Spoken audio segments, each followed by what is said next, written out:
1, 2, 3, 4.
Recording in progress.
All right, good morning, everybody.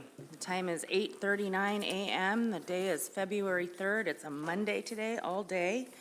And we are back on the record and still in staff reports. I think we've got about a handful of staff reports left to complete this morning, and then we'll move into traditional knowledge reports and public testimony. So with that, I will go ahead and turn it over to Mr. Pryor to teach us about the regional planning team process. Mr. Pryor, whenever you're ready. All right, thank you, Madam Chair, members of the board. My name's Flip Pryor. I'm the Aquaculture Section Chief with the Division of Commercial Fisheries, and I'm stationed in the Juneau Headquarters office. So my presentation today is on the RPT process. You've heard a lot of that in the last few meetings. Unfortunately, the only way I can do this is by going through the statutes and regulations, and I'm going to try to do that as painlessly as possible. My slides will be the regulation as they, of the statutes or regulations as they appear in the book, but I'm just going to try to hit the high points so we don't have to go through everything word for word.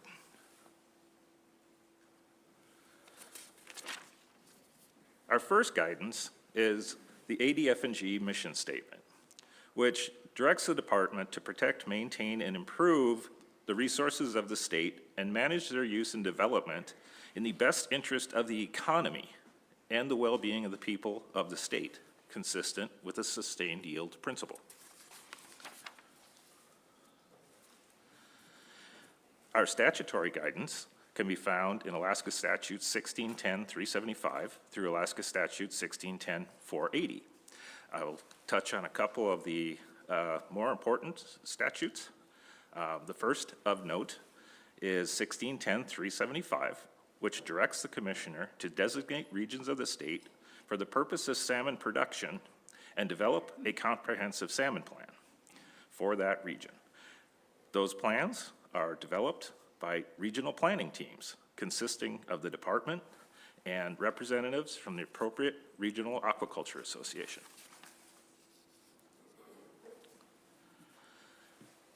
Next, 1610-380, which is about regional associations. So the regional associations, the commissioner shall encourage the formation of these regional associations for the purpose of enhancing salmon production.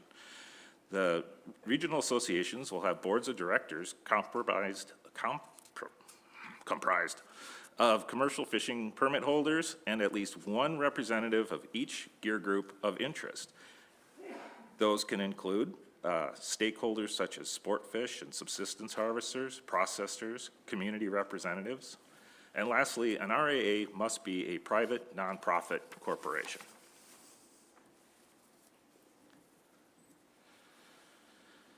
Getting into the regulatory guidance, this can be found in 5 AAC 40-300 through 5 AAC 40-370. The first regulation is the composition of the RPT, which is 5 AAC 4310, and it says each regional planning team consists of 6 members, 3 appointed by the commissioner and 3 appointed by the Regional Hatchery Association. If it will aid in the development of a regional comprehensive salmon plan, ex officio members can be added, and those are usually in the form of a non-voting member. And examples of that in Southeast here is Douglas Island Pink and Chum holds a seat on the Southeast RPT, and that's a non-regional hatchery seat.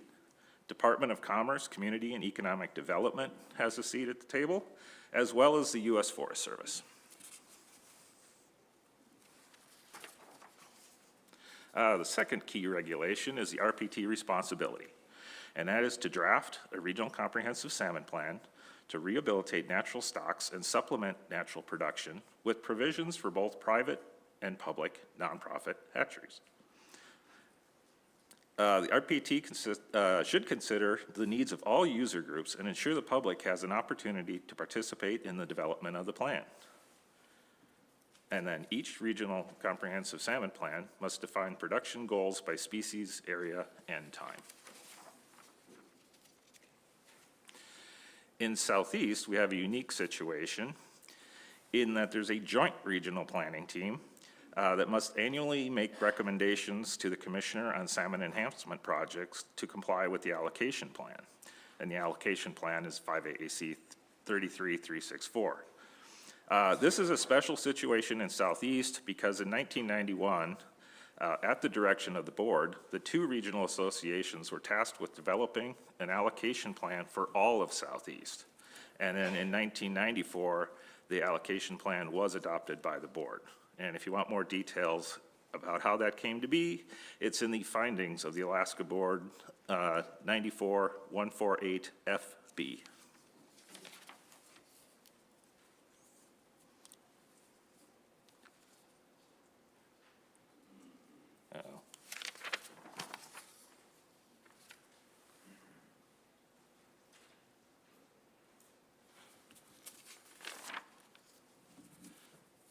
Okay, Alaska has 13 designated salmon planning regions. 5 of them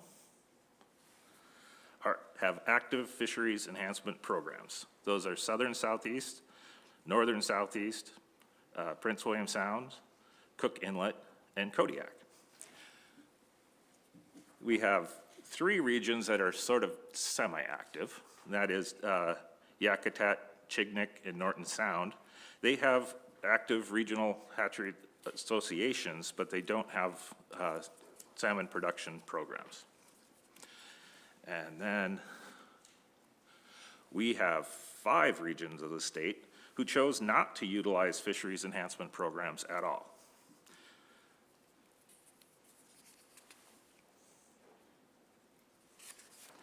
Now getting into how the RPT is utilized. For regional planning, users of the resource determine what fisheries enhancement is desirable. Fish and Game determines what is appropriate within the mandates to sustain natural production. The mechanism for cooperation is the regional planning team.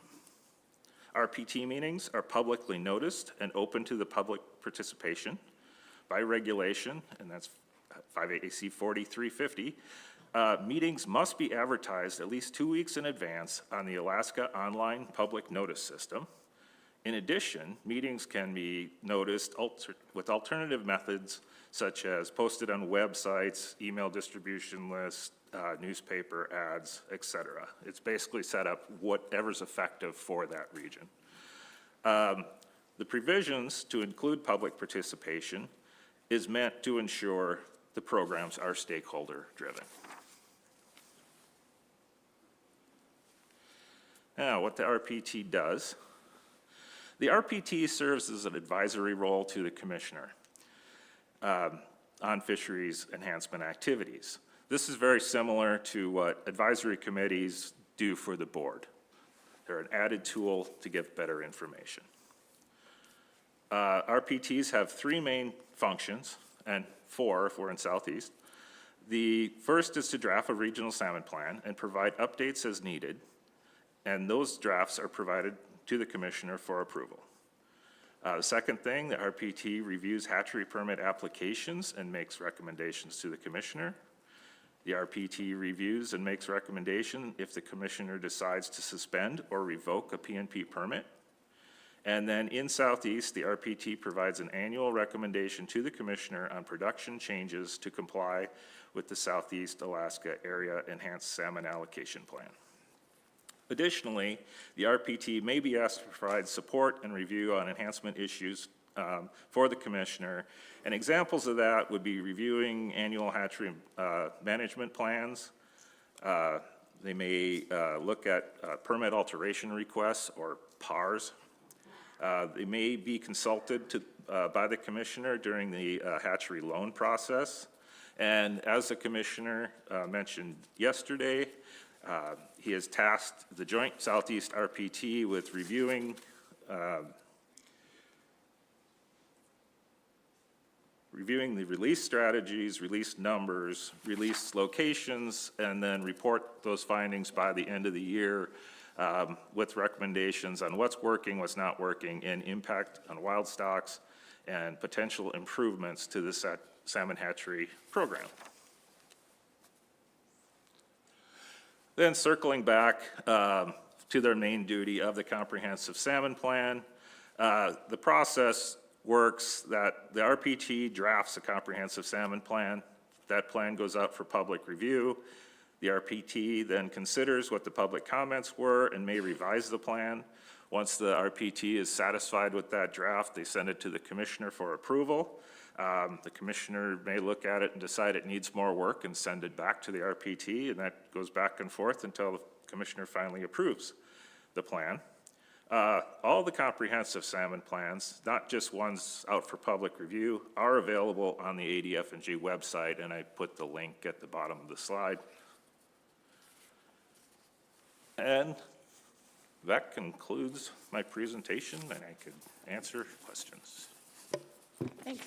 Any board questions? All right, I'll kick it off.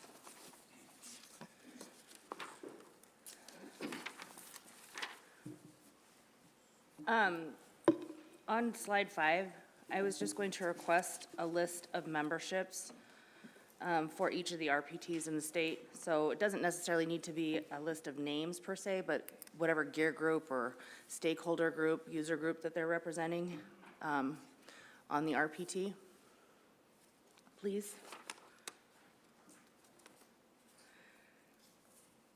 And with respect to slide 7, when you're talking about Southeast and the joint Northern and Southern Southeast Regional Planning Teams shall make annual recommendations to the Commissioner. What is the form of these annual recommendations and the timing thereof? Like, is it a report that's published or submitted publicly or otherwise? When does that report come out? Is it consistent timing throughout the year? How does that work, please? Okay. Madam Chair, the RPT, the Southeast RPT meets twice a year in April and December. The allocation memo is put together in our April meeting every year, and it's generated, starts with the operators putting together a list of changes or things they noticed during the year that may have effect on the allocation. And then we work at the meeting to refine that plan or what the recommendation is, and then that's submitted along with the summary for that meeting to the commissioner. When does that submittal happen? Is that May? Is that June? It's, Madam Chair, it's usually when I can get around to it, so it's been later and later. Now I have this new job, but I try to get it as quickly as I can after the meeting. Can you give me an estimate? 1 month, 2 months, 3 months? 2 weeks. Oh, 2 weeks, okay. And then with respect to the RPT sort of public process slide on slide 9, you note 5AAC 4340 and ensure that the public has an opportunity to participate, and I'm just curious, in what way does that occur? You mentioned that the notification times need to be, I think, a minimum of 2 weeks. Is that consistently the time frame in which the notice occurs? How does the public get to participate? Do they get to come to a microphone? Do they submit comments? Just if you could help me understand how that's incorporated better. Okay, Madam Chair. It's done a little bit differently at each of the RPTs. I'm most familiar with the Southeast one. I've been the chair of the Southeast RPT since 2004. But with the job I have now, I participate on all the RPTs in the state. So the Southeast meeting I run, it's open to the public. They can come in and sit down, and they can give, they can speak at any point during the meeting as long as we keep a controlled conversation. Other RPTs have an agenda slot for public comment at either the beginning and or both. And so it's done different at different RPTs. In your opinion, does that work well? Madam Chair, I believe it does. Southeast, some RPTs are better than others. I'm just, that's just the way it is. Southeast meetings are very open, lots of comments from the public, lots of attendance. The last spring RPT meeting we just had, there were 50 people if you include people that were online. So that's, quite a group. But some RPT meetings, the public doesn't show up. There's almost always an option for a virtual attendance, but, people have to get online and log in to participate. Yeah, and back to that sort of notification timing, I mean, again, is there sort of an average? Is it typically the 2-week minimum, or is it more than that in your experience? Madam Chair, I try to get it out as before the 2-week deadline to give a little extra time. But, sometimes it comes down to the wire on a meeting, especially if it's one that the agenda isn't set yet or something like that, Madam Chair. And then in terms of the notification distribution, do you use sort of the department's normal notification email list? Because I'm on that list and I don't recall getting RPT notifications, so I'm just kind of curious, is there a separate list or that's kept, or how does the notification occur electronically? I mean, I get the newspapers and all the things, but how do you distribute that notification electronically, and to whom? Oh, okay, Madam Chair, it's, we post it on the website. It's also goes through the online public notice system. So it's on the same as an AC meeting is noticed. I, for the Southeast, have a separate email distribution list that, anyone who wants to be on it, just give me your name and I stick you on the list. And I have 2 lists. I actually have one for the department and one for the public because it's too many people for one. And I'm less familiar with some of the other RPTs because I'm not chair, so that I guess not my responsibility to do it. So I'm not sure how they carry that out specifically, but I know there's newspaper ads in a lot of places. Okay, thank you.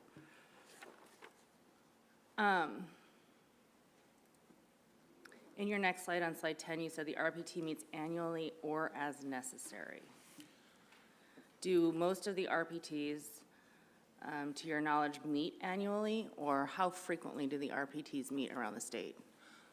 Madam Chair, the actively producing fish RPTs do meet at least once a year, and most meet twice a year. And kind of similar question with respect to the comprehensive salmon plan review. How often does that review occur? Madam Chair, not very often. All of our comprehensive salmon plans are fairly old. When they were originally designed, there was legislative funding to create the plans, and that is no longer available. So it's a little bit harder to work on the plans, but we do, at the RPT meetings, bring that up occasionally of we need to do some revisions, and it's probably going to come in the form of amendments at this point, just due to budget constraints. When you say not very often, what does that mean? Have any of these gone under a CSP since inception? The Southeast plan is 20 years old, and the last one that's gone under review was the Yukon plan, and that kind of dried up with when COVID hit. It stopped the process. So have any of the other regional RPT plans submitted or have entered into a comprehensive salmon plan review with the ADF&G? Any of them? No. Besides Southeast and Yukon?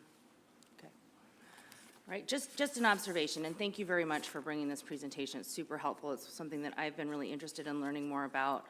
But just a takeaway, especially sitting in this chair and being real involved in Board of Fisheries meetings and things like that, I fully recognize that they are, sort of different beasts, but consistency and how these things are done is very helpful. And from what I heard from your presentation, that there's it seems to be kind of individualized in terms of how each area or each PNP or RPT sort of conducts their business. And I think that having more consistency in that process will help at least provide the notification and the option to engage for the public in a little bit better way. And they can track it. That's just my 2 cents, take it or leave it. But I know that when we deviate from our processes here without at least a public discussion about it, you know, it tends to be problematic. So I would just encourage the department to try and, you know, inject a little bit more consistency in terms of how the RPTs meet, how that notification happens, and at least have a discussion around with the public about the best way for the public to engage in that process, whether it's, you know, written comments, whether it's an agenda item, whether it's throughout the meeting. I don't know. I mean, obviously, you say that certain mechanisms work better for certain regions, and I defer to that, but I would just encourage that conversation to happen, at least so that everybody has a good understanding of how it works, for whatever that's worth. Any other questions? Thank you very much. Appreciate the information today.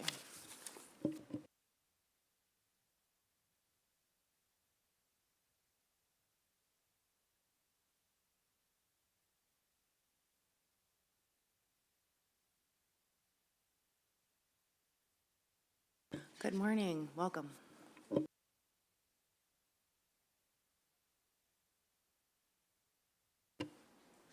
Thank you, Madam Chair. Just give me a moment here.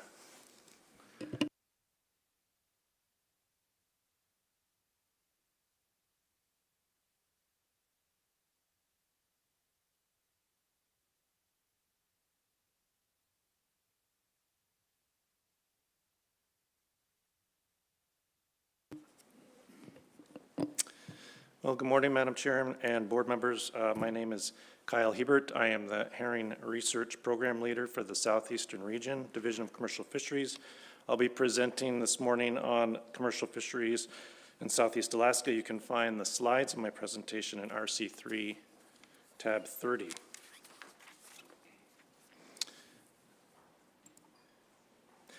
In my report, I'm going to briefly touch on the important ecosystem considerations for herring. I'm going to give an orientation of the stock locations and fisheries, but the bulk of my presentation will describe the main aspects of the management plan in Southeast. The threshold harvest rate policy is a topic of several proposals, so I'm going to spend a little extra time describing how that works toward the end. There are 20 herring proposals, many of which concern Sitka Sound and issues concerning appropriate commercial harvest levels. Those are proposals 171 through 177. There are 3 proposals that concern Sitka Sound closed waters and commercial fishing areas. There are also 5 proposals that involve changes to where and how commercial spawn on kelp fisheries are conducted. And there are a few proposals that would affect all herring fisheries in Southeast by limiting fishery durations, capping catches, reducing gear, or creating co-management of fisheries with tribal governments.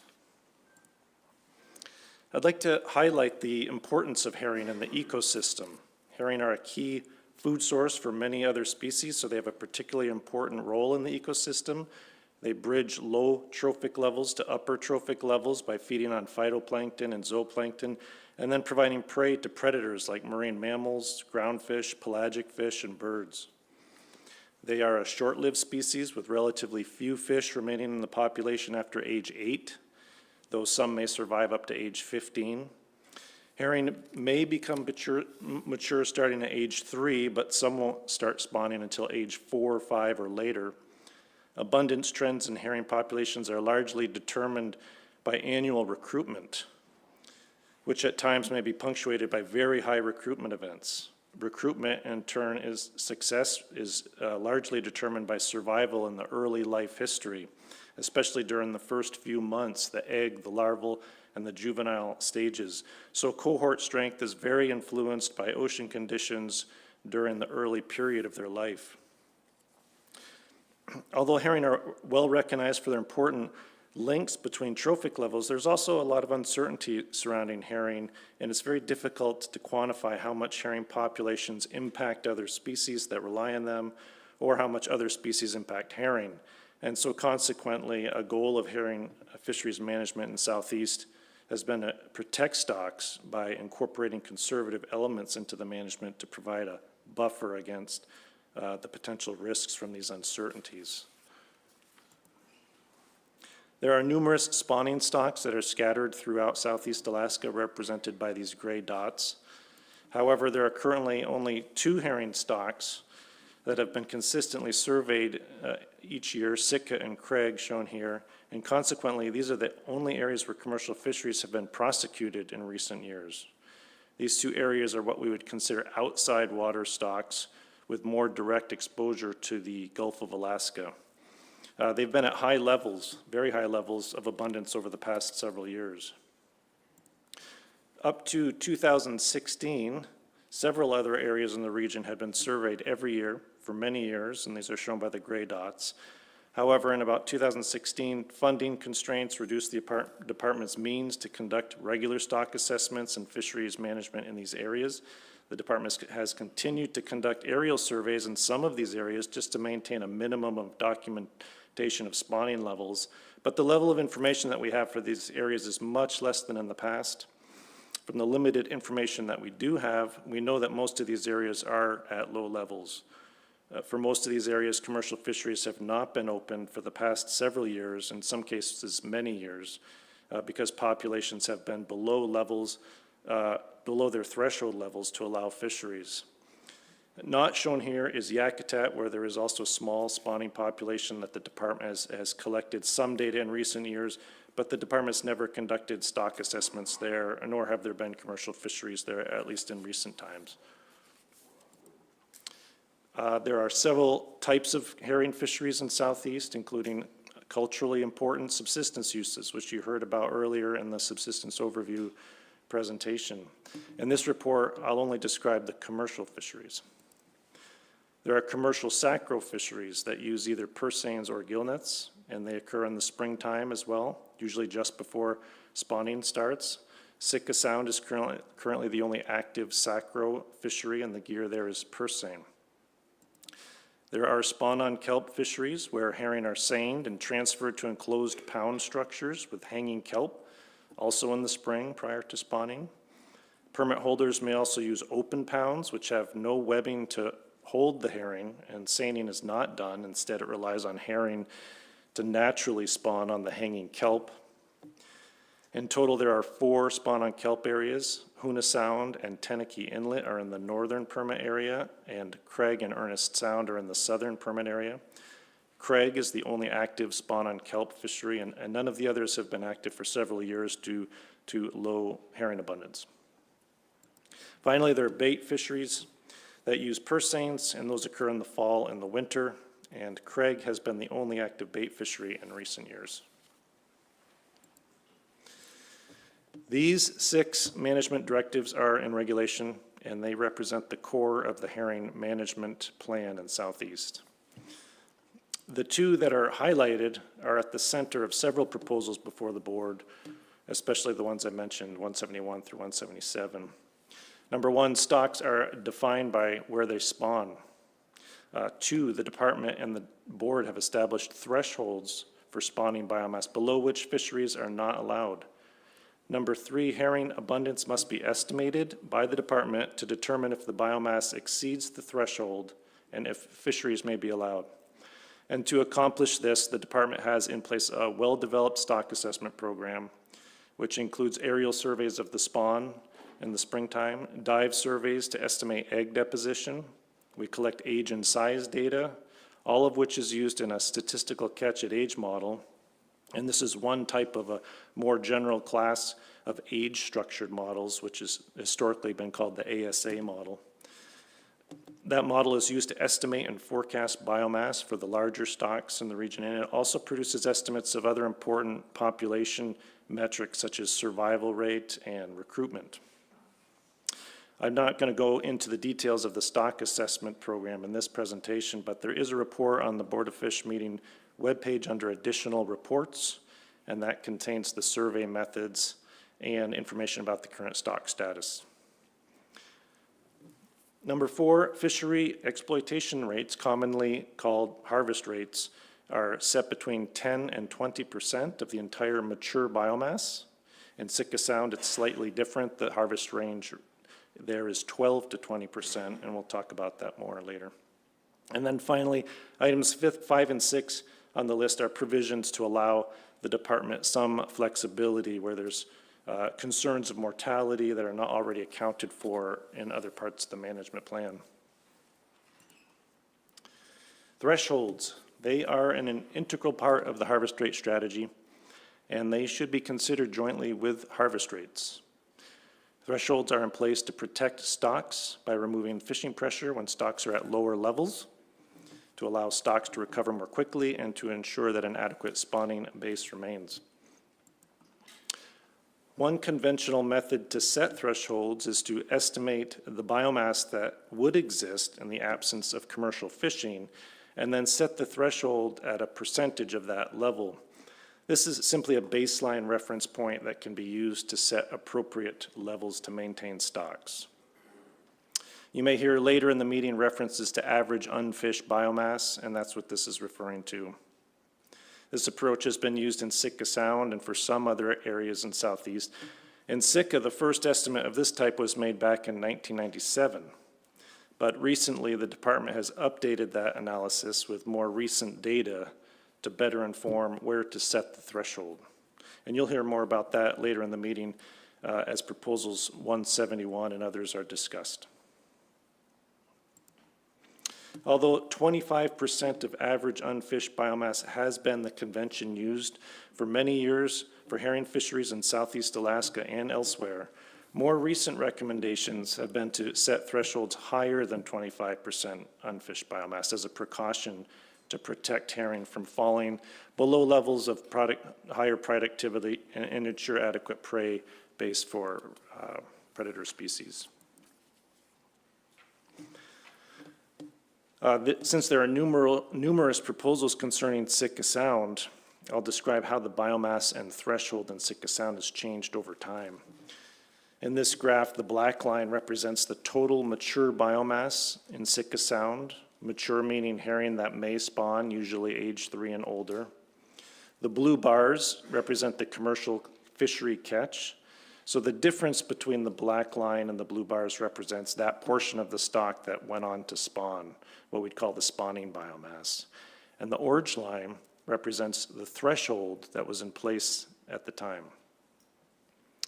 The original threshold was set at 6,000 tons in 1977, and forgive me, the arrow points to 1979, but it was 1977 was the first use of the threshold. That was increased to 7,500 tons in 1983.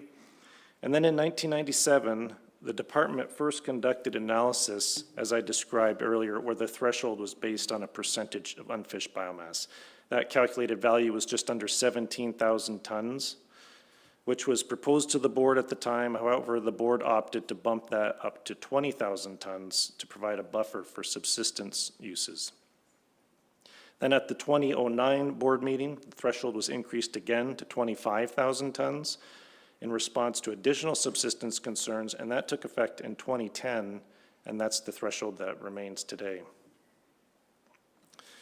A striking feature of this graph is the very large increase in biomass starting in 2019, which is in sharp contrast to previous years, and extremely different from estimates made back in the 1970s. Over the past several years, the Sitka Sound biomass has been at an all-time high since biomass estimates have been made by the department, which is approximately over the past 50 years. This recent increase was due to an unprecedented high recruitment event that we observed in 2019, which was then followed by another strong recruitment event in 2023. And these dominant cohorts have been consistently observed through the population since then, supporting the very high biomass you see in the graph. The very low biomass estimates in the 1970s, we believe, is an accurate depiction of herring abundance at that time. The department has been questioned on the reliability of these estimates in the 1970s and 1980s, but based on the department's records of miles of spawn from aerial surveys, hydroacoustic surveys, and egg deposition surveys that were conducted at the time, we feel that there is strong and corroborating evidence that the Sitka Sound herring population abundance was considerably lower than at that time during the recent past. The low level of herring in the 1970s followed the very high harvest levels of the reduction fisheries, which were conducted with minimal stock assessment and regulation. However, since that time, herring fisheries have been conducted using abundance-based management with management plans and that connect allowable harvests to estimates of abundance. To put the recent high biomass estimates into a longer historical perspective, they are presented here relative to biomass estimates made back to 1926, which was near the peak of the reduction fishery. However, to create this graph, a mixture of methods was necessary to estimate biomass because data from the 1930s to the 1960s was limited. The solid line on the right side of the graph that you see is estimated by the department's statistical catch-at-age model, as in the previous graph. But the dashed line for the earlier years is from an external study by Williams and Quinn, where they used a cohort analysis to estimate herring biomass during the years of the herring reduction fishery. Because the reduction fishery was conducted on mixed stocks, primarily thought to be Sitka and Craig, but other stocks as well, the biomass estimates presented here are a combination of the two stocks, as that data cannot be separated for the reduction fishery years. And the catch, the blue bars here, is combined catch for all of Southeast fisheries. So although this graph is broader in scope than Sitka Sound alone, it is still useful for understanding the relative abundance of herring in Sitka Sound, because the Sitka Sound stock has been the largest stock in the region and likely contributed most of the biomass and catch that's shown here in this graph. So based on Western science, the data suggests that biomass in Sitka Sound over the last few years has been at the highest levels on records, approximately over the last 100 years. This graph also shows how harvest levels since the 1970s are substantially less than during the reduction fishery period, when harvest levels were very high, commonly exceeding 50 to 60% of the spawning biomass or greater. And this is because since the 1970s, herring have been managed under more restrictive harvest rates and include thresholds, as you saw in that previous slide. It's also worth noting here that British Columbia herring stocks have had a very similar history and patterns as Southeast Alaska. They also had a large reduction era fishery in the 1930s to 1960s, which led to stock collapses in the 1970s. That was followed by a rapid recovery after they closed their fishery and instituted a very similar harvest rate strategy as has been used in Southeast Alaska. There are several proposals that request changes to harvest rate limits. So I'm going to present, I'll finish my present in explaining how the harvest rates are determined in Southeast Alaska. The 10 to 20% harvest rate range that is in regulations is intended to provide sustainability, to optimize yield, and minimize fishery closures, and they include some built-in conservatism. These harvest rates were based on analysis of Alaskan stocks, which concluded that a fixed 20% harvest rate of the mature biomass should be sustainable if used with an appropriate threshold. And by fixed 20% harvest rate, that means the harvest rate at 20% of the mature biomass should be sustainable regardless of the biomass level, as long as the stock is above its threshold. In Southeast Alaska, the maximum harvest rate is set at 20%. However, there's a sliding scale that's also included that reduces that harvest rate as the stock declines until it reaches its minimum harvest rate of 10% when it's at threshold. As I mentioned, Sitka's minimum harvest rate is actually 12% when it's at threshold, which I'll get to in the next slide. The sliding scale feature of the harvest rate strategy was adopted as a buffer and to build in a conservative measure to what was recommended by the original analysis. However, there is growing evidence that harvest rates of 20% may be too high for some stocks. Recent results from stocks in British Columbia suggest that although a fixed 20% harvest rate with a threshold set at 25% of unfished biomass may be adequate for productive herring stocks, a maximum of 20% may be too high for stocks that may be rebuilding, that are in states of low biomass, or stocks of low productivity.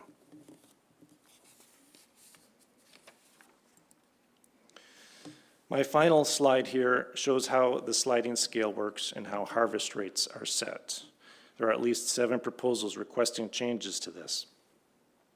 The Sitka Sound harvest rate is set following the dashed red line, and harvest rates for all other stocks in Southeast are set following the blue line, and the equations for setting the harvest rates are also shown in the graph. These lines show what the harvest rate would be set at as the biomass of a stock increases above its threshold. The allowable harvest rate is set higher when the biomass is higher, shown here increasing as multiples of threshold. So at 1, when the stock is at 1, is at threshold. When it's at 2, that means it's twice its threshold, and so on up to 6 times the threshold, which is the point at which every stock will have reached its 20% maximum harvest rate. So the way to read this graph is when a stock is forecast to be below threshold, below 1, then there's no commercial fishery. When it's at 1, the Sitka harvest rate would be 12%, and all other stocks would be 10%. When the stock is at twice its threshold, Sitka harvest rate would be 20%, and all other stocks would be at 12%, and so on up the line. These values are determined simply by inserting the forecast value that the department generates into the harvest rate equations that you see here in the graph. Notice that Sitka's harvest rate line is steeper than the rest of Southeast Alaska, reaching that 20% maximum when the biomass is at twice its threshold, whereas for all other stocks in the region, harvest rate increases more gradually. Although the Sitka line is steeper, it should not be viewed as an aggressive harvest rate. That's because we have more information for Sitka Sound herring than most other stocks, including knowing the harvest rate relative to its average unfished biomass. There's typically less data for the other Southeast stocks, and the thresholds for those stocks may not have been set using an analysis like was done in Sitka Sound. So it makes sense that the harvest rate should be more conservative for those stocks. And that concludes my presentation, and I'm happy to take questions. Thank you. Any board questions? Mr. Wood? Yeah, thank you. Back to slide 4 of 12. And last year I had the privilege of visiting Sitka and watching the herring fishery, which was pretty awesome, and learned something about this stuff. My question for you is, why are the inside stocks that you see there having a harder time of being able to be at the levels they used to be? Through the chair, Mr. Wood, that's an excellent question, and the shorter answer is we don't know. We saw a pretty consistent decline in herring stocks following a peak in about 2010. All of the stocks in Southeast declined. This outside stock, Sitka and Craig, declined, but they didn't decline to low levels. But all the other stocks in the inside waters declined to quite low levels, pretty much at the same time, whether there were fisheries conducted on them or not. There were some stocks where there were no fisheries, and those declined as well. So it's unclear, but it's likely that there is a environmental component here, the marine conditions. It's speculation, but the answer is we really don't know why those stocks have declined. So just in terms of what might prevent that from happening or rebounding, I was thinking, is it food? Is it predators? Is it water temperature? Is there any Any thought on what that might be in that early season, like predators and plankton blooms all combining to not allow them to rebound, or what are your thoughts on that? Through the chair, Mr. Wood, we really don't know. We don't have information. We don't have data. We don't collect data on plankton availability, on the predators. We don't have an ecosystem model. So we really don't have ideas of why it is the case. Thank you. And staying on that slide just quickly, so you got the two fisheries, Sitka and Craig. Are there any other inside water fisheries that are occurring? I think you mentioned one in Yakutat. Madam Chair, no, there's not a fishery in Yakutat. Okay. It's just Sitka and Craig. There's no other, there haven't been active fisheries in recent years in the inside waters. Okay. Mr. Carpenter. Yeah, thank you. So I'm going to kind of focus in on the Sitka Sound and the Craig commercial fisheries, because those are the only two that currently exist or have had any participation in the recent future. So when I listen to you talk about sustainability and the harvest threshold, currently the state uses a sliding scale method based on the overall biomass, or GHL, for one of those particular fisheries. And I always thought that that was a beneficial management tool because the harvest threshold would be applied based on, you know, any particular recent survey that was done. I'm kind of curious what your opinion is, and I know you talked about the Canadian thinking that maybe the threshold should be lower to provide long-term sustainability. But so my question is, isn't putting something that's more stagnant in regards to harvest thresholds going to give the department less flexibility?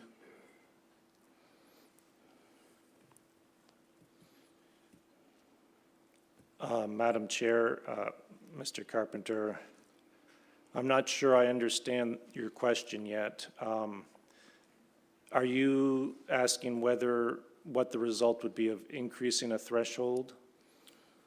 No, I guess my question is currently you harvest in a range of 10 to 20% based on the overall biomass of any particular area.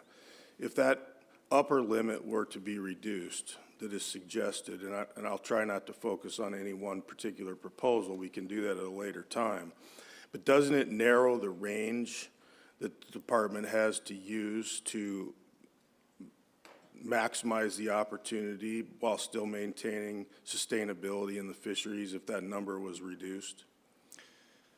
Madam Chair, Mr. Carpenter, it would reduce the range. It would essentially reduce opportunity harvest pressure from the stock. It would reduce that. So it would reduce the range, but that wouldn't reduce the department's flexibility or ability to manage the stock in any way. And I guess maybe a follow-up, and I'm sure you'll be available when we bring these proposals up, but in smaller fisheries, like Craig, for example, compared to Sitka Sound, would reducing that number prohibit the department from opening fisheries of a smaller nature? Through the chair, Mr. Carpenter, no, it wouldn't. It wouldn't. It would reduce, it may reduce harvest opportunity, but it wouldn't. The stocks would be open for fisheries if they were above their threshold. So they would always, if they're above threshold, they would have at least a 10 or 12% harvest rate. Thanks. And just so that we all are clear about how these assessments are made, how do you do the annual mature biomass assessment? How is that done? To set Madam Chair, thresholds? we collect data in the springtime primarily. We start with aerial surveys to map the spawn. We follow that up with a dive survey to estimate egg abundance. We collect age and size data throughout the spawning season. We collect that data from the commercial fishery. And all those elements of data go into a model, the statistical catch age model I mentioned, and that is brings all those elements of data together and is used to estimate the biomass for the current year, hindcasting biomasses through the past years, and also forecasting 1 year in advance, and that's what the GHL is based on for the next year. Thank you. Is there anything that's done in season, and I know that happens real fast sometimes, but is there any, when it's possible, is there any sort of in-season adjustment on the biomass threshold? Madam Chair, yes, that is an ability the department has. The department is out on the grounds in advance of the fishery and during the fishery, monitoring the population with hydroacoustics. It's not a quantitative assessment, but the managers are out on the grounds daily and assessing the stocks to see how that compares to our forecast and are prepared to make adjustments. Mr. Wood? Yeah, quickly, I could attest to that. But I want to play it in reverse. I asked you, the one question was, why are they doing poorly? But then, when you look at slide 8 of 12, is there any speculation why all of a sudden it just jumps up so incredibly like that in 2017, 18, 19? Like, is it, so, you know what I'm getting at? Through the chair, Mr. Wood, yes. So that jump was a result of an extremely successful year class that was hatched in 2016. We first saw those fish as age 3-year-olds in 2019. And so why there was such a giant recruitment event we can't say with certainty, but that giant recruitment was seen throughout the Gulf of Alaska, not just in Sitka Sound, but also we saw it in Craig, we saw it in Prince William Sound, Kodiak. They all had very large recruitment events that year, 2019. And we can't say with certainty, but at that same time was the tail end of the marine heat wave, kind of known as the blob, that was wrapping up in that spring of that year. And so they're probably not a coincidence that those two things happened. So it's likely that the marine conditions were extremely beneficial for early survival of that cohort for those first few months. And so that's probably what created that very large successful recruitment that's carried through the population for several years. Great, thank you. Mr. Carpenter? Just quickly, can you maybe touch on the idea, because we talk about Canadian research a lot. We've talked about it in other species. Does the Canadian government conduct herring assessments similar to the way the state of Alaska does it? Through the chair, Mr. Carpenter, they have a similar stock sampling program. They conduct an egg deposition survey. They collect a lot of the same data we have. Their stock assessment, their analysis method is a little different than ours. Their framework is a little different. It's a little more in depth. They do something called a management strategy assessment, where they have criteria set up where they have a threshold, what they call a limit reference point, that they're trying to avoid with high probability. And they have these criteria laid out that they need to be avoid that threshold or the limit reference point with high probability for 15 years out. And they go through a simulation process where they explore various harvest rate possibilities, and as long as they can exceed that 75% probability of avoiding their limit reference point, their acceptable harvest rate. So it might be a 5%, a 10%, a 15% harvest rate, and their managers then have these options before them and they choose which one they want to use. So it's similar, more in-depth analysis. Thank you. Thank you for your presentation this morning. Thank you.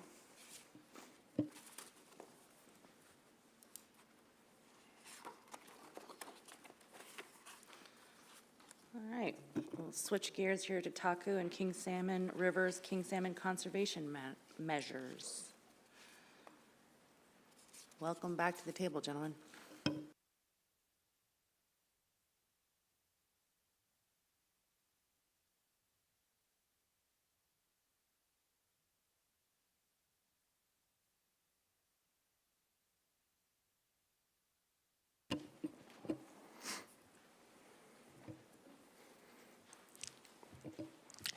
Good morning, Madam Chair, members of the board, and members of the public.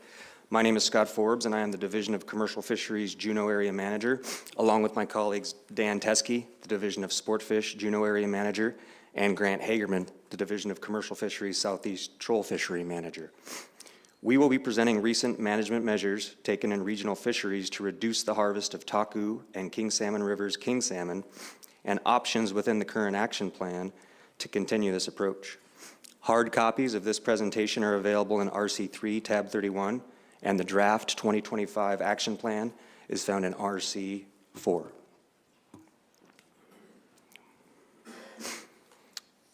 Here's a timeline of recent efforts to minimize harvest of king salmon originating from the Taku, Chilkat, and King Salmon rivers. Management of regional fisheries that intercept these runs became more conservative throughout the 2012 through 2017 period as escapement goals were consistently missed, and fisheries restrictions were guided by the Lynn Canal and Chilkat River King Salmon Fishery Management Plan and Regulation and the annual Trans-Boundary Technical Committee Management Plan, which structures management of fisheries on both sides of the U.S.-Canada border on transboundary rivers under the Pacific Salmon Treaty, including the Taku River. As Mr. Ed Jones highlighted yesterday, the Taku River King Salmon Run is likely the most data-rich on the planet for a wild stock, with standardized escapement estimates beginning in the early 1970s.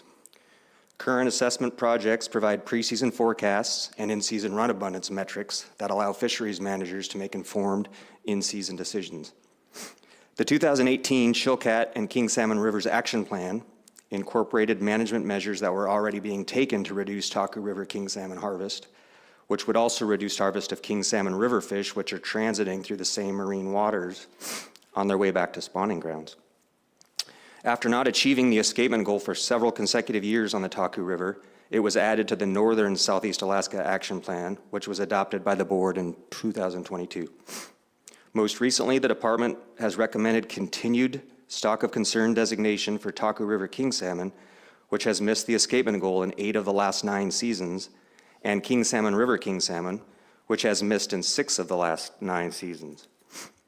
The department has recommended removal of the stock of concern designation for Chilkat River king salmon, which has made escapement in 5 of the last 6 seasons.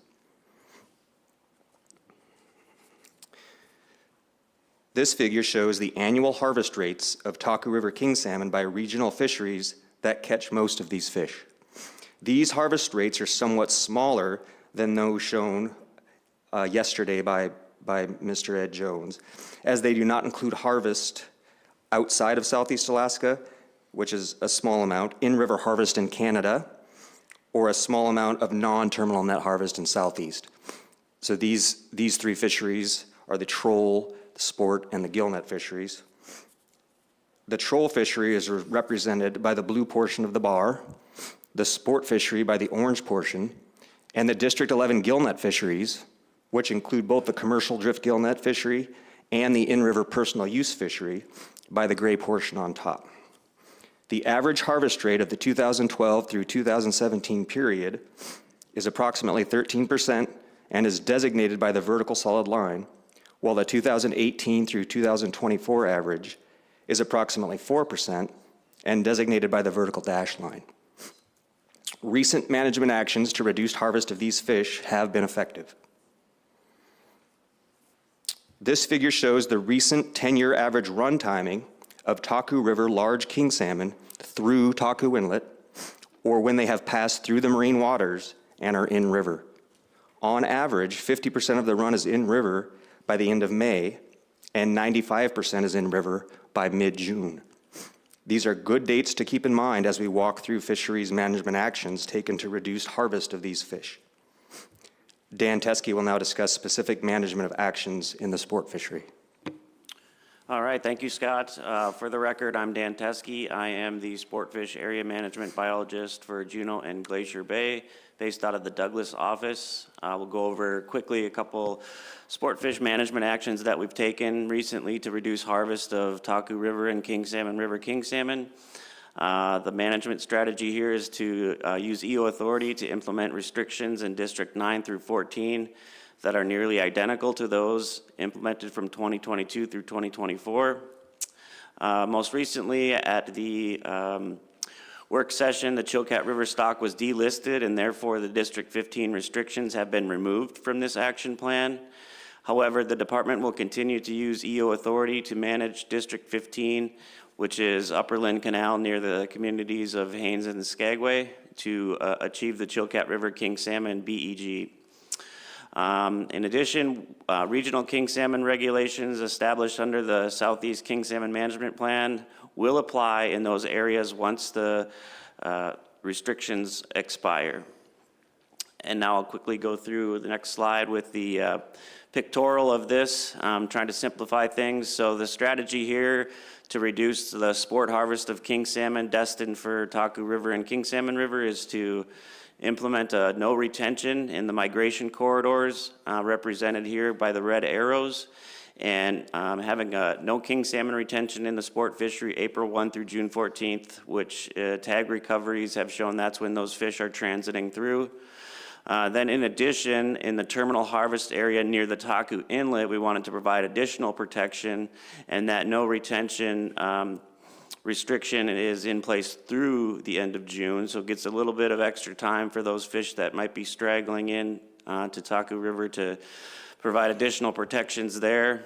And then the area highlighted in gray here for the King Salmon River terminal area, we wanted to go even a step further and actually close sport fishing for king salmon in this area, and we run that closure through July 31st. And a couple reasons we do that is because this return is very small, just a few hundred fish. It's a very small river system, and it has a much later run timing than the Taku River fish do, so we provide that protection through the end of July. In addition, I wanted to include an inset map here of the terminal harvest area or the hatchery sport harvest area near Juneau, where some opportunity is allowed if there are excess hatchery fish present in excess of broodstock needs, and it's a relatively small geographic area, and it's a popular fishery for Juneau to allow some king salmon harvest opportunity, predominantly on all hatchery fish. So with that, there's a lot more detail in the action plan in RC4, particularly if you're having issues with reading this map. There's a much easier version to read in RC4, Figure 4, page 28.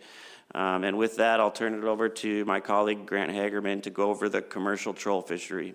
Thanks. Just a real quick clarification while you have this up. You said June 14th in the Taku Inlet Terminal area. No retention. Is it June 30th or June 14th? June 30th, my apologies. Just Yes. checking. Thank you. Thank you. For the record, Grant Hagerman, I'm a Southeast Troll Fishery Manager. So for troll fishery management actions, the plan is to continue to manage under the provisions of the Northern Southeast Alaska King Salmon Stock Status and Action Plan from 2022.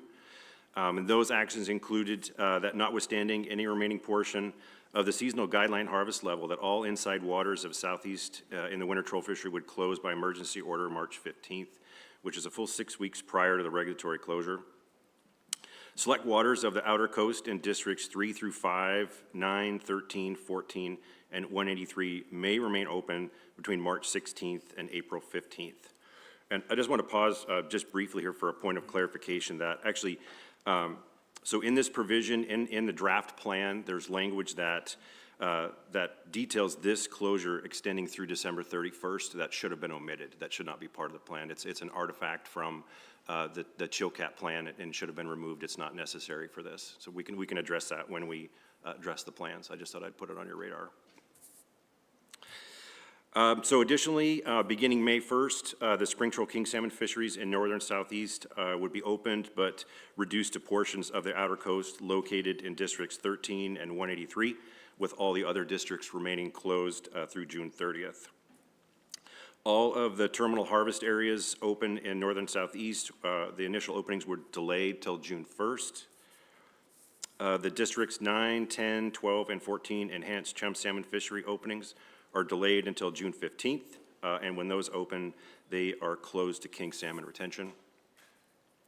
An additional action for the 2025 plan is that we have added a closure of the waters in section 11D or Seymour Canal to the troll fishery, closing the troll fishery from July 1st through July 31st.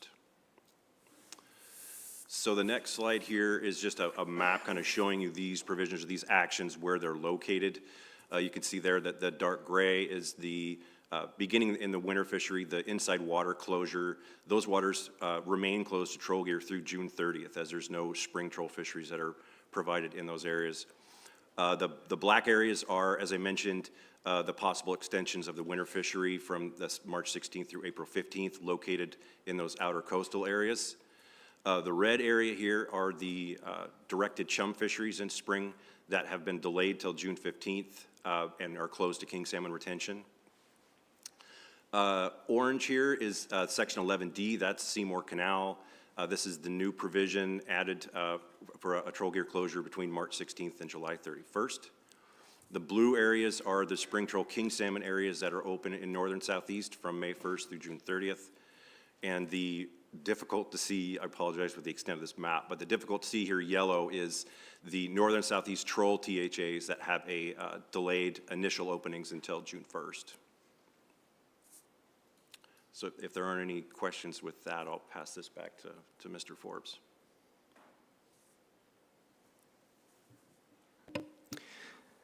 Thanks, Grant. Now we're going to talk about some options that are presented in the current action plan for the more terminal drift gillnet fishery. The two options presented in the current action plan pertaining to the District 11 commercial drift gillnet fishery are option A, or management actions written into the 2022 action plan, and option B, the preferred alternative, with management actions that have been utilized during the 2022 through 2024 seasons, using the flexibility for reducing restrictions based on in-season stock composition and harvest data in the fishery, allowing District 11 drift gillnetters slightly more opportunity to target sockeye and chum salmon while keeping harvest of Taku River large king salmon at a low level. The bullet points have been aligned in this table to more easily compare the options, so let's go through these. First off, all the bullets in option A end with multiple openings, as the language in the 2022 action plan is specific to statistical weeks instead of openings, which is not ideal, as stat weeks can vary by 6 days depending on the year. The upcoming 2025 season has the earliest directed sockeye salmon opening possible, with the third Sunday in June occurring on June 15. So when considering the average run timing, this opening will occur when approximately 90% of the run has passed through marine waters and is in river. In most years, this date will be later, and more of the run will have already passed through. Option B calls for fishing a maximum of 2 days on the initial weekly opening, but then shifts to 2-day starts during the next 2 weekly openings, with the possibility of time extensions based on in-season information. The second bullet includes less specific area restrictions through a smaller period for option B, and I will show this on a map on the next slide. The third bullet imposes the 6-inch maximum mesh restriction and night closures from 10 p.m. to 4 a.m. through the second opening in option B, rather than the second or third opening. Finally, the fourth bullet reduces the time frame that section 11C would be closed by approximately 1 week. Section 11C is in the southern portion of District 11 and is only open in years of high pink salmon abundance. This restriction is geared towards minimizing harvest of king salmon river fish and aligns with the timing of restrictions taken in the troll and sport fisheries in closing Seymour Canal through the month of July. Here is a map showing where commercial drift gill netting can occur in District 11 in the marine waters colored in blue. Section 11B consists of waters north of Midway Islands, which I'm sorry probably does not show up really great. Let me see if I can. Right here are the Midway Islands, so kind of where the cross-hatching ends, and it goes back into the normal blue here. This is all of this area up through Taku Inlet is Section 11B. Section 11C are the waters south of this line in District 11. Section 11C includes waters of the district south of Midway Islands. The Taku River empties into Taku Inlet in the northern portion of the map, and the King Salmon River can be seen at the head of Seymour Canal in the northwestern portion.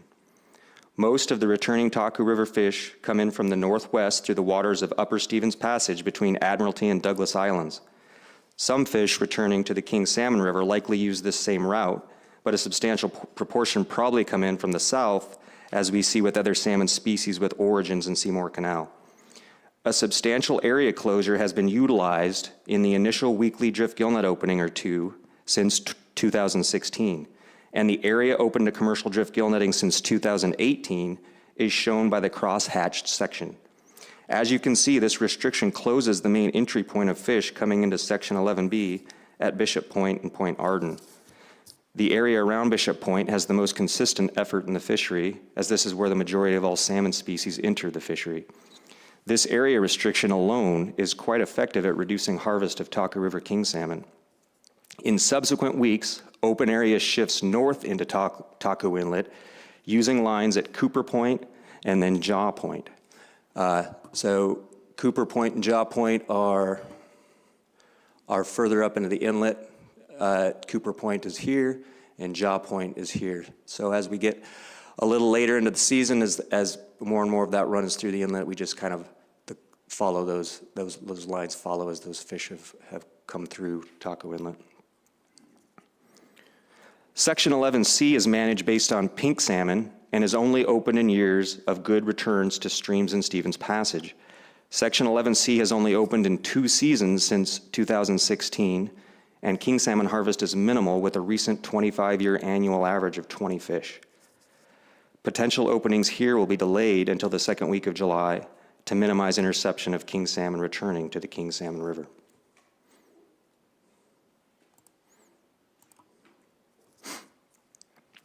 I considered another figure here, but thought a simple harvest table would more clearly show how recent restrictions in the District 11 drift gillnet fishery have reduced harvest of Taku River large king salmon. Actions taken in the last 3 years, which align with option B management actions, have been quite successful at conserving Taku River large king salmon. The actions I discussed would have been recommended to add flexibility to this action plan, regardless of the forecast for the upcoming season. I've been on the Transboundary Technical Committee for 20 years, and we've produced many forecasts with variable accuracy. The bottom line is, it's a forecast. And even though the weather predicted for Ketchikan over the next few days looks sunny, I'm sure many here have a raincoat readily available. With that, we'll take any questions. Board member questions. Mr. Wood. Yeah, thank you. On slide, what is the, 3. You mentioned that by 50% of the return has happened by the end of May, and that by the midpoint of June, 100% are in. And is that correct? Yeah, so this shows the run timing through Taku Inlet into the river. Okay. 50% of the run of large fish returning to Taku River are through the inlet and in river by May 26th. Okay, thank you. So one more question about if you could go to slide 6, and then it'll be 6, then 8. Looking at the sport fish management actions, and then comparing that to the map in the troll fish management actions, I would like it if the sport fish management actions, that map extended further down into Chatham Inlet. I'm just wondering, like, do those fish only come in from the north and turn the corner, or are they also coming in from down below at of Chatham Inlet that we can't see? Through the chair, board member Wood, the fish do come in from both directions. I believe Mr. Fowler's slide showed inside closures for nearly all southeast Alaska, so that hashed mark goes all the way down through the inside waters down to Ketchikan. I just didn't show the stent because the vast majority of the fish do come through this area, and but to answer your question, they do come from north and south. Okay, thank you. Thanks. Mr. Carpenter. Thank you. So I thought it was interesting when you said on slide 10 that section 11C was primarily used for pink salmon management. And so when I look at the previous slide, on slide 9, on option B, where it says preferred, the last bullet point talks about section 11C, closed through the second week of July. And I'm trying to, I'm trying to figure out, specific to king salmon management, if 50% of the fish are through in May and the rest of the fish are through by June, why is this such an important factor if 11C is specifically used for pink salmon management? Through the chair, Mr. Carpenter, that's a very good question. So the run timing that we were talking about with the 50% through by the end of May is for Taku River. The run timing for the King Salmon River up at the head of Seymour Canal is quite a bit later. As Mr. Ed Jones pointed out yesterday, 50% of that run is in river on July 1st. All right, that clears it up, thanks.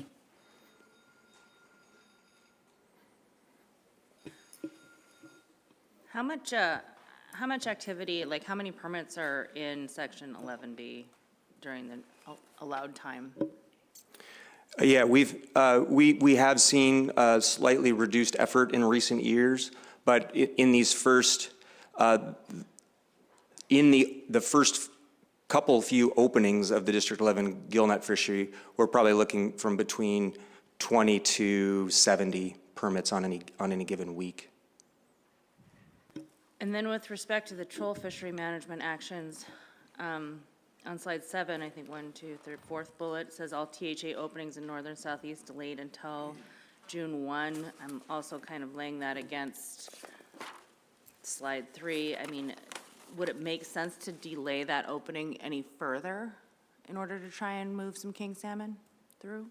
I mean, you've got drift nets that are being recommended through July. Obviously, the troll fishery catches, looks to me, recently, some of the, at least half. And I'm just kind of curious if you have thoughts on that. I know it's a THA, but just kind of was curious. Madam Chair, that's a good question. So the delay is to a point in the season where the majority of the stocks present at that time are Alaska hatchery. So by regulation, those THAs can open a month earlier than that, but it's been delayed because the majority, looking at Côte d'Ivoire tag-based estimates, the majority of what's in those areas beginning in June are majority Alaska hatchery and not wild stock concerns. What does majority mean, 50% plus one? More than 50%. That's still potentially 50% that are not, correct? There is still potential. I think, in any of these areas, there's still some potential, but I think the reduced proportions, I guess, and as you move further into June, that Alaska hatchery proportion gets higher and higher, and there's less of those wild fish as they're moving through. My next question is slide 6. With respect to that sort of green inset area, I don't know, yellow, green, whatever color that is. So that's considered to be essentially hatchery king salmon, and I'm assuming, and you mentioned excess is, that it's opened if excess is determined in that area, is that correct? Madam Chair, that is correct. In recent years, we've had some poor hatchery returns due to infrastructure issues at DIPAC Hatchery. So there has been a need to close a portion of that hatchery area. But in times when normal hatchery returns occur, we do allow a harvest opportunity in that area. And that's a pretty clean fishery. We do have some shoreside sampling data showing that during the time when it is open to hatchery retention, it's above 90%, up to 98% Andrew origin, hatchery origin stock. Thank you. Thanks. Was curious how that excess is determined just by. Madam Chair, I do work closely with the hatchery manager, and we are in discussions, certainly weekly, if not daily, on return strength to the fish ladder, and we are able to react fairly quickly and if needed. Thank you. Thanks. And then my last question, back to slide 3, is about the PU fishery. How is that PU fishery prosecuted? Is it hook and line? Is it dip nets? Is it gill nets? How are they fishing for those kings in river? Madam Chair, the personal use fishery are 15-fathom set nets in river between the Talk River Lodge and the U.S.-Canada border. It's a directed sockeye fishery, and we have been delaying that by up to 3 weeks in recent years. So we've been, by emergency order, we've been delaying that to start mid-July and in mid-August instead of early July, instead of July 1 through July 31. So, yeah, would you like any more information there? Yeah, I'll follow up on that. So just so that I'm clear, there's a 15-fathom set net, personal use fishery in river that's directed at sockeye, but clearly intercepts kings in the river in that late time period, in July and August. Is that when it's prosecuted? Yeah? Madam Chair, that is correct, yes. Are there any other gear types that are allowed in the PU fishery besides set nets? No, Madam Chair, it's very specific to set nets. Mr. Bowers? Thanks, Madam Chair. Scott, correct me if I'm wrong, but on the permit for the PU fishery, there's a permit limit of 2 king salmon, is that correct? That's correct. And what's the reported king salmon harvest from that fishery? Yeah, the average PU harvest in the recent time period is 10 fish a year. This fishery starts very late through that run timing. We're starting this fishery in mid-July. Very few Chinook salmon are below border at that time. But you're catching, according to your graphic, you're catching, a pretty decent proportion of the total harvest in that PU. Madam Chair, the gray in those bars Got is it. I'm looking the at District 11 drift District gillnet 11, fishery. thank you. The I PU just was- fishery would not even be, Just reminded myself of that. sorry about that. Mr. Commissioner? Yeah, so the start date of this fishery was even pushed back further at the last treaty meeting, so we could further protect king salmon in that PU fishery in order to allow the federal subsistence fishery to occur. So we negotiated a later start date with the hope of conserving more king salmon. Thank you. So you get the allowance, obviously, they're allowed 2, I think you said. Do you have any method of recording how many kings are caught in the nets and not retained, and what the mortality associated with that would be? Madam Chair, nothing directly, but we do have in-river Canadian fisheries just upstream of the personal use fishery, and the TTC does have net release and net drop-off mortality rates that get applied to that fishery, and those we can apply to the set gillnet fishery if needed. Again, we are talking about a very small number of fish in that personal use fishery. Understood. You can, but do you? Do we apply those net drop-off to the 10 fish? It would turn into decimal fish, so currently. 10 fish in the last couple of years, but I mean, as you move forward, I mean, ideally, we're looking for recovery here, so I'm just curious how that would be applied. Madam Chair, yeah, if that number was, yeah, we would apply that net drop-off or release factor to that personal use fishery if it were a number greater than 1. Before we were taking restrictions, when this fishery was July 1st through July 31st, an average Chinook harvest would be 30 or 40 Chinook. What is the number that's assigned to that net drop-off rate? What is that percentage? They're very low. They're less than the release is in the commercial drift, I believe, is 50% for commercial, for those fish that are actually handled and released, and the drop-off is smaller than that. I would need to look at our TTC tables. I'd be interested in that number, thank you. Okay, thank you very much. I don't see any further questions. Let's move on.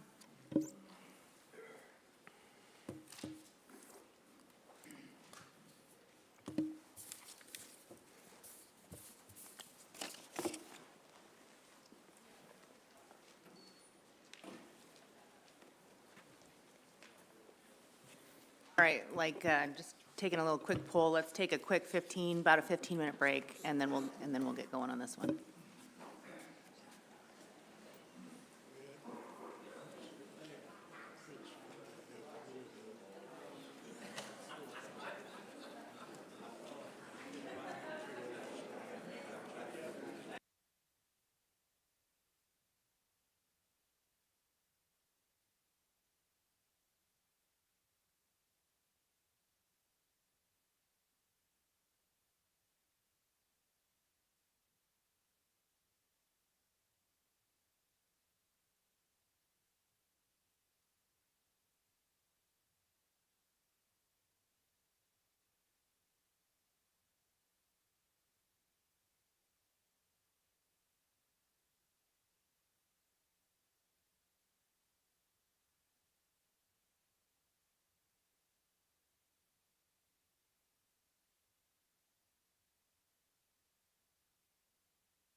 All right.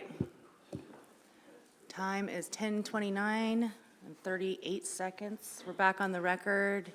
Troy, will you, I think you got some answers for some of the questions that the board asked earlier? Sure. Madam Chair, you had some very good questions during the last presentation, and just to provide a follow-up with some answers to those questions concerning the personal use fishery on the Taku River. I should state, I guess, for myself, for the record, name is Troy Tinas, Division of Commercial Fisheries Area Management Coordinator. I also serve on the, as the U.S. Chair for the Trans-Brandon River Panel.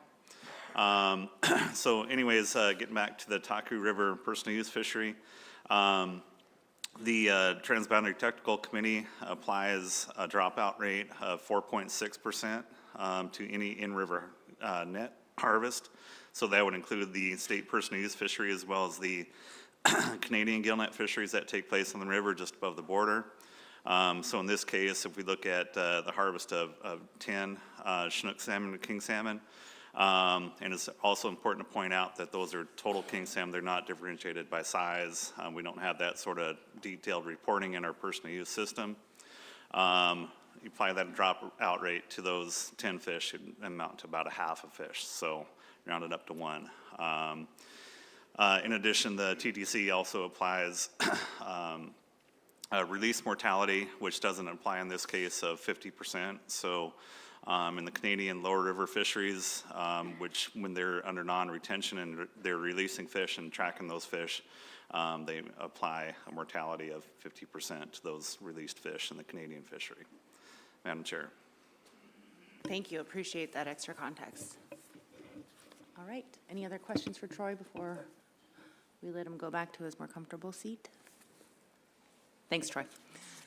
Okay. Let's talk about Northern Southeast Outside Summer Run Chum Salmon Action Plan Review, please. Thank you, Madam Chair, and members of the board and members of the public. For the record, my name is Anthony Wallach, and I'm the Assistant Area Management Biologist for the Sitka Management Area Commercial Fisheries. And today I'll be presenting on the Northern Southeast Outside Summer Run Chum Salmon Action Plan Review. And hard copies of this presentation are available as RC3 tab 32, and the written report is available as RC5. Today, I'm going to provide an overview of the Northern Southeast Outside, or NSEO, Summer Run Chum Salmon Index area. And then I will discuss the fisheries that harvest the NSEO chum salmon with a focus on the purseine fishery. And then we'll also explore the key management considerations that inform the development of the action plan alternatives. And then finally, we'll dive into the details of each action plan alternative.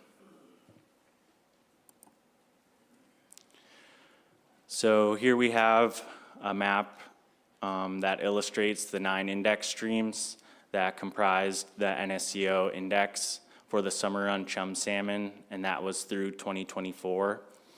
And I'd like to note that this year, the index stream in West Crawfish Inlet right here has been removed from the index. These streams, they're dispersed across the Sitka management area from Portlock Harbor up by Black River all the way down to Whale Bay here. The index counts within the subregion, they're primarily driven by 4 main systems, and those 4 main systems are Black River, the Sisters Lake Head area right here, West Crawfish Inlet Head stream, and then also the Whale Bay stream. And right now, currently, only the Black River has maintained its average production, while the remaining smaller systems have shown improvement by reaching or exceeding the historical averages as of 2024. I'd like to point out that the Southern Baranof index streams that were Whale Bay and West Crawfish Inlet, they play a critical role, because if all the other index streams were at historical levels of production, and these two continue to underperform, achieving that lower bound of the sustainable escapement goal would be highly unlikely. And as we learned yesterday, the West Crawfish head stream has been removed from the index, and if the Whale Bay Great Arm head continues its poor performance, achieving the SEG will remain challenging. The NSCO chum salmon, they're harvested in various fisheries, and those fisheries include the subsistence, sport, commercial troll, hatchery cost recovery, and the commercial purse seine. While we have data on the total harvest of each fishery, the proportion of the NSCO chum salmon in these harvests, they are unknown. And however, the fisheries occurring closer to the index streams, they're more likely to harvest the NSCO origin chum. The subsistence and sport fisheries, they likely contribute minimally to the overall harvest and therefore will not discuss in great detail. The commercial troll fishery primarily targets the hatchery-produced chum salmon in Sitka Sound and West Crawfish Inlet, with the fishing occurring in mid to late August. And although the incidental harvest of the NSCO chum salmon is expected to be low in the Sitka Sound troll fishery, the troll fishery in West Crawfish Inlet likely harvests some NSCO chum salmon bound for that area. The hatchery cost recovery fisheries in West Crawfish Inlet are aimed at preventing the hatchery chum salmon from staging near the West Crawfish index streams, but they may also harvest some wild NSCO chum salmon. And our discussion on the commercial fisheries, they'll primarily focus on the purse seine fishery in sections 13A and B, and that is due to the historical harvest levels and the terminal nature of the fishery. Here we have a map of the pink salmon fishing areas of the NSCO subregion, and these areas include the Portlock Harbor, Cas Bay, Slocum Arm, Salisbury Sound, Sitka Sound, West Crawfish Inlet, and Whale Bay. And due to the geographic location of these streams, the fish migrate straight from the ocean, and then they avoid major inside migration corridors, thus avoiding mixed stock fisheries. And this allows for management flexibility to permit harvests on the strong runs while protecting the weaker ones. Portlock Harbor and Cas Bay, they are typically managed together, with the openings driven by chum abundance early in season and then later by the pink salmon numbers. Salisbury Sound openings target the pink salmon that are bound for Salisbury, Peril Strait, and Hoonah Sound systems. But however, the time and area restrictions have been more stringent due to weaker pink salmon runs to Hoonah Sound. The Sitka Sound has no NSCO index streams and several hatchery chum salmon release sites, and those sites are shown on the map in dark triangles.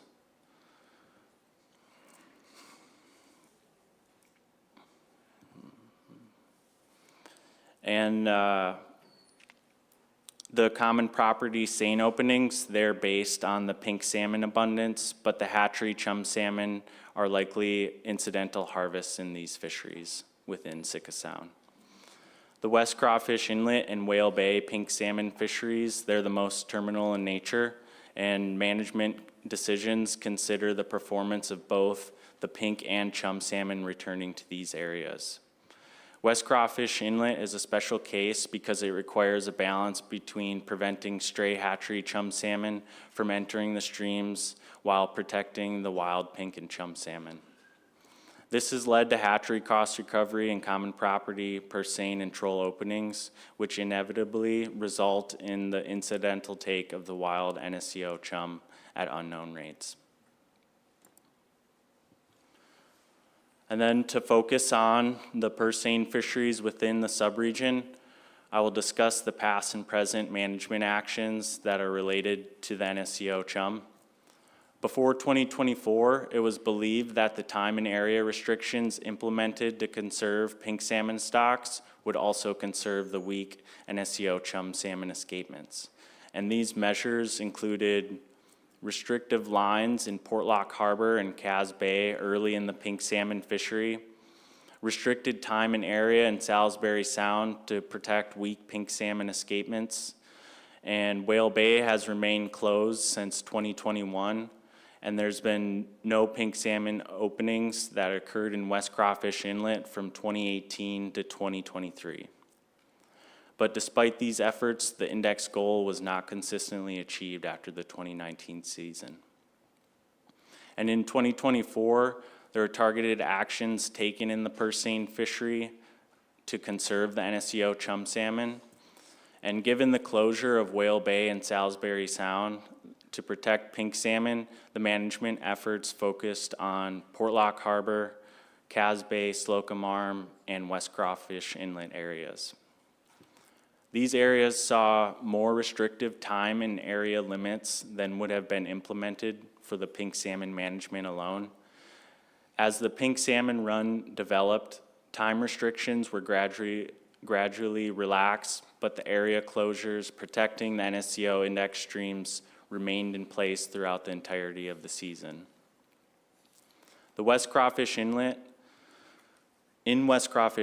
there was an unusually strong pink salmon run that prompted additional aerial and foot surveys early in August of 2024. These surveys confirmed that the summer run chum salmon had likely passed its peak, with most fish either in fresh water or protected by closed waters. And consequently, the time restrictions in this fishery were more conservative than necessary for pink salmon management. And although the current index goal was missed in 2024, the revised NSCO summer run chum salmon goal of 19,500 index fish was achieved in 2024. When developing the action plan, there were several key aspects of the NSCO subregion and its fisheries that were taken into account. Maintaining management flexibility is crucial, especially for the directed purse seine fisheries, and this consideration is realistic to two main factors. One, the terminal nature of the purse seine fisheries, and then the wide geographic distribution of the index streams, and that allows for targeted management actions.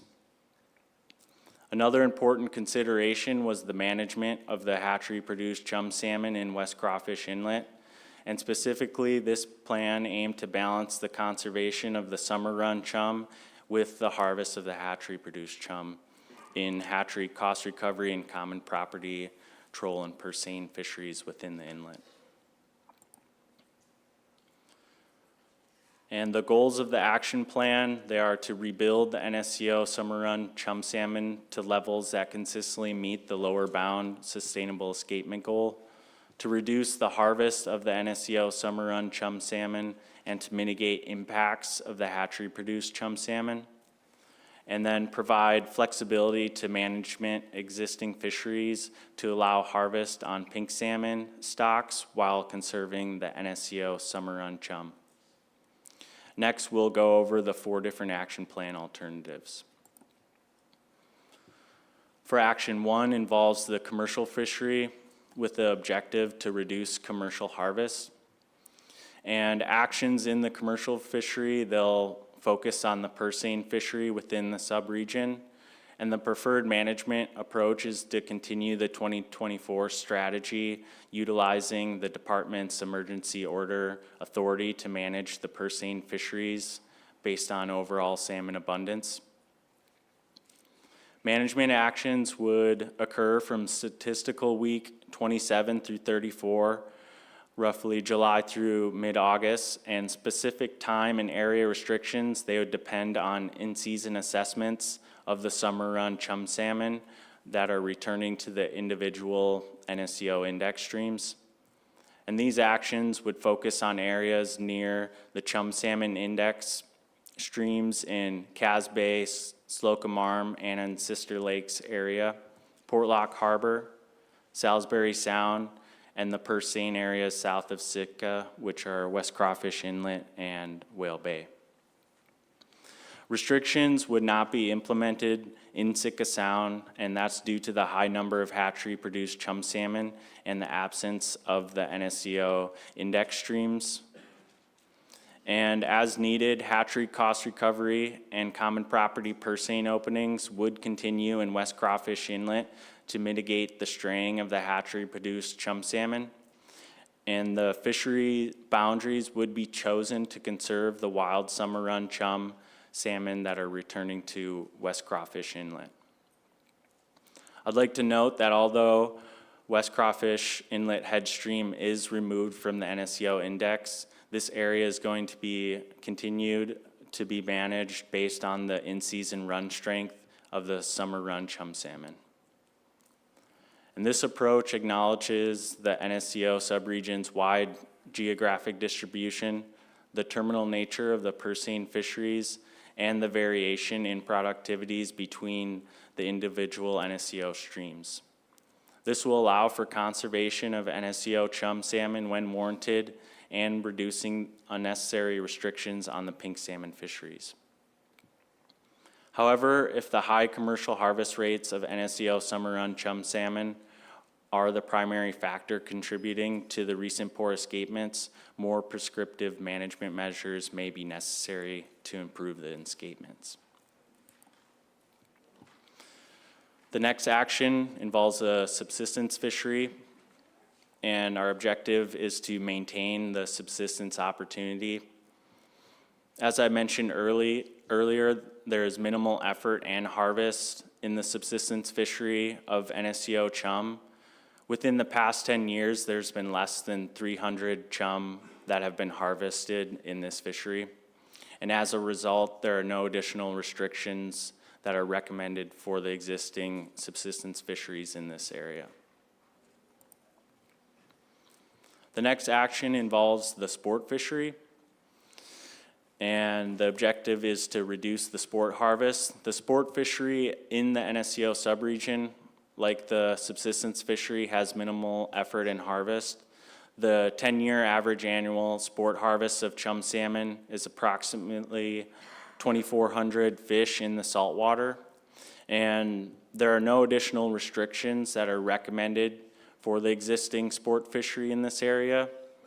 However, the department does retain its option to use the emergency order authority to reduce the sport harvest of the NSCO summer run chum, and that's if necessary by implementing in-season restrictions or closures in the specific areas within the subregion. And then the final action, alternative, addresses the releases of hatchery-produced chum salmon at the Crawfish Inlet release site. The primary objective of this alternative is to mitigate the impacts of the straying hatchery-produced chum and the incidental harvest of wild summer run chum. The three options that will be presented for consideration range from maintaining the current approach to ending hatchery-produced chum salmon releases in Crawfish Inlet altogether.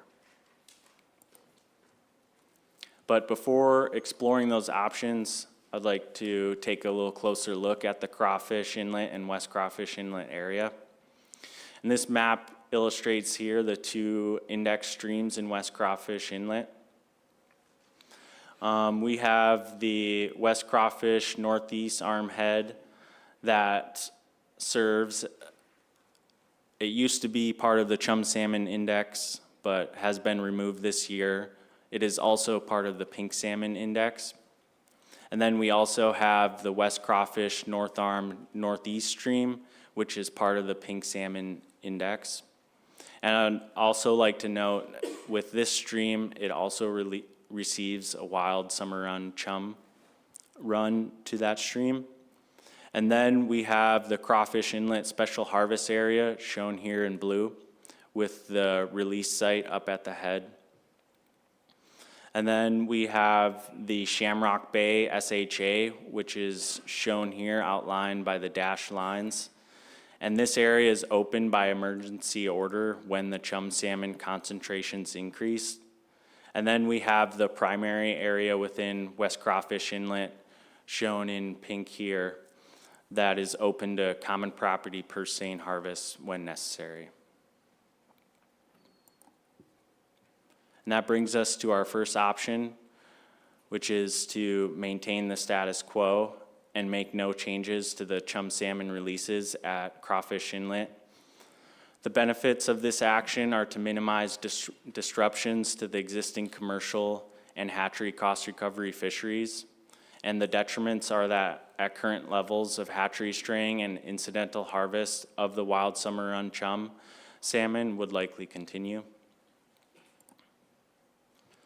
The next option is one where the commissioner reduces chum salmon releases by up to 25%. And the benefit of this action is it may reduce hatchery straying and incidental harvest of the wild summer run chum salmon by unknown amount. The downside to this approach is that the hatchery straying and the incidental harvest of the wild summer run chum would likely continue, but at a potentially reduced level. This may also result in the reduced opportunity for common property troll and purse seine fisheries to harvest hatchery-produced chum salmon, and would also reduce the hatchery cost recovery harvest opportunity as well. And then that brings us to our final option, which would be for the commissioner to prohibit releases of hatchery-produced chum salmon in Crawfish Inlet.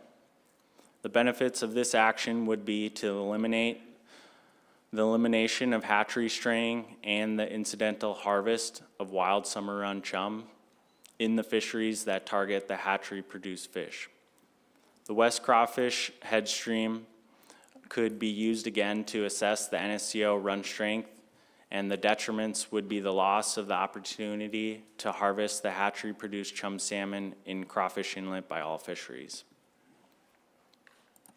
And that concludes my presentation, and will now accept any questions. Thank you for the presentation. Board questions? All right, I will ask a couple. So on slide 3, I was trying to take some notes, but you mentioned something specifically about Black River. What was that? Madam Chair, I just mentioned that Black River for our index streams and our index counts is one of the highest producers within the subregion. Thank you for that. Mr. Carpenter, I'll get to my follow-up question with that is, what is the history of how these streams are assessed? Like, what is the history of the indexing? Was there a time when you moved to this model where there were more index streams and some were removed over time? And if so, how many and where and when and why? Madam Chair, for the record, I'm Andy Piston, the Regional Salmon Research Supervisor for Southeast Alaska. So the index streams were originally chosen based on streams that had consistent counts of chum salmon over time at the appropriate time for peak timing. So that's really where the original selection of streams happened. And for a while, we only had 5 index streams, and a couple board cycles ago, we added some additional streams. We added, I think, Kalinnen Cove, Cass Bay, Slocum. I think those are the ones that were more recent. Oh, and Waterfall Cove. So we actually increased the coverage of the index a few cycles ago when we modified the index. Since that modification, what has been removed? Just the Just West Crawfish. Yeah. Is there discussions to remove Whale Bay? No, that one hasn't. We saw strays in there on the biggest return year of crawfish, but we've sampled it since, and it didn't look like that was a continuing issue. Mr. Carpenter. Thank you. My question was kind of specific to Whale Bay. What percentage of Whale Bay index area makes up what percentage of the overall total index is that? Well, typically, if you look at average peak counts for all these streams, Black River's the largest, it's, I think, around 8,000 is the average count. And Sisters Lake, West Crawfish, and Whale Bay all are around 7,000 or so. Okay. And then the other smaller ones usually have average counts around, 1,000, 1,500 on a normal year. Because when I kind of looked through the information that I had available to me, it seems to me that a lot of these index streams, over time, have obviously fluctuated.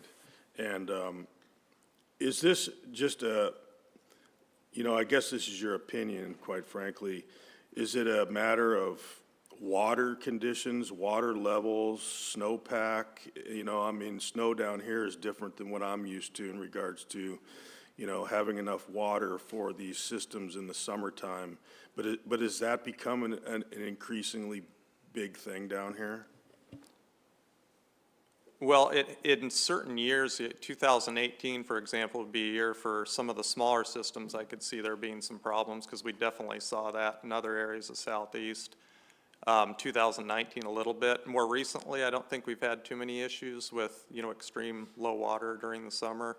There has been some limited cases of that in different parts of the region, but I would suspect it's more just, marine environment, marine survival driving the overall trends we see across the entire subregion. Okay, thanks. Mr. Wood? Yeah, thank you.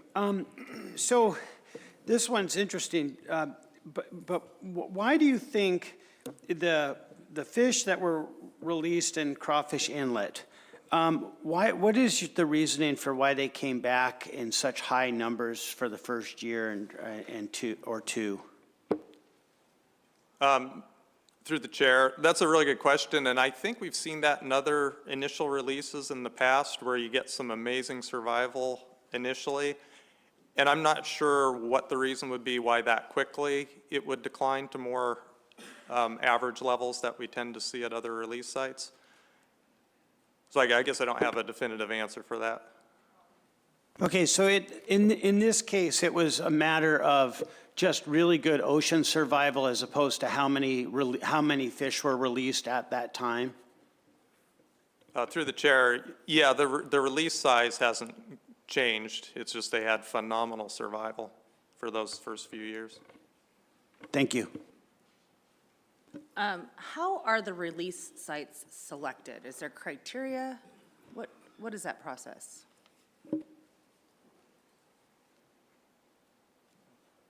Well, I think that goes through the RPT process, and so I think they're brought up. I think through the RPT process, the Hatchery Association would bring it up for consideration, and then it would go through a process there. Is there any criteria that's established for that, or is it just like, we think this place is great? Well, I think through that process, a whole variety of factors would be looked at from, the straying would obviously be one issue, and that is something that was, expressed as a concern for this release site during the RPT process. But does the department provide guidance on that, or Mr. Bowers? Thanks, Madam Chair. Yeah, so Mr. Piston's correct. Essentially, the hatchery operator would propose a potential new release site, and then the department would evaluate that. And some of the factors we would look at would be the impacts on wild stocks, the impacts on existing fisheries or other uses.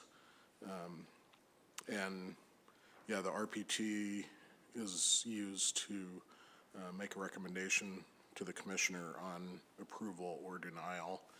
Mr. Pryor can add to that since he's been intimately involved with the RPT process in Southeast where these have been permitted. Thanks. For the record, Flip Pryor, Aquaculture Section Chief. The only criteria left out was a reasonable segregation between wild stocks. How does the department determine the impacts on wild stocks in that process? So if that's one of the criteria, one of the things that the department is charged with looking at the request of the RPT, how are you doing so? Madam Chair, New release sites usually require a test fishery ahead of time to see if, go in and set, make some sets with the seiner and see what fish are there during the timing that you would expect fish to come back. And that's usually done for 2 years before a site would be approved. Okay, thanks. Mr. Wood?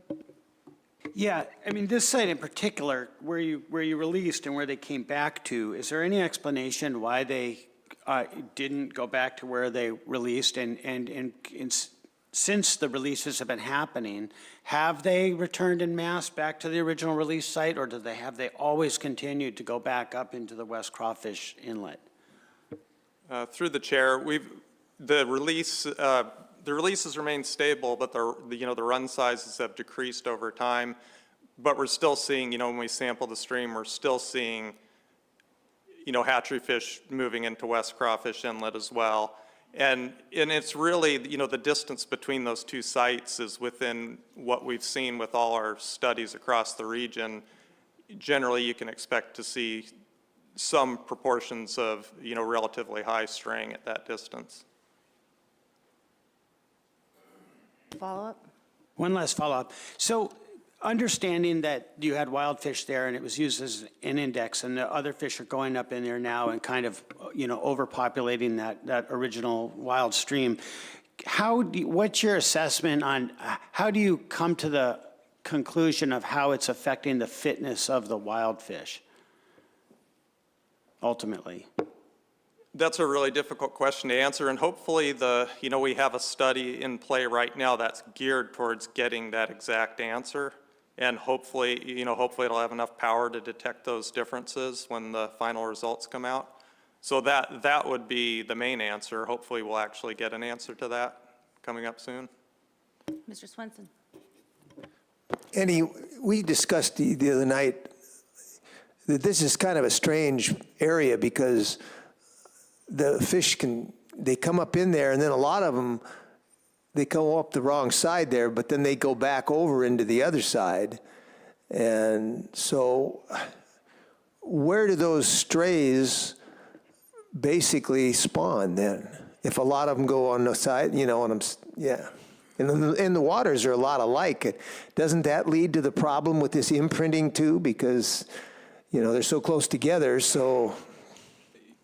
Yeah, through the chair, I think that is part of the problem is there's not a large stream up in crawfish, so that could play a role in the imprinting. And then you have they probably get fairly similar cues coming into the crawfish area, and it's a pretty convoluted area for the fish to navigate. And but as far as where they go to spawn, I mean, the idea is we want to harvest them all.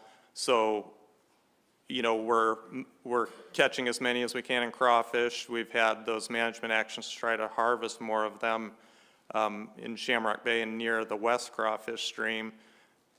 But beyond the harvest we're able to do, they likely go to, from what we've seen with our sampling, they go to the nearest streams that can support spawning.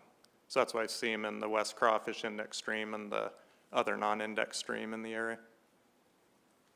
And that's why you get such a higher rate of this, in this area especially. Okay, well, thank you. One quick one. Is there any chance that predator density would impact where they go? Like if there's all of a sudden the predators are keying into this one inlet that they're actually that the fish are avoiding them to go up the. Through the chair, I'm not sure if that would play a role. I would think it would be temporary. I mean, I suppose if a pod of killer whales took up residence in crawfish, it might have some kind of impact on where they want to be, but I don't think that's what we're seeing here. To the actions that are presented here, action 4, specific to crawfish. Option A is status quo. What is status quo? What is the volume of release that is currently permitted? Madam Chair, I think we're at 30 million.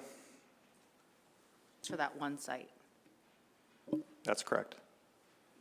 Why was the 25% reduction number selected? Was there a particular reason? Was it just a convenient number, or why was 25% being presented to the board? Mr. Bowers. Thanks, Madam Chair. So we were looking at 25% as an incremental step that we could evaluate. You know, this is the first time that we have taken an action like this to reduce permitted capacity. So, you know, this would allow us to evaluate the effect of that and then take further action if needed. And I don't know if Mr. Chairman or Mr. Commissioner, if you have any additional comments on that. Thanks. So I think crawfish caught us off guard. You know, we went through the process. We put it in kind of an isolated area, but we saw straying. So now, you know, we're seeing straying. To me, the responsible action is not just simply to remove index streams of wild stocks that you've identified as stocks of concern as the management measure, but it's to take something additional. And am I going to shut down crawfish totally? Probably. I didn't think that was a responsible thing to do given what's happening to the processing sector and everything else right now, and the fishermen are, you know, suffering because of market conditions. So again, I think I took an incremental step here. 25% seemed like a number. We'll figure out whether or not that 25% actually is working or not. But in addition to that 25%, I've asked for kind of a review of the entire process here, because something is missing here in terms of we got to where we got to right now. And that RPT process needs to have a good close look at it to figure out where we're going to go in the future. But in the meantime, I thought 25% was the right number. Just did some quick math. That's about 7.5 million, I think.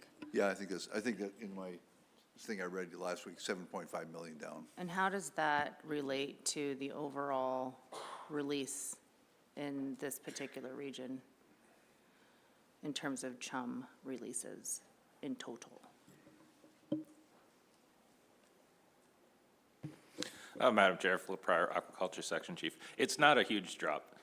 We tend to look at, and when we're talking these numbers, it's eggs. That's our permitting standard.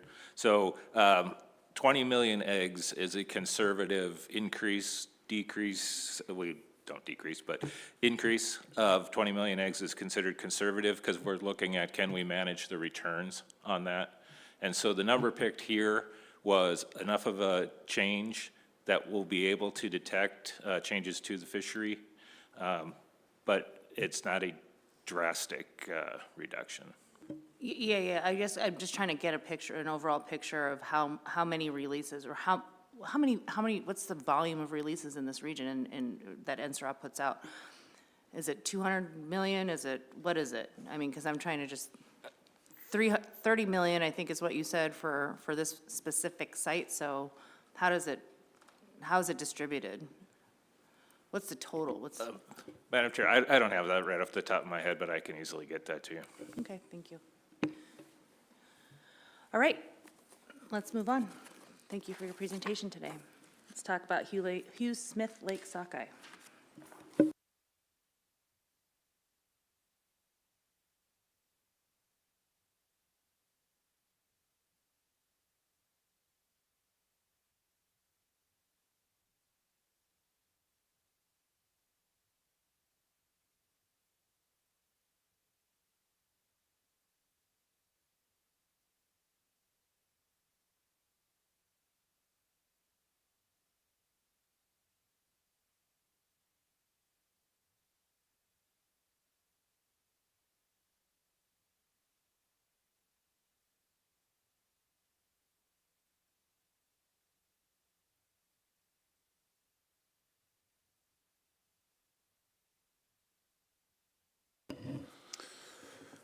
Madam Chair, members of the board, good morning. Bo Meredith, Ketchikan Area Management Biologist for Division of Commercial Fisheries. Excuse me. I manage the districts 1 through 4 commercial net fisheries. Hugh Smith is located in District 1, and that is the district where they are primarily harvested. This oral report can be found under RC3, tab 33, while more detailed information for everything Hugh Smith sockeye can be found in the Hugh Smith Lake sockeye salmon stock status and action plan in RC6. I'll be reviewing in a little more detail the specific items presented in the Hugh Smith Lake sockeye action plan that Mr. Piston presented for commercial and subsistence fisheries. Kelly Reppert will provide a closer look at the sport fishery, And Mr. Piston highlighted many of the relevant points in his presentation, and given the nature of the Hugh Smith sockeye harvest, we will primarily focus on the commercial fisheries options with little discussion geared towards subsistence and sport.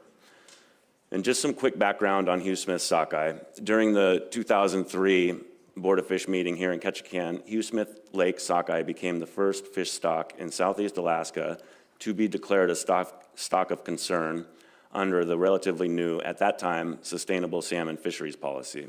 The lake itself is located on the mainland, 43 miles southwest of Ketchikan in the pristine Misty Fjords National Wilderness Monument. The lake empties into Boca de Quadra Inlet via Sockeye Creek, and as you can see here, it's a very short jaunt from the weir to saltwater. I should further add too, as you see some of these maps as we get through the presentation, that Hugh Smith Lake right here is about 15 miles from the mouth of Boca de Quadra, where the nearest commercial fisheries would take place. So when looking at specific options for reducing the commercial harvest, there are 3 options presented. Option A would be no formal prescribed actions. Option B could be considered status quo since 2006, when the stock of concern designation was removed. The department has, in most years, implemented those area restrictions prescribed from the original action plan.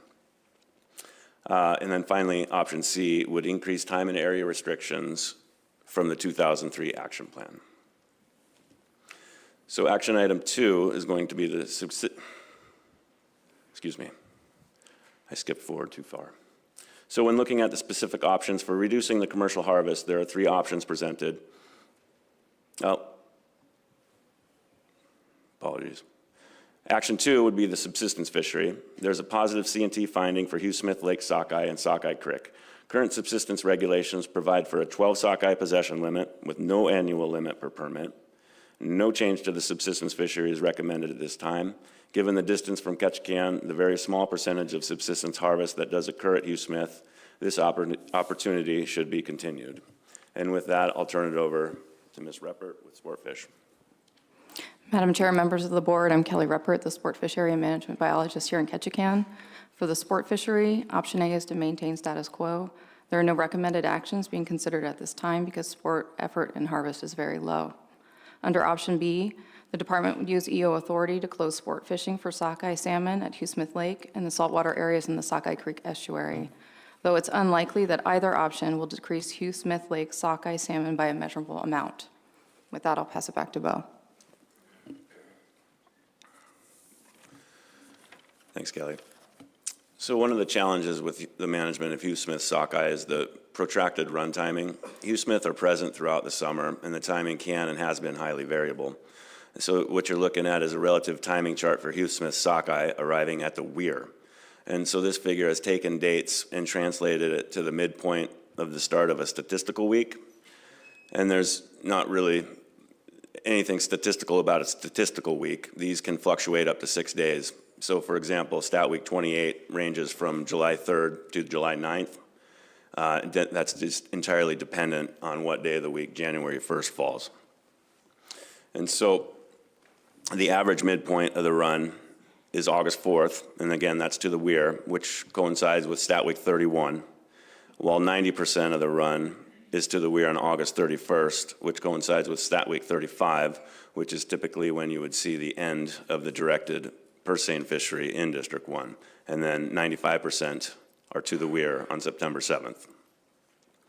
And so with that timing in mind, we'll jump into the specific options for commercial fisheries presented in the AP. So again, Hugh Smith is located, essentially on the mainland shore of District 1, and like most seine fisheries in Southeast, the seine fishery is managed on the strength of pink salmon.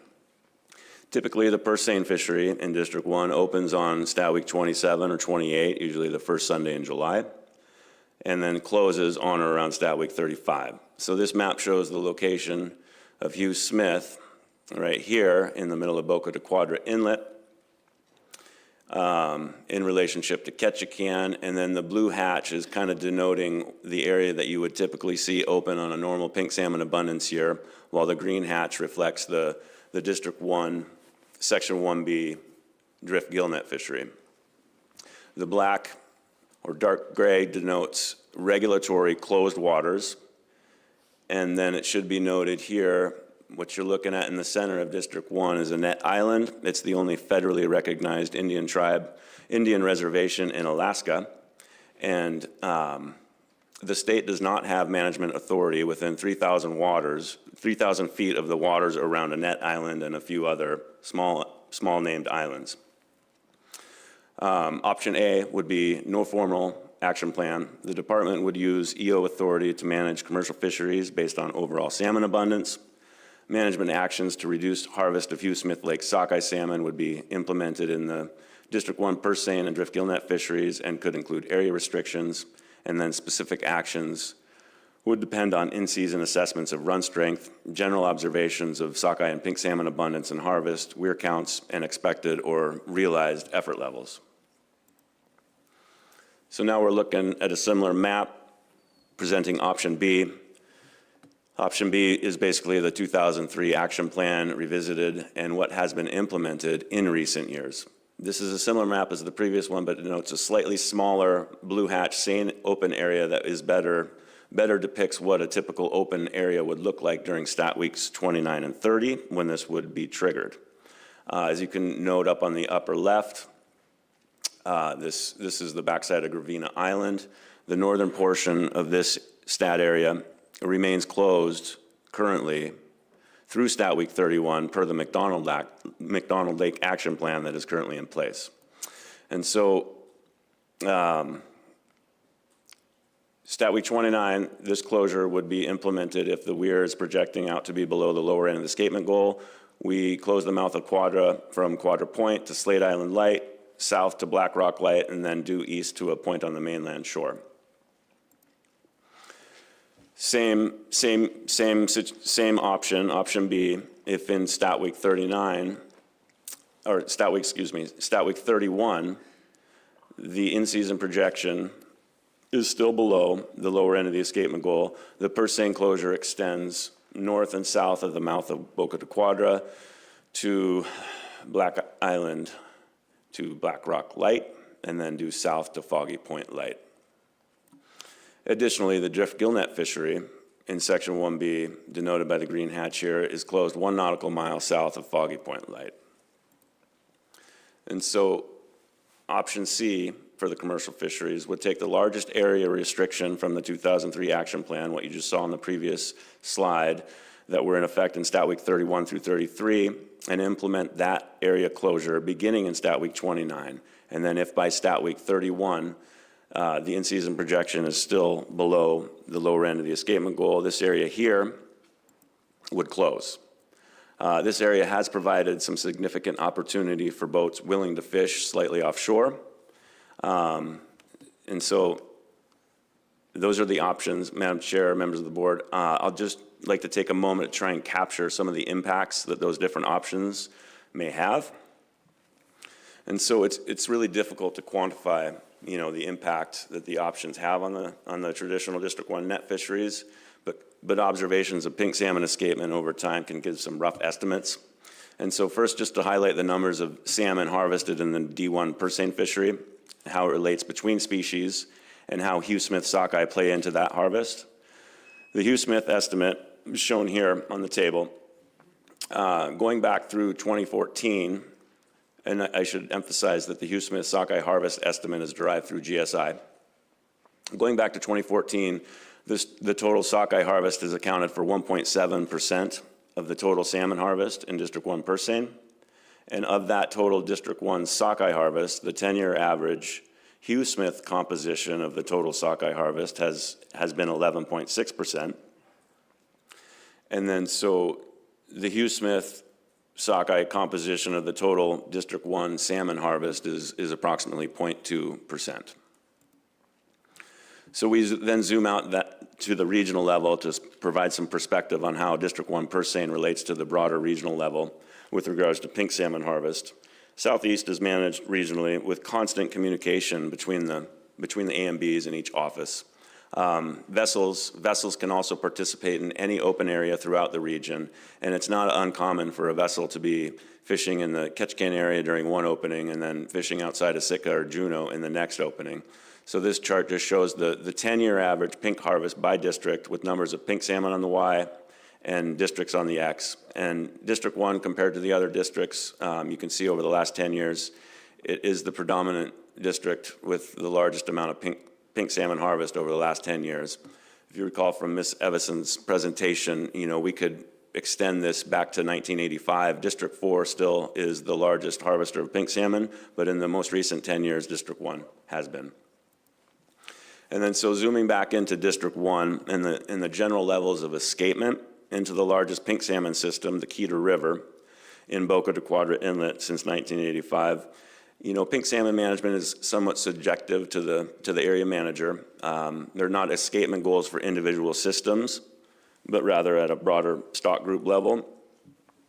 And so the peak counts from 2019 through 2024 here on this figure represent peak counts with option B of the action plan in effect from Stat Week 29 through 33. An adequate target that I like to see for pink salmon into the Keter River is anywhere between 200, 400,000 pink salmon. And so these blue bars that you're seeing here represent an aerial survey count. It's our peak one-day, single-day count during what is thought to be the peak in-river abundance. And so the blue bars represented on the right y-axis are your peak counts in numbers of pink salmon. And then the gray line is denoted as total District 1 pink salmon harvest on the right y-axis. And so it just paints a rough estimate of potential foregone harvest, of over 1 million pink salmon in the Keter River in 2024. And obviously it would be expanded for the other pink systems in Quadra, but Keter was far and away outperformed most of those other systems, so slightly expanded. But Madam Chair, members of the board, that's all I got, and I'll take any questions. Thank you, Mr. Meredith. Mr. Carpenter. Thank you. Specific to the different options laid out in the action plan, which one of these options, well, I guess my first question is, depending on what the board were to do with this, how big of an impact are these options going to have on you to manage this pink salmon fishery, specifically to control levels of escapement?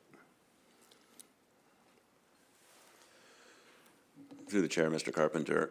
While Hugh Smith currently, it recently got relisted as a stock of concern at the October work session. So while it has not been a stock of concern, I've taken management actions from 2019 through 2024, as you saw in option B. So those actions have been implemented the last 6 years. Option C takes that a step further, increases the total area beginning immediately in Stat Week 29, which is 2 weeks additional expansion to that closure in District 1. And that's really the crux of my question is, obviously option C starts things earlier and there's expanded closure areas. And I guess that's my question. Will that have an impact on your ability to control the pink salmon escapement levels?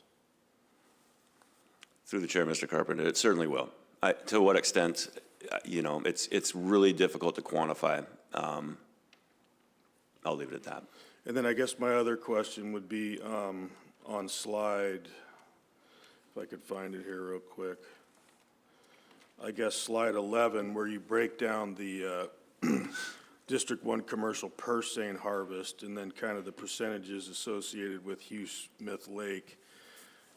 Am I taking that there is no chart that references the gillnet fishery that takes place because the percentages are just significantly lower in the gillnet harvest? Through the chair, Mr. Carpenter, I kept this one focused for the board's interest in time, but there is a similar chart. It is not as D1 purse seine harvest more, but that can shift on any given year. If these fish came through the same week, the same numbers on any given week and came through the same point, it would be easy to manage for these. But it's, it differs on any given year, and sometimes the gillnet fishery in District 1 does take a significant proportion. But overall, when you average it out, the D1 purse seine harvests more. So to follow up on that, do you have a similar table that is broken out by stat week for percentage of sockeye harvest present in both the purse and the drift net, gill net fishery?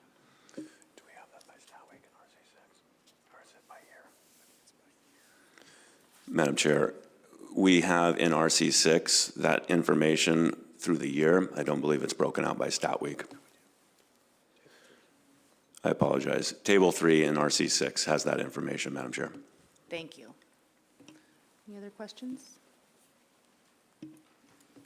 Mr. Wood? Wait, I just looked up the Kita River. In that inlet, what is the biggest producer? Is Kita the biggest producer of the pink salmon? Yeah, through the chair, Mr. Wood, I got it up here on the screen. Kita River this is Kita Arm. Kita River is by far the largest producer of pink salmon. The Martin River is down here. It's a close second, but the Kita River this year was unlike anything I've ever seen, and it was bonkers for pink salmon. So it says the waters are closed there. Why is that? Through the chair, Mr. Wood, Quadra has numerous salmon streams, and if you scroll down here, you've got badger, weasel, vixen. They're all prolific pink salmon systems. The Kita River itself is a 4-species index stream for Chinook, Chum, coho, and pink salmon. It's very unusual, too, with regards to timing. Kita and Martin River are our first really pink salmon systems that we target pink salmon in early July. Those fish come in very early. And then as the season progresses, the remainder of the Boca de Quadra systems are very late. And so you have this protracted run, not only with Hugh Smith, but with pink salmon to those other systems. While they don't have the same magnitude as the Kita, those fish, the humpback to the south of Hugh Smith, I've had peak counts for pink salmon on that system when I'm conducting a helicopter aerial survey for coho in early October. Wow, thank you. I guess what I was getting at is why wouldn't it be possible to have a more focused harvest specifically up in that inlet at that time frame? So that's where I was getting at. Yeah, believe me, that's been a topic of discussion, through the chair. Given that it's a 4-index stream for multiple species, it's just not prudent to go up there and harvest the abundance of pink salmon because of the incidental harvest you would likely encounter. Okay, thank you very much. I think it's about 11:30. I think we'll take a little bit of an early lunch break and come back with, and we'll begin our traditional knowledge reports and our public testimony this afternoon. So thank you very much. We'll come back on the record at 1 p.m.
All right. Good afternoon, everybody. The time is 1:10. We are back on the record. And we're going to start into sort of the public portion, one of the public portions of this meeting. And we're going to start this afternoon with traditional knowledge reports, followed by public testimony. I'll give you a little bit of information about traditional knowledge reports since we haven't seen one before at a Southeast meeting. So relatively new to the board's process at this meeting, of course, is the inclusion of traditional knowledge reports from the public. The board recognizes local and traditional knowledge as an important aspect of best available science. As such, access to these knowledge systems should be an important part of informing board decisions through their close proximity and intimate, often long-standing relationships with fish resources, the environment, and the ecological systems that are critical to fishery sustainability. The board endeavors to incorporate traditional knowledge more intentionally into its process by seeking and inviting traditional knowledge holders recognized by their community, tribe, or other organizations to share their experiences, their values, and alternative or independent observations and data collections directly with the board. For the purposes of this meeting, the invitation has been made through this new agenda item. The board has provided the opportunity to sign up for traditional knowledge testimony relevant to the proposals and subject matter under consideration at this meeting. If you are interested in the full adopted board policy on traditional knowledge, I'd encourage you to go look it up on our website on the findings page. It is 2024-305-FB. We experimented with this a little bit last year, and through our process committee, we're going to continue to solicit feedback on this approach and suggestions for how it might be improved for future regulatory board meetings. For this meeting, for session 2, the deadline to sign up for traditional knowledge consideration was noon on January 31st, so last Friday.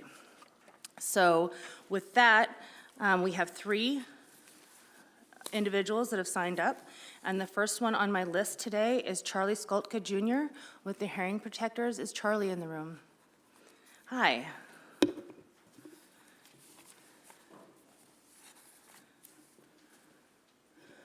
Welcome.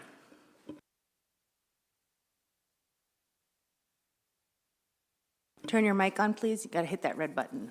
There you go. Goodness cheese, Adi. Mr. Charlie Kleka, you had to a sock. Kitkun, Haida, you had to a sock. Goodness cheese, thank you all for having me. And I'm super excited for this opportunity. I've waited my whole life for this.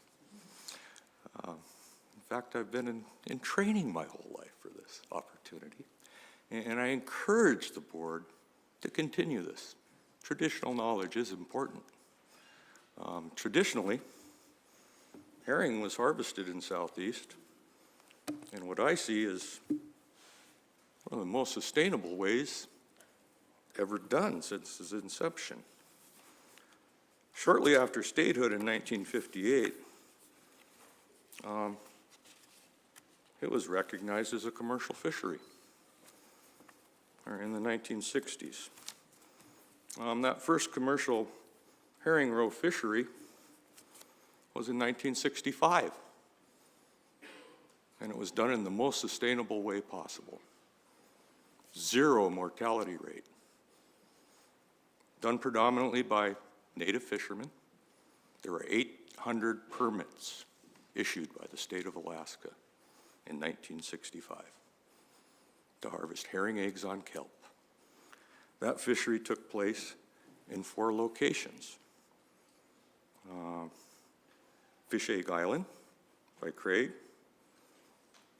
Pelican, I believe, and of course Sitka, and there was one more. In 1966, well, back in 65, over 90% of those permits were held by native Alaskans, Alaskan natives.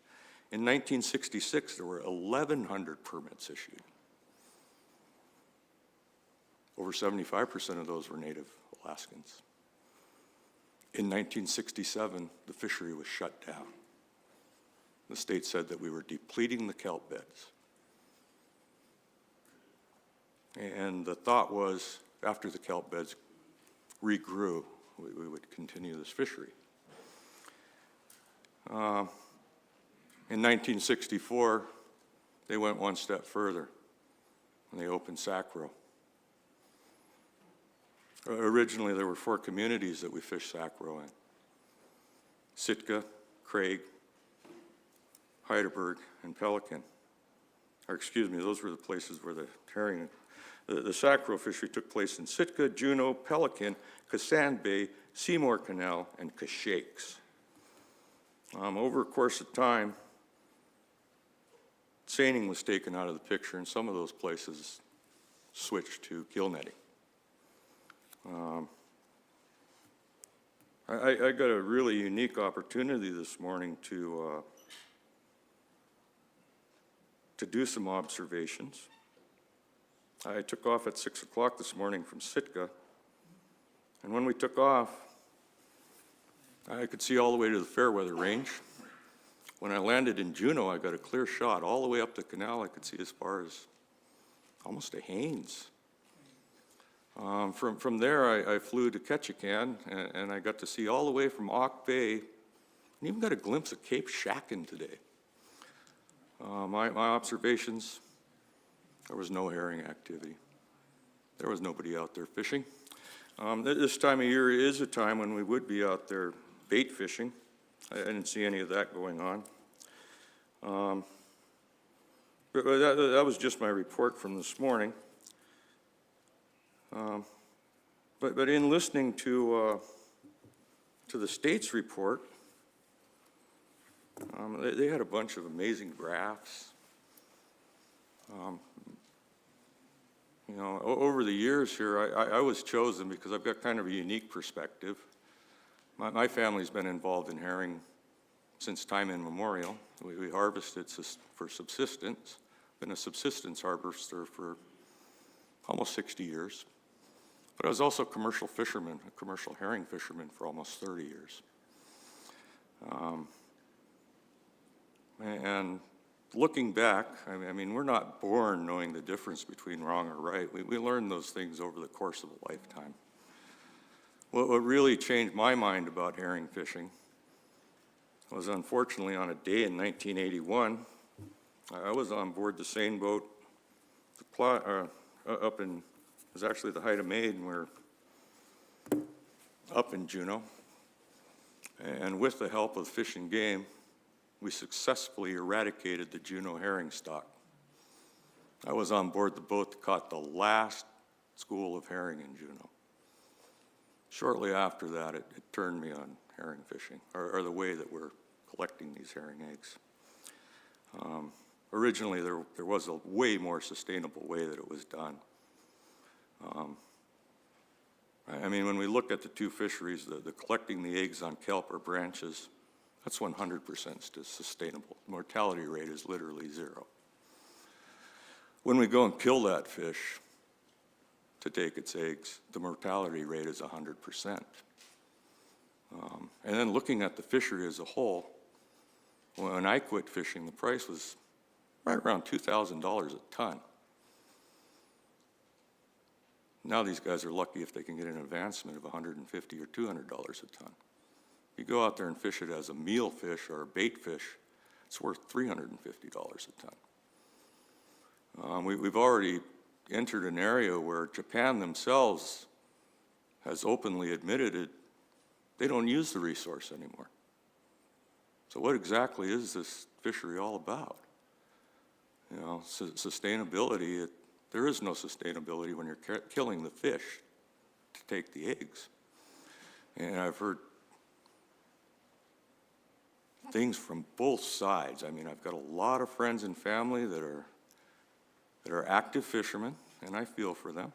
They spend a lot of money, put a lot of time and effort into buying into a dying fishery. And when I look around at what the state's doing,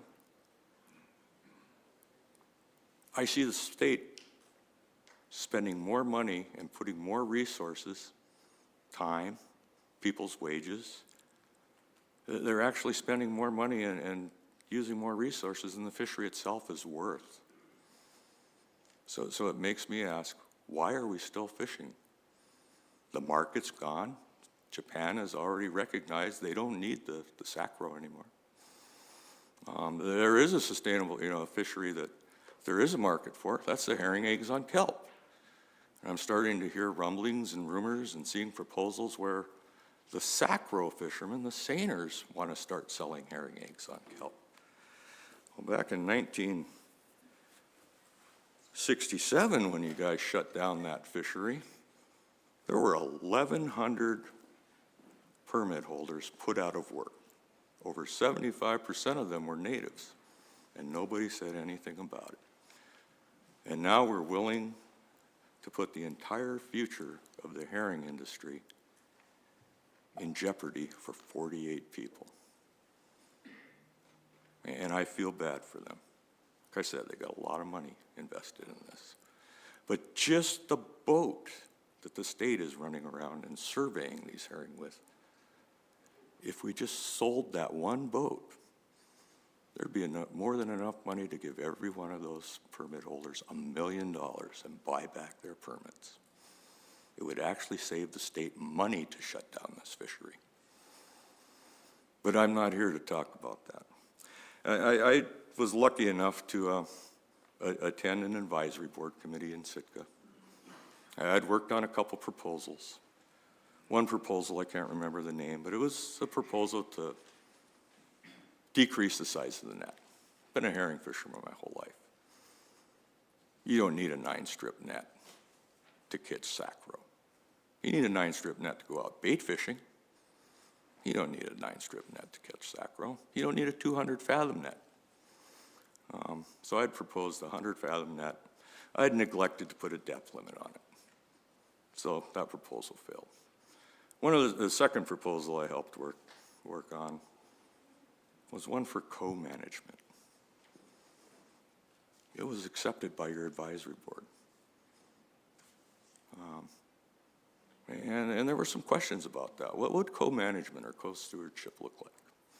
And I had suggested, well, if you want a working example, you don't have to go too far down the beach. All you have to do is go as far as Washington State, and there's been a working example in place for decades that left all parties happy. It's called the Bolt decision. And I encourage you guys to look that up. The author of the Bolt decision is still alive. He's a lawyer from the Seattle area, still in practice. It would be cool to get a third party in and discuss this. Because, in order to keep this all herring going, we need to find out a way to work together. And I think the Bolt decision is a good example of a working relationship between tribes and state. It's a perfect working example. It's been working for decades. And I encourage the board tonight, if you don't know what the Bolt decision is, please look it up. Yeah. There was another. Your time is up. You had 10 minutes. Oh my gosh. But I will ask and see if there are members with any questions for you. I did have one question, just one real quick question. There was a report by the Fish and Game this morning, and there was some information left out, and I was wondering if we could get them to respond to that. There were some issues with their formula that they used, and it was brought to my attention that they didn't share that information until after our advisory board committee meeting. And that information had something to do with their numbers being so far off that there was over 100% miscalculation. And that wasn't mentioned by the state when they did their, and I was kind of wondering why. Okay. Relative to the forecast, well, Yes. we're under advise. Yeah, I understand. Yeah, and we'll have the board will have that opportunity to ask the department, and we'll also have an opportunity to explore that a little bit more during the committee of the whole. Right. So Yes, thank you very much for your report today and being with us to provide that perspective. One question that I do have for you, you mentioned that in 67, was it a herring on kelp fishery that was shut down? Yes, it was. Interesting. And Yeah, there was a herring on kelp fishery that existed before the sacro fishing, and it was predominantly done by natives. Do you know why it was shut down in 67? The state of Alaska said that we were depleting the kelp beds, And now we know that kelp is one of the fastest growing plants on this planet. You know, it's just another way to get at the resource. I see. Okay. And in doing so, they created a situation where the mortality rate for this fishery is 100%. The existing fishery that was there before the Sacro fishery, the mortality rate was 0. All right. Thank you very much for being with us today. Yeah, thank you. And I really look forward to doing this more often. I think this is a great platform, and I enjoy being given the opportunity to speak with you guys. And I want to leave on a positive note. Yeah, I think this should all be positive, and we should be working together. Thank you, Charlie. I'd also like to invite Robert Sanderson Jr. with the Central Council Tlingit and Haida Indian Tribes of Alaska. Welcome.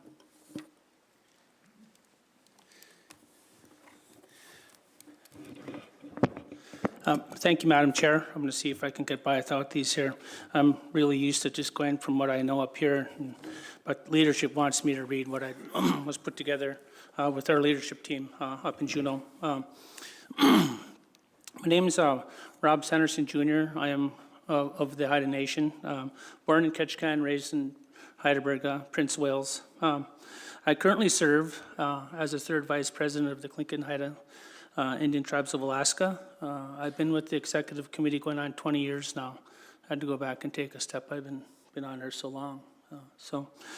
With that, I'm not going to really get too much into my introduction. I wear many hats. My native name, which was given to me when I was a young child, is Gusua, and so that means talk too much. That was given to me by my grandmother and my aunt, the matriarch of our family. So I guess I have to speak real quick because under 10 minutes, right? So anyway, like I said, Madam Chair, I serve as a third vice president of the Central Council Tlingit and Haida Indian Tribes of Alaska. Tlingit and Haida is the oldest, largest federally recognized tribe and state-recognized tribe in Alaska, representing 38,000 tribal citizens and communities stretching over 43,000 square miles in southeast Alaska Panhandle. Tlingit and Haida maintains a government-to-government relationship with the United States and is a regional coordinator for collaborative stewardship programs with tribes, tribal organizations, and corporations, government entities, nonprofit organizations, and other groups in southeast Alaska. Tlingit and Haida applauds the Board of Fisheries in its effort to dedicate space for the inclusion of technology. We look forward to seeing refined our processes in how traditional knowledge as provided during these reports is meaningfully considered and weighed in regulatory frameworks, broad actions, fisheries management, and decision-making. In the same regard, Tlingit and Haida expresses deep concern over the overlapping schedule for the meeting of the Board of Fish, the North Pacific Fisheries Management Council, and the Federal Subsistence Board going on at this time. The dual fisheries management system in the state of Alaska already presents challenges and barriers for effective tribal engagement and participation, and these overlapping meetings highlight the reality. Many tribes have limited capacity to get to meetings in a timely manner. Over 556 proposals to digest of hundreds of pages of technical reports to be informed of certain regulatory changes and important issues that have direct impacts to our way of life. In addition, it is not feasible to travel and present at each meeting, and the state and federal management bodies have to create an unfortunate situation where tribal staff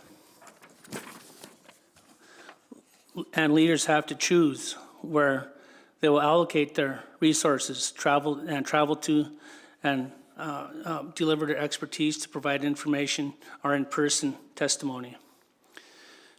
There is no board representation on the Board of Fish from Southeast Alaska.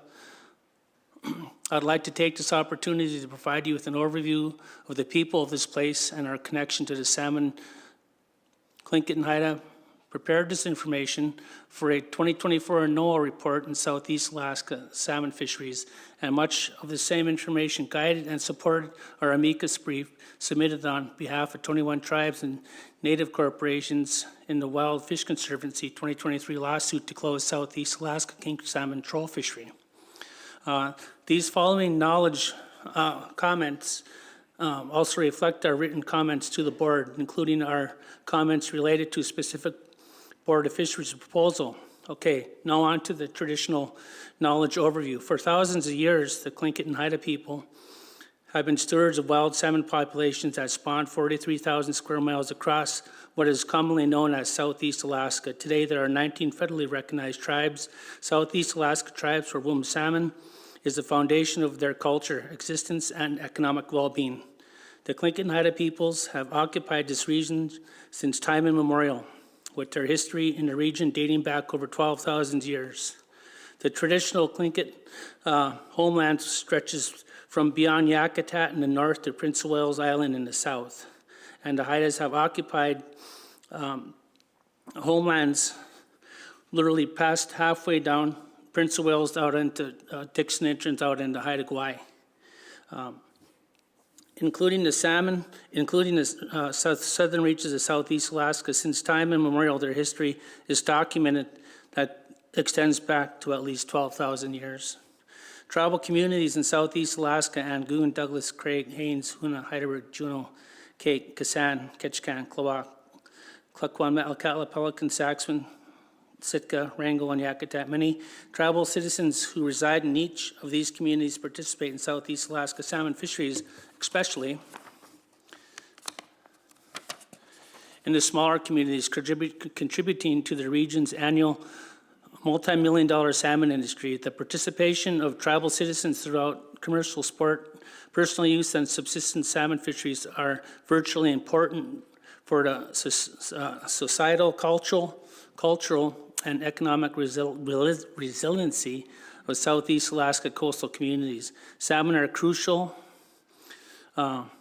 crucial importance to indigenous peoples throughout coastal Alaska, which is shown through our diet, artwork, and dances. Wild salmon are the lifeblood of Alaska and are an irreplaceable resource for the world. Salmon have sustained indigenous families in Southeast Alaska, again, for over 12,000 years, and have served as the foundation of Alaska Native culture, commerce, and biodiversity. Salmon have been the most important resource for Tlingit and Haida peoples. Tlingit and Haida relations with salmon combine spiritual understanding with our traditional knowledge. The management of salmon fisheries has developed throughout the course of human history due to social, ecological, and political challenges. Traditional knowledge and spiritual belief led to practices that sustain salmon runs and farming systems that include allocation for use for clan groups, the governance which was salmon enhancement developed by the Tlingit and Haida was successful in sustaining the highly productive systems for thousands of years. Dr. Steve Langdon, who is an archaeologist at the University of Alaska Anchorage, writes that a special relation with places that are memorialized by the Tlingit and Haida, objects, stories, clans, dances, crests that represent the clan history and claims to the location, territory, or resource. Salmon stream ownership was one of the most important forms of property held by clans. Salmon streams were under control of stream chiefs who exercised governance by determining who had access, harvest limiting technology, and location of harvest. In general, other Tlingit respected clan claims of two streams, but if they were violated, the Tlingit and Haida would use violence to protect their claims. While Southeast Alaska's fisheries have changed over the course of time, across these very important fisheries remain of utmost importance to Alaska Native peoples and their family. Since colonization, Alaska Native peoples have been have seen reduced access to the decision-making power of the management of fisheries and privatization of the salmon industry. Moreover, clear-cutting logging has damaged salmon streams and commercial recreational fisheries complete for traditional and customary uses. Extrapolated by human impact, climate change factors are adding additional stressors on our natural systems. These changes in ocean conditions are reducing salmon size and availability, resulting in the rationale changes between Alaska Native peoples and salmon fishing practicing, maintaining continuality across salmon fishing provides food security and supports food sovereignty for Southeast communities. Each community in Southeast is supported by salmon fisheries, where of the 5 species of Pacific salmon accounted for 70% of the Southeast Alaska seafood production value in 2019. Protein sourced from salmon fisheries is culturally and nutritionally significant to many tribal citizens that can be a lower cost alternative compared to other sources of protein in small rural communities in Alaska, where grocery prices are often inflated due to shipping expenses. The seafood industry provides economies to scale and economic activities that lowers the cost of utilities, shipping, fuel, tax rates for residents in many Alaska communities. Fishing communities also benefit from marine infrastructure and support service, which are more developed due to the presence of the commercial seafood industry. All of this to say, it is often difficult to quantify the economic importance of subsistence activities across this could benefit our economic analysis. For instance, the sharing and providing of salmon is not only a social practice, it has economic value as well. Many families in Southeast Alaska communities are interconnected and rely on subsistence economy. However, our salmon fisheries have dispelled tribal communities from sustaining or gaining access to fishing and place-based livelihoods. Thank you, Rob. Oh. I gotta hold you to the time limit. Yeah. As best I can. I don't know how much you have left there. I had about 5 more bullet points. Perhaps will you be here for committee? Yep. I do have a question for you, though. You talked about the salmon species that have, this history, and I'm curious if there is a particular species of salmon that has a greater cultural traditional value or use than others in your knowledge. Well, it all depends on, in my knowledge and what I've learned in my lifetime, in what part of the state you live in. I'll just go with the pink salmon, okay? This is something that the Haida have always known for years, okay? The day you catch the pink is the day you cook it. Because at that time, it provides a lot of omega-3s right there. Pink salmon is actually one of the better eaten foods out there. You take the king salmon that Alaska Airlines always takes a big opportunity to market Copper River salmon. But in reality, the Yukon salmon have more omega-3 oils in them because they have to take a longer journey up to get into Canada through the whole interior of Alaska. So, and therefore, they have more omega-3s in them and much better fatty parts on their belly, which the tribes really love to eat. So, and as far as the chum salmon, that they're really, and I'm not speaking for any particular tribe, but as far as the chum salmon go, Madam Chair, that is highly prized by the interior tribes, and also for providing for their dog teams up there along the Kuskokwim and the Yukon. So for the record, that is a fact. And so with that, commercially, well, king salmon, sockeye, everybody wants to target those, but as we all know, our fish are getting smaller. If you go back and look at the king salmon derby winners on the internet that won these derbies way before my time, you go back all the way to the 20s, 30s, whenever they started these derbies, you had king salmon here in Southeast Alaska that were actually winning these derbies at 80, sometimes 90-pound fish. Nowadays, a 40-pounder makes the news. So something's going on out there. Not to get off topic, Madam Chair, but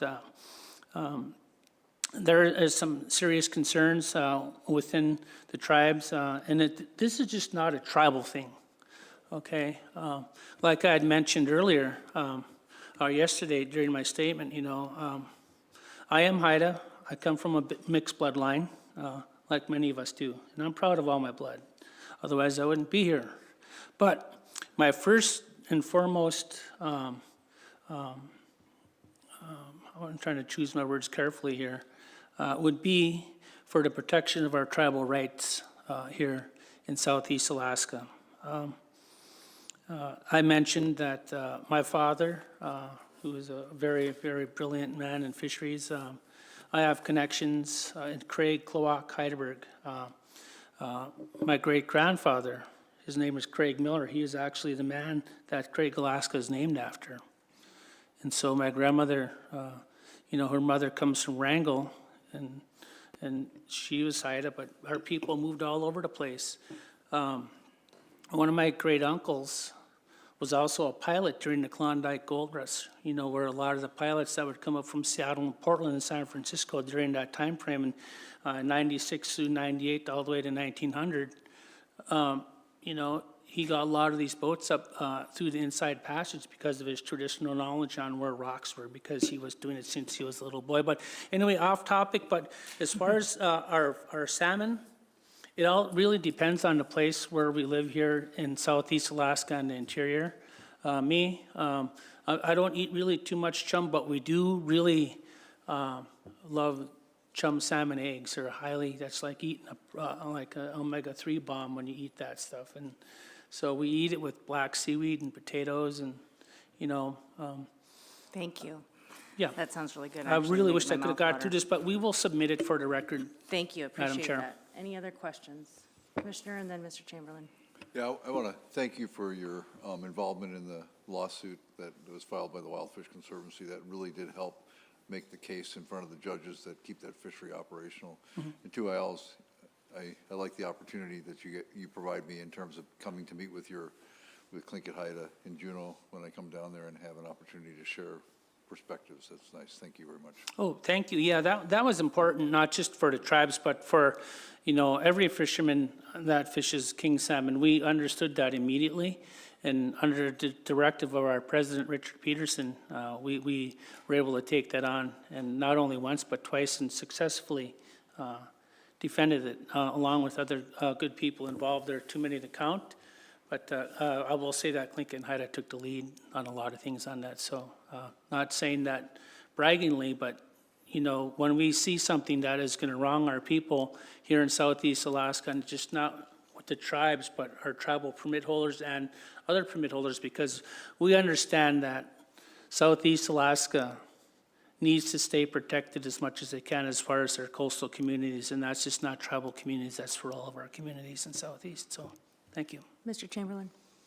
Thank you, Madam Chair. Good afternoon, Mr. Sanderson. And again, I'll echo the department's thanks on a larger level. Thank you for your leadership over the long decades of service.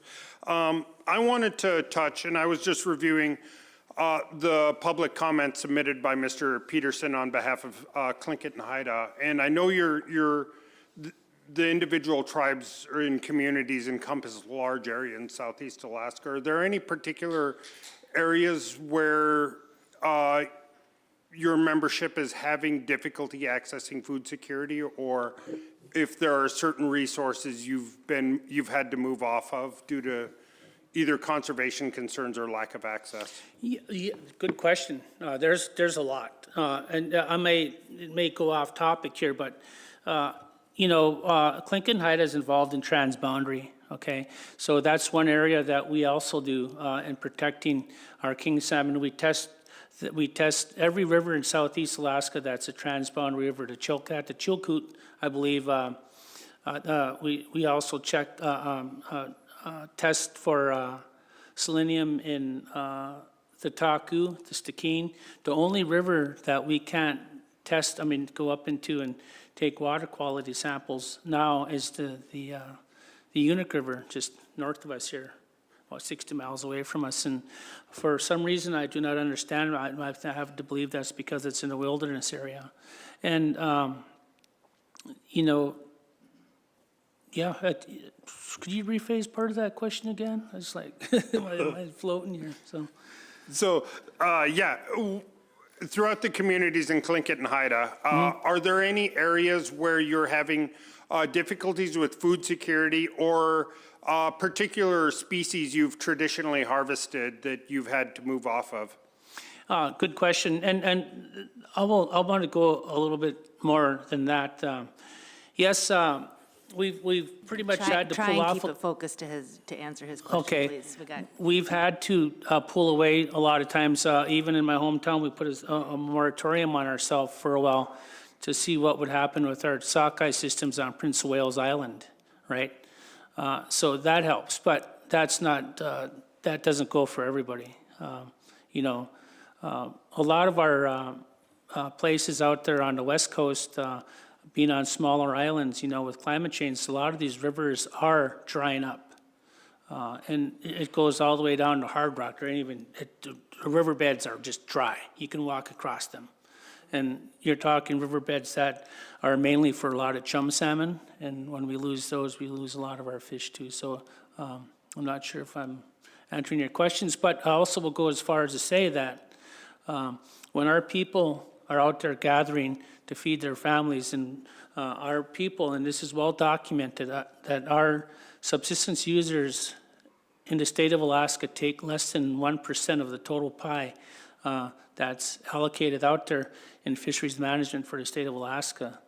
And so our people are continually harassed. You know, they maybe have one fish over the limit and they're getting ticketed and fined. Just last year, my brother went out and he ended up with getting 2 yellow eye, and he was met down on our docks in Heidelberg and by a trooper, and that's at the end of the road system. Who wants to come all the way down 30 miles from Craig just to go check on our people to see if they're catching and what they're catching? And, you know, it was a heated exchange. He gave up running red snapper, you know, but those are the kinds of things that we're having to deal with too. So it's heavy-handed law enforcement directed at our tribal communities. And so I say it with the absolute truth. Thank you. Thank you, Mr. Sanderson. Thank you for being with us today. Thank you. All right, for thank you. your report. Next up is Paulette Moreno with Sitka, Tlingit, and Haida Community Council. Paulette?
Turn your mic on there. There you go.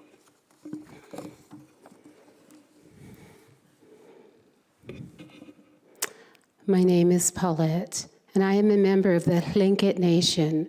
I live in the ancestral homelands of the clans of the Shikakwan in Sitka.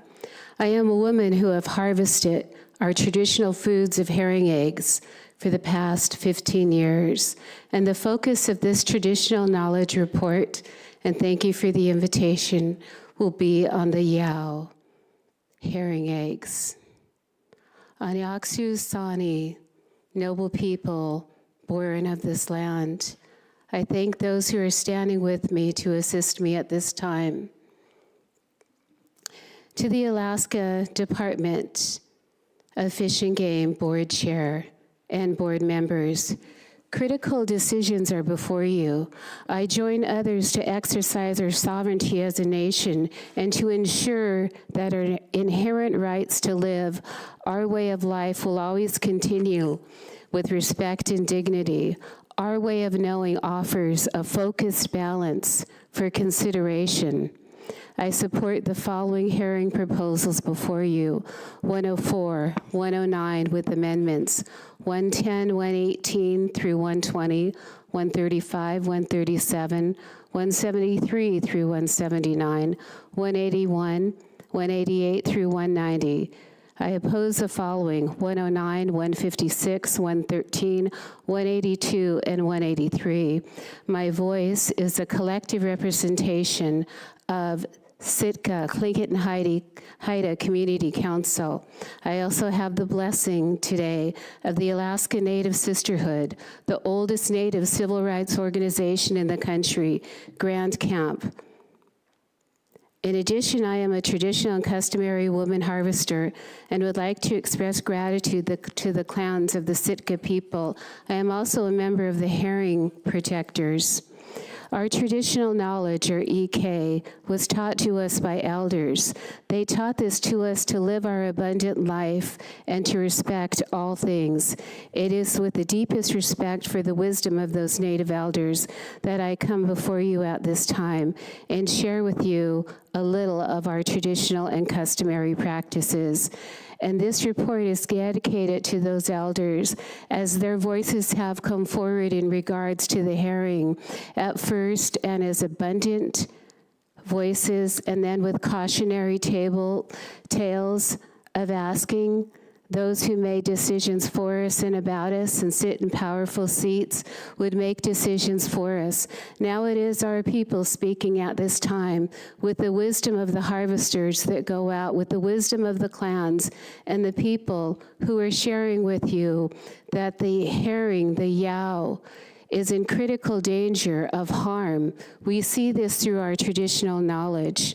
They are living beings, and they are interconnected with our very essence. Unique to our culture, traditional knowledge is thousands of years of hands-on experience about the herring, salmon, and our other food sources. We have experienced this through the teachings of our ancestors. Today, what is guiding our voice is the encouragement to the Board of Fish to treat these with the respect. Generations of knowledge have sustained herring, and we always had an abundant source in many locations. We had traditional corridors that were undisturbed when the herring would come into these corridors. The herring are heading towards the Sound, one of the few places left where they will come and spawn. There are traditional corridors that were left in a peaceful manner. That is part of traditional knowledge. It is no longer a peaceful manner of corridors in the past recent decades, because now they are disturbed and they are interrupted in that flow. When we come forward, we gather herring eggs so that we could feed our people and many other people, not only here in Alaska, but throughout the nation. This is our way, our gift. I had brought herring eggs 3 years ago to many of the board members. This year, I have not, until your decision will be made, and hopefully our trees will be that much more abundant 3 years from now, because our trees, when we pull them up for herring eggs, sometimes they are empty, and we go without. We are the best holders of the stewards of this land and sea to urge you to listen to our traditional voices. How is it that we go about this? When the herring come in, we are taught by our people that it is a spiritual experience. I cannot share with you today all the sacred secrets of our people, but we are taught that this is an interconnected being that feeds and is very important to the world right now. So we are taught to treat it with respect and never to harm it. When the herring come in, they are mothers, many of them. They are there to lay their eggs. They come into our shores, and our shores are disturbed. I do not know this through reports and scientific knowledge. I know this through what our ancestors have taught us, and that is to look deep into the water, to go out on your boat and turn the motor off, to look and listen and watch The herring's actions are behaving differently. The water temperature is also different. The spawning areas are disturbed. When we go out, it used to be a peaceful experience. Now, there are many boats that come in, and it is their livelihood. We understand that, but they come in and they disturb the process. They come right in by sets that are placed down into the water. Our men and our women harvesters and elders are saying that this, today, right now, you will make decisions within the next 100 hours that will affect us, and we will live by within time.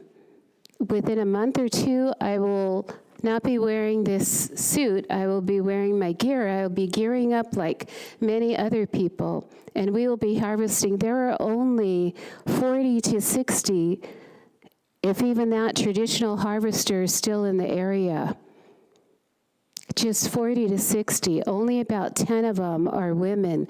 So we stand before you, and our collective voice has been, and I would not speak for any that are much wiser than I, but our collective voice as women harvesters, and if harvesters, has been one that we are very concerned about the welfare of the harvest.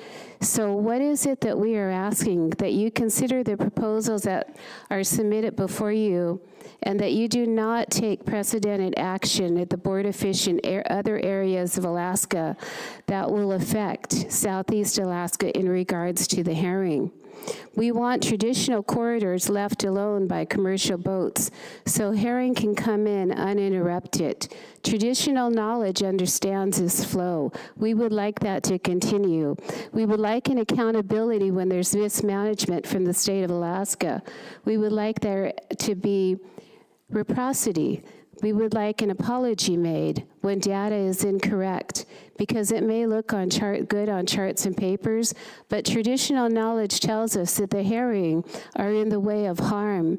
Tens of thousands, it is not as sustainable, our elders would say, to go forward in this way. Teaching, this is what I really, really want to share with you. There is one particular proposal, 179, that proposal is to have a part of an area that is already a traditional area to the land of the Shikakwan people, of which I have a woman, a Kiksati woman that stands by me here, Louise Brady, who also has started a grassroots organization called the Herring Protectors. I have 1 minute left. So I would like to say that that is a traditional area. We have the right not only to hunt, to fish, and provide, but to carry on our culture and our way of life, to teach others. I have taught, as I have been taught, many people how to harvest herring eggs. What we have here is a small sample of a set. A tree would be much larger.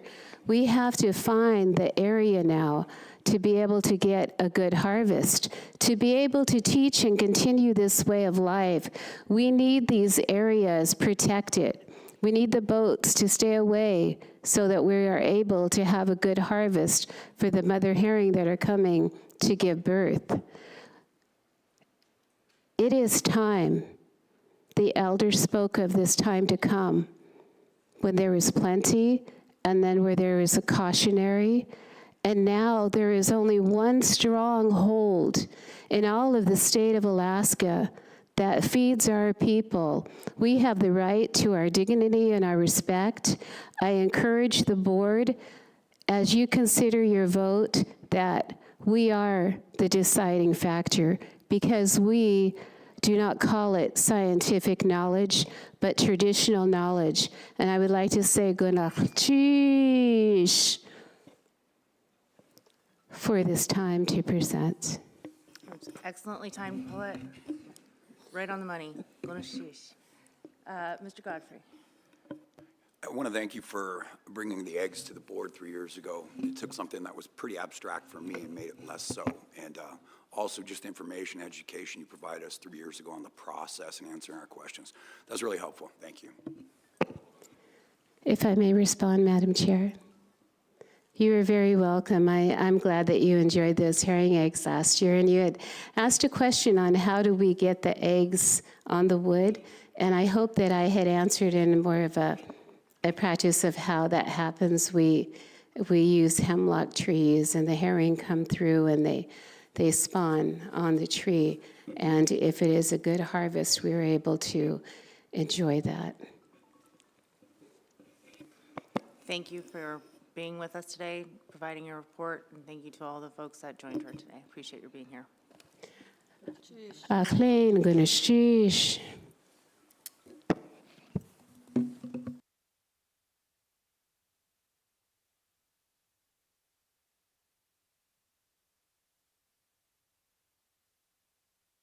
Okay, we're going to do just a short break here. We're going to get ready for public testimony and I think pull some monitors and things like that so the board can see the public really well. Thank you. About 10 minutes.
Okay, we are back on the record. The time is 2:14.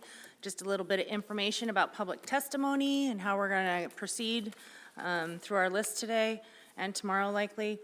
For folks that have signed up, when your name is called, please come forward to the microphone, state your name for the record and who you represent. If you have any written materials for the board, please identify those materials by the RC, PC, or AC number.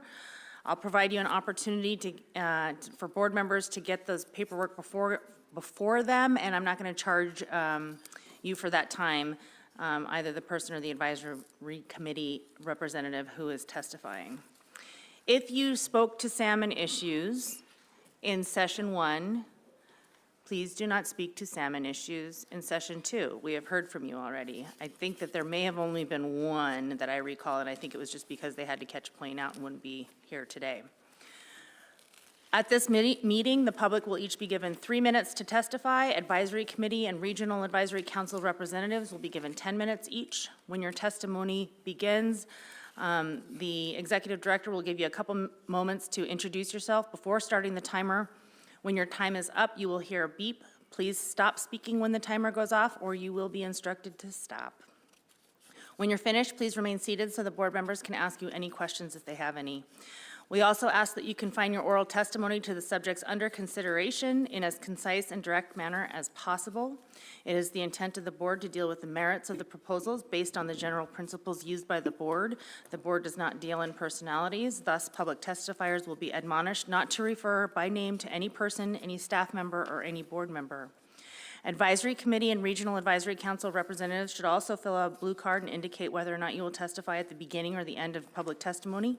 Please note on the card which advisory committee you are representing and be prepared to describe your general membership of the general membership of your committee. Confine your testimony to the position the committee took on the proposals or issues and give minority opinions of the committee, if any. And if you wish to provide your own personal testimony, please fill out a separate blue card and submit it to the board staff. If your name is called and you are not present to testify, a second call will be made. If you miss both your first and second calls, you will not be able to testify at this meeting. If your first call happens in an afternoon session, your second call will occur either at the end of the testimony list or the beginning of the next day's morning session, whichever comes first. I'll do my best to make regular announcements about all the first and second call opportunities. And also, looks like we're getting a pretty good list of public testifiers. I'm going to call the public testifier up to the front, and I'm also going to give the next couple names that are teed up to provide testimony after that person. Please make your way towards the front of the room if you're on deck to provide testimony, just to kind of cut down on the time that's spent in between people. Again, it might be fun to kind of watch you walk towards us, but if there's 150 people doing that and it takes a minute each, that's an extra couple hours onto the meeting if you do the math. So I would really appreciate it if you move to the front if I give you if I call your name and you're on deck. Okay? All right. Let's kick this off. The first name on my list is Franklin James Sr., followed by Larry Edfelt, Jason Manny, and Phil Doherty. Franklin, are you in the room today?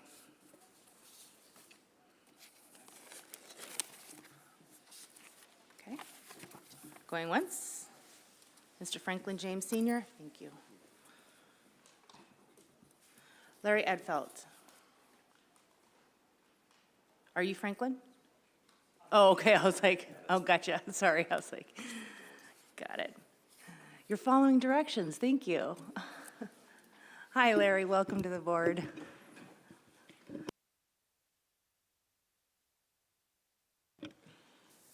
Madam Chair, board members, esteemed staff. My name is Larry Edfelt, and I resided in Juneau for 55 years. I'm a longtime member of the Territorial Sportsmen, a Juneau-based conservation organization with more than 1,000 members whom I represent here today. I'll be speaking today in support of RC 84. The Southeast King Salmon Sport Fishery is the only quota fishery in Alaska that doesn't close when the quota is taken, because the department has promised the non-resident fleet there will be no in-season management. This means the fishery continues at the expense of other longtime users.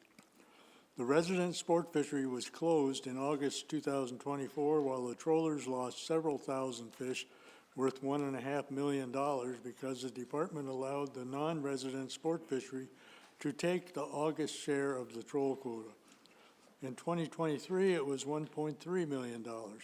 That was contrary to your management plan, which allocates 80% of the available fish to trollers and 20% to sport, an allocation that has remained unchanged for 30 years. There are numerous villages in southeast Alaska, and every one of them has a troll fleet and a sport fleet.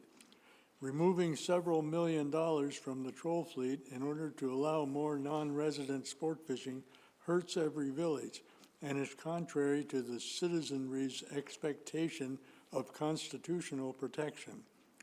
Closing the resident sport fisheries stops access to an important food resource for residents, also that non-residents can have a larger share of the pie. Trollers have taken huge conservation hits through the U.S.-Canada Treaty.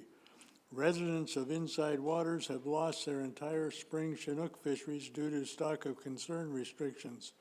Meanwhile, the outside waters non-resident fishery has had the same 3-fish annual king salmon limit for more than 25 years.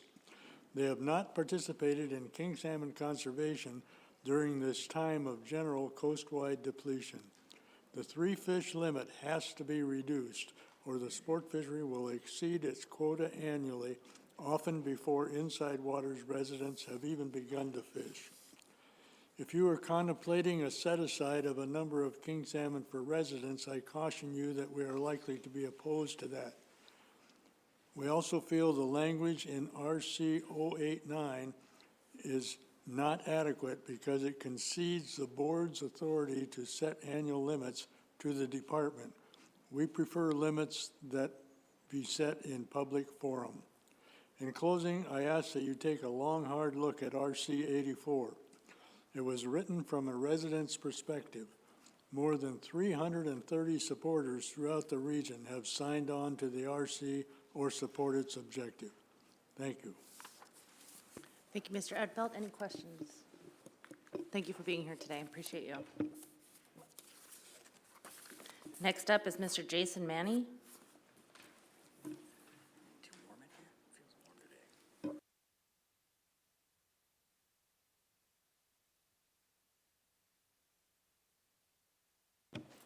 Thank you, Hi, Madam Jason. Chair. Welcome. My name is Jason Manny. I'm a dual permit holder. I have a hand troll permit and a power troll permit. There's a lot of king salmon proposals I'd like to talk about, but I'm not gonna, because there's a lot of people behind me that are gonna say the same thing. The biggest one I am against is the reduction of egg take. I don't think a lot of people understand that our PNPs live off that. I'm not a chum salmon fisherman myself, don't involve myself in that fishery, but I know that that's what pays for the king salmon and the coho production in this state. So that's my 2 cents.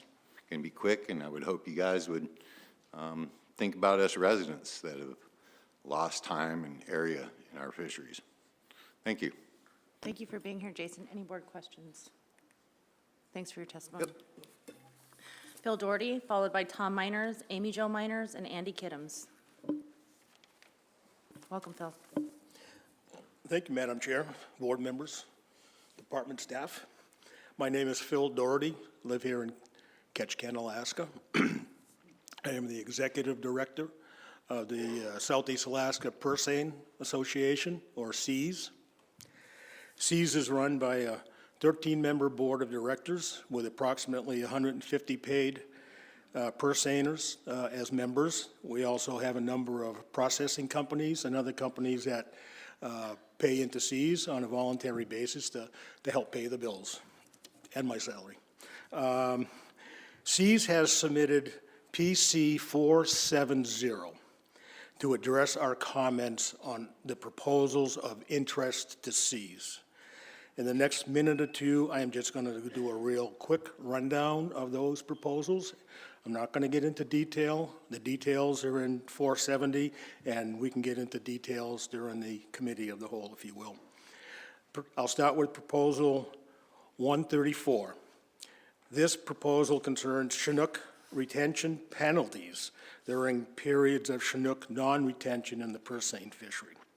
While SEAS agrees with the premise of the proposal, SEAS does not believe the board has the authority to impose a penalty within the proposal.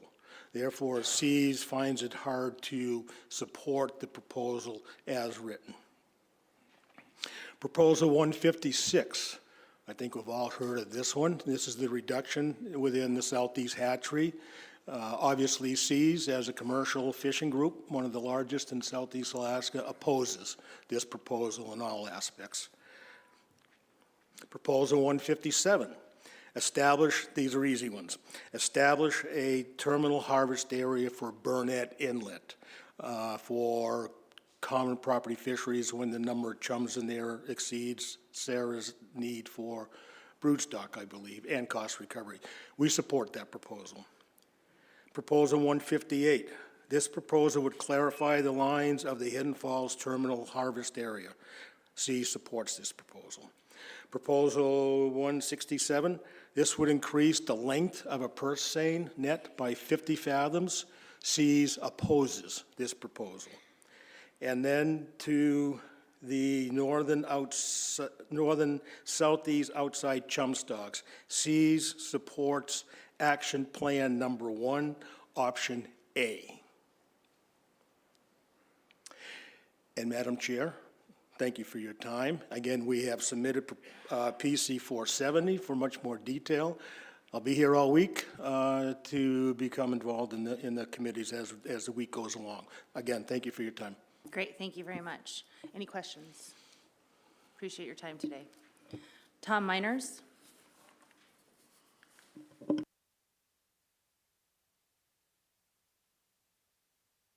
Is Tom here this afternoon? Not yet? Okay, how about Amy Jo? Is Amy Jo Miners here? Hi, Amy Jo.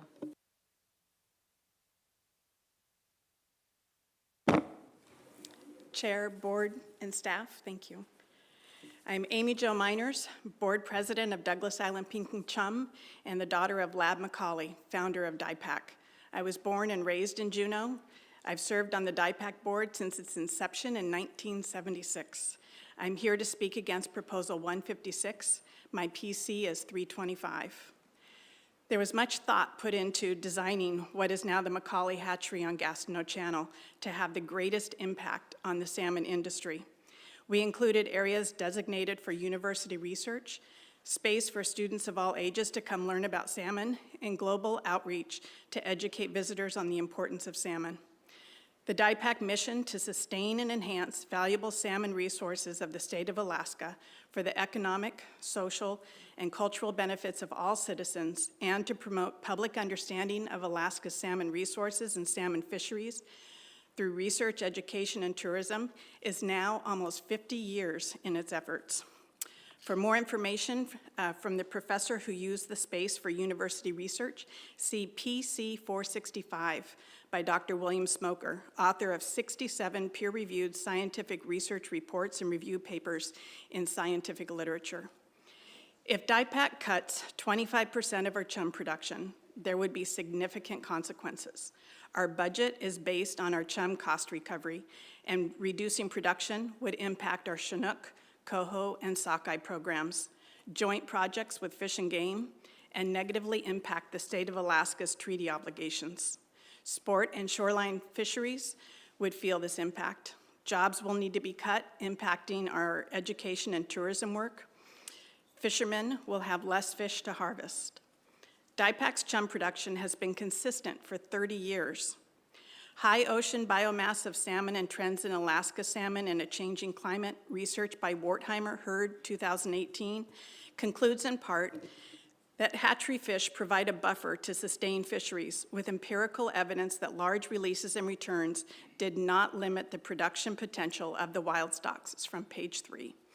I know you understand the thorough public review process for Alaska salmon hatcheries and enhancement regulations, as noted in the 34-page document from ADF&G. It begins, salmon enhancement and hatchery activities in Alaska are governed by statutes, regulations, policies designed to protect wild salmon stocks. Further reading notes, PMP hatchery permits require an extensive application process and considerable documentation and planning. I thank the department for a job well done. DIPAC is indeed a notable success in Alaska salmon fisheries enhancement story. So talk to the fishermen, talk to our elders, talk to our community. You will hear the positive impact of DIPAC in our area, economically, socially, and culturally, and a 25% cut to our Chum program would be devastating. Please vote no on 156. Thank you for your time. Well done. Any questions from the board? I just want to say that as a student and a teacher in the Juneau School District, I've had the opportunity to visit DIPAC, and thank you for that, and hope I get a chance to visit again as a board member. I would love to see all of you come through and get a behind-the-scenes tour. It's pretty a fascinating facility. Thank you. Thank you. Andy Kittams, followed by Cheston Clark, Ian Baring-Moeller, and John Moeller. Hi, Andy. Hello. Madam Chair, my name is Andy Kittams, and my RC is 258. First and most important to me is your support for proposals 159 and 163. The Blind Slough Sport King salmon fishery is very important to the anglers of Petersburg. It is one of the handful of areas in Southeast where anglers can fish in freshwater for king salmon. Like many Petersburg children, it is where my passion for fishing began. At the age of 14, for my Eagle Scout service project, I led Troop 29 in rebuilding the half-mile access boardwalk to Blind Slough. Blind Slough is my place of relaxation, and I spend a few hours a day there every day in the month of June.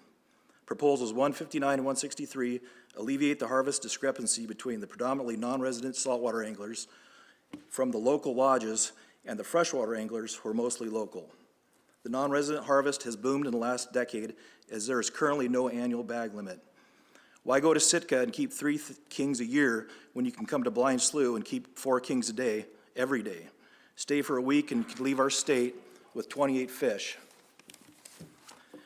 This has turned our little local sport fishery into a non-resident meat fishery. The Petersburg AC held 2 meetings for these proposals, and they were the most attended AC meetings in Petersburg history.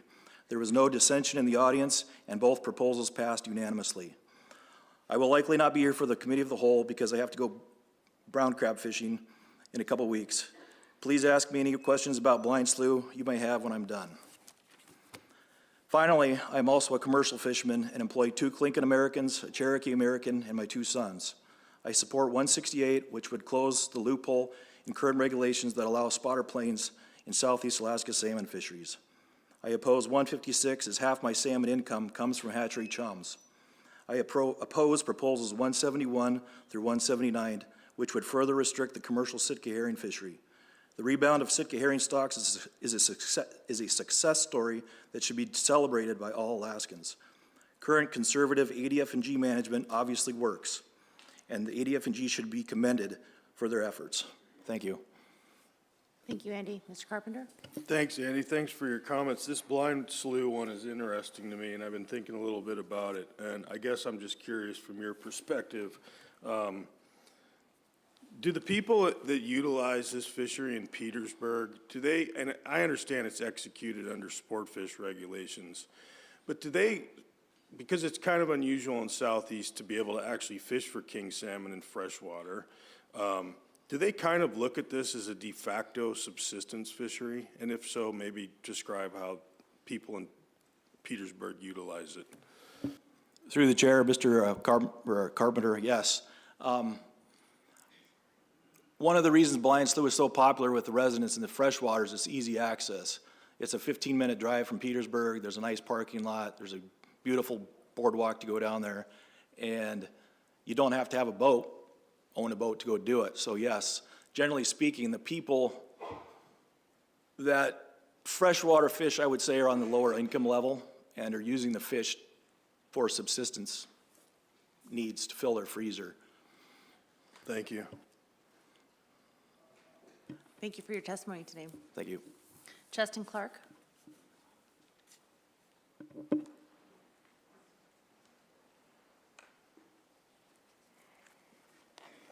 Welcome. Thank you. Madam Chair, members of the board, my name is Cheston Clark, and I'm a lifetime Alaskan and Sitka resident. I'm also fifth generation Alaskan and raising a sixth generation with my kids. My family has been part of most of the industries in Alaska, from the gold rush to the pipeline and infrastructure, construction, and most of the fisheries. My fishing career for the last 36 years has ranged from the Bering Sea to the southeast. I've been a crab fisherman in the Bering Sea, longliner throughout the state, trawler here in southeast, and a tenderman in Bristol Bay. To southeast. I've even been an owner-operator, charter captain in Sitka. I rely on the fishing for subsistence and personal use. King salmon is my favorite fish.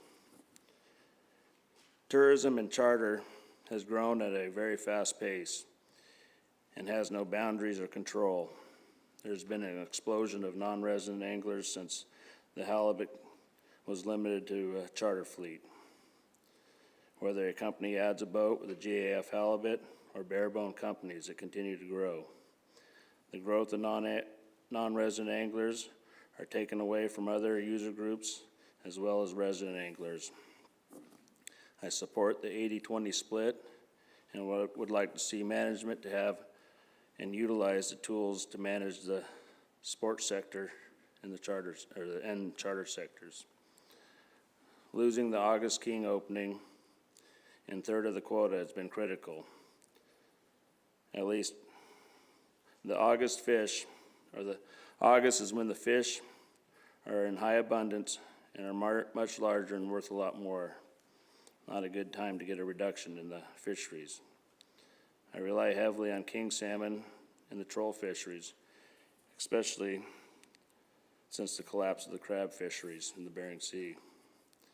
There is so much to say and so much to pay attention to, but I cannot express more that it is starting to hurt to lose our fishing opportunities to non-resident anglers, especially when it constantly changes and growing without boundaries. I want security to the 80-20 split so that the trawlers can properly run their businesses.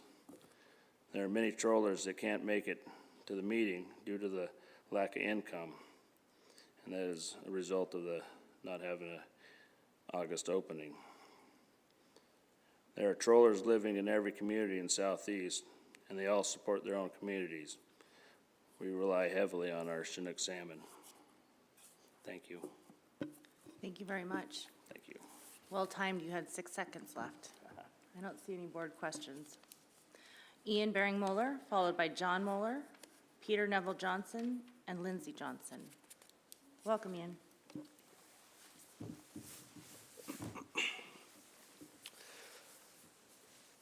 Madam Chair, board members, my name is Ian Moeller. I am from Juneau. I do not support Proposal 156. PC 344 are my written comments. I am 19 years old and have been fishing since I was 3, with this old timer sitting next to me. I bought a Dungeness crab permit when I was 16 and bought my dad's gill netting permit and 50% of his fishing operation last year. I am $300,000 in debt, and hatchery chum are 60% of my operation. Old timers talk about the graying of the fleet and who will take over for them. Who's the next generation of fishermen, they ask? I am that next generation. I ask you to oppose 156 and give me a chance to survive as a commercial fisherman. Thank you. Thank you, Ian. Any board questions? Mr. Wood. Just want to say thank you. Did well. Thank you. All right. Appreciate you being here and sharing your perspective. John. Well, good afternoon, Madam Chair, board members. For the record, my name is John Moeller. I am originally from Unalaska, Dutch Harbor, and currently live in Juneau. I've been there since 1995. I am a subsistence fisherman and a commercial fisherman. I am here today speaking against Proposal 156 and have written comments in your packet under PC 345. There are 5 CFEC permits in the Moeller household, and commercial fish has always been a part of my family. I raised 3 of my 4 children on the boat with the hopes that someday one would take over. You just heard from my son Ian. He's my youngest, and he's taken over. We have invested millions over the years in our different fisheries, and our survival depends on a healthy marine resource. We understand and we accept that fisheries managers such as yourself must make policy from time to time to preserve these very resources that fill my smokehouse and my boat each year. We do hope, however, that these policies are based on science. My son and my livelihood depend on decisions made with the best available science. Proposal 156 falls short on relying on this sound science that we pride ourselves in. And recently, the Department of Fish and Game yesterday announced hatchery salmon are not definitively known as the reason for wild stock decline. Recently, the Alaska Legislative Seafood Task Force released a final report on some of the work they've been doing over this last year.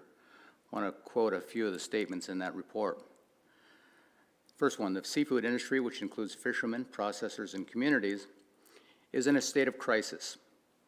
It has been called a perfect storm by many.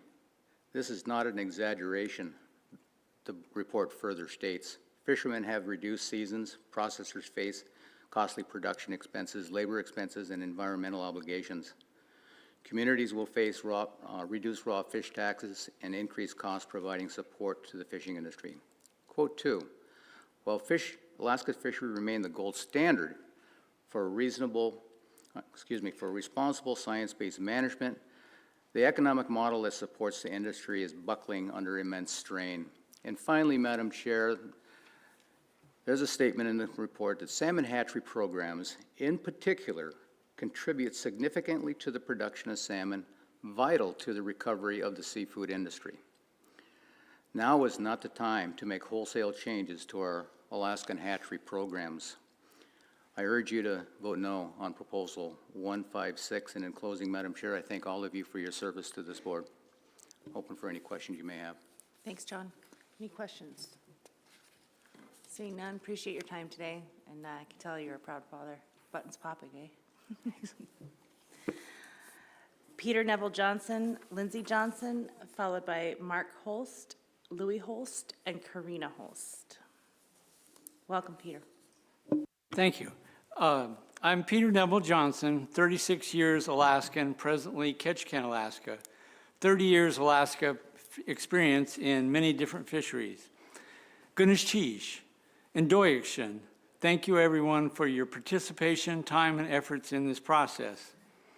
As set forth in RC 98, science from U of A, UBC, and others, amply supported by quantities of hard data from many studies and peer-reviewed, establishes a clear and direct correlation between the tripling of pink salmon numbers in the Gulf of Alaska since the 1980s and declines in king salmon numbers, king's average weight since 1980s, also declines in coho, chum, sockeye numbers or weights, and other damages to the ecosystem.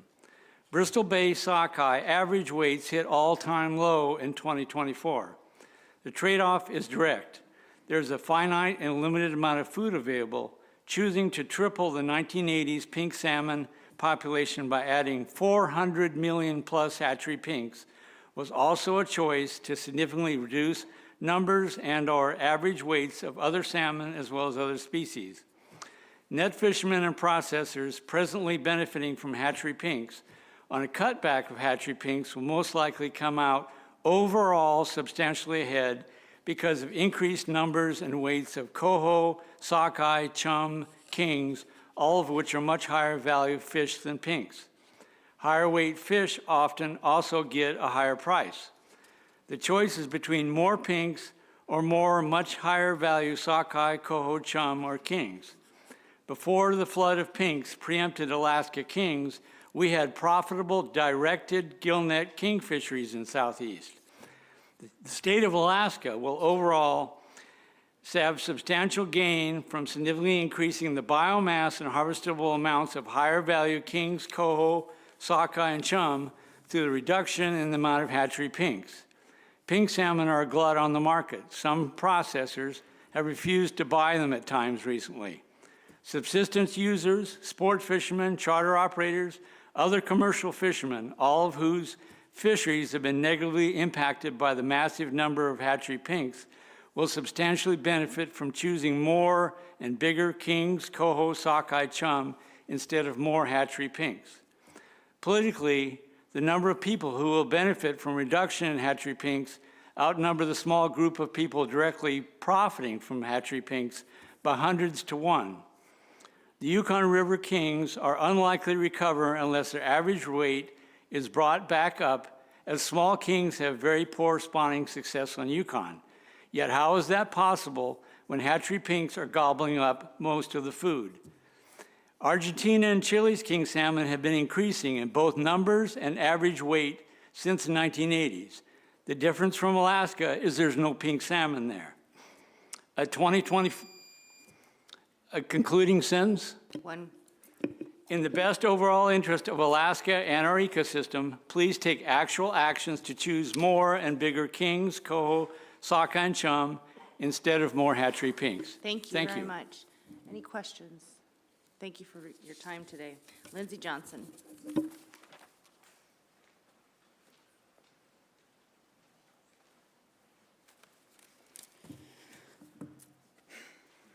Welcome, Lindsay. Thanks. Madam Chair and members of the board, my name is Lindsay Johnson. I'm a lifelong Alaska resident, salmon catcher, salmon eater. My family and I live in Deschutes, Haines, and on our 40-foot power trawler, the Sika. There's a photo of her in my written public comment number 233. There you can also see Mira in the pit and Milo holding a shark victim. I made the journey down for this opportunity to sit before you because this feels like a tipping point for our fishery. We make a decent living trawling largely because subsistence is a big part of our way of life. That keeps our expenses low and we eat good food, mostly fish and game. I'm not much of a gardener, but we eat a lot of Chilkat Valley produce because my direct market salmon is a valuable trade item. King salmon especially are hard to come by in Lynn Canal the past few years, but the carrots and potatoes are abundant, as well as stone fruits and strawberries. Okay. My kids are growing up knowing what it means to work hard and be safe on the ocean, that problem solving and good effort lead to reward. I know a number of now big kids who are raised out on boats, and they're some of the most competent, critical thinkers and doers around. Southeast needs people like this. I hope and work so that my littles can continue their experiential education. I also respect that local charter guides support families here, and watching the charter effort grow over the years, it's not surprising they're finding their pie slices unsatisfying. I'm glad to see Representative Himschutz's resolution to establish a sport fish task force with an eye toward limited entry.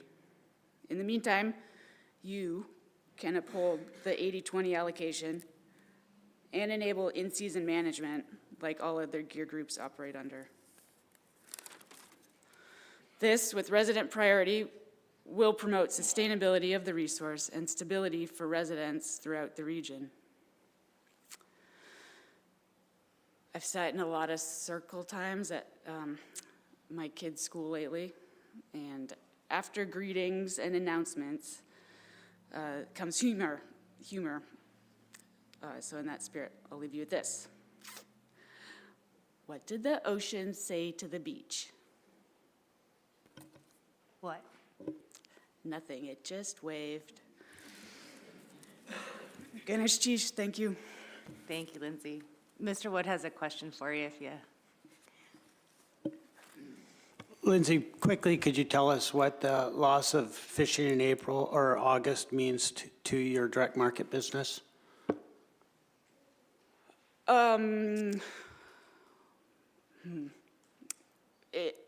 It makes a big difference. I thought there weren't going to be any questions. I'm not sure if I can explain it succinctly. So I usually bring a couple trips a year, a few days of fishing to my processor in Pelican. I have a specific processor who does a great job. We keep the quality top notch, and he sends it to my people around the country. But Pelican is actually a long ways from a lot of places, especially the places where I'm good at catching king salmon or better. So, for example, last year I chose to fish far away from my normal honey holes, and I didn't catch as many kings as I could have, but I made a go of it and I got fish to my processor, unlike the year before when I had to scramble and buy fish from other fishermen I trusted to deliver the quality product to my processor. So it was an expensive thing, but it was important to be able to keep providing that fish to my customers. So, yeah, there's always uncertainty in fishing. That's part of it. I don't want to be a whiner, but it's extra hard when you think there's going to be an opportunity and there's not, when you're counting on it. Yeah. Thank you. Mark Holst, followed by Louis Holst, Karina Holst, and Bob Juke. Jahook. Hi, Mark. Hi. Hello, Madam Chair and members of the board. My name is Mark Holst. I'm the owner-operator of a 44-foot trawler called the October. I was born in Sitka as the season was starting in mid-June, was on the water within days, and have not stopped fishing since.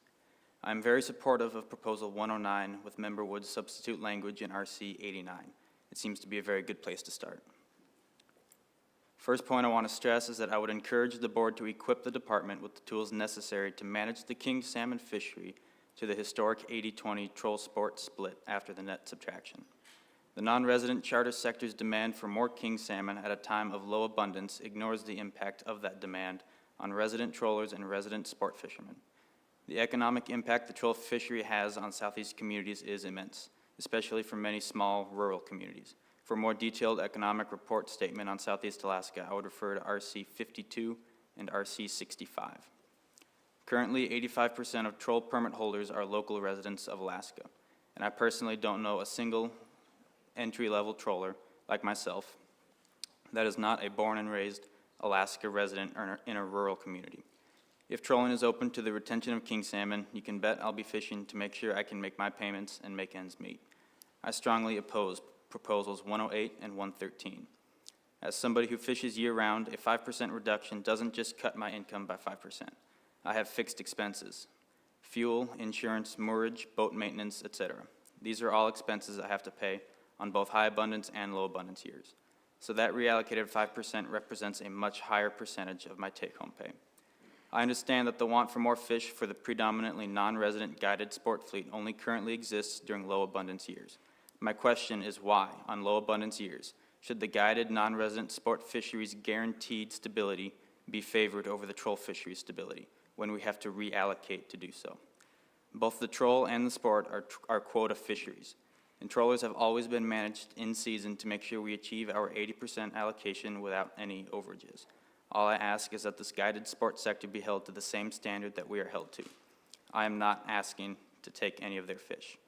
I think it's important to note that when unharvested king salmon get transferred to the trollers from either the net or the sports sector, it does not come at a cost to anybody. We are not taking anyone's kings, nor are we benefiting at anyone's expense. Those are extra fish that would otherwise remain unharvested. It's important to catch those underages to show the Pacific Salmon Commission that we are fully utilizing our allocation. Again, my only request is that the board provides the department with the tools necessary to allow us to harvest our historic 80% allocation.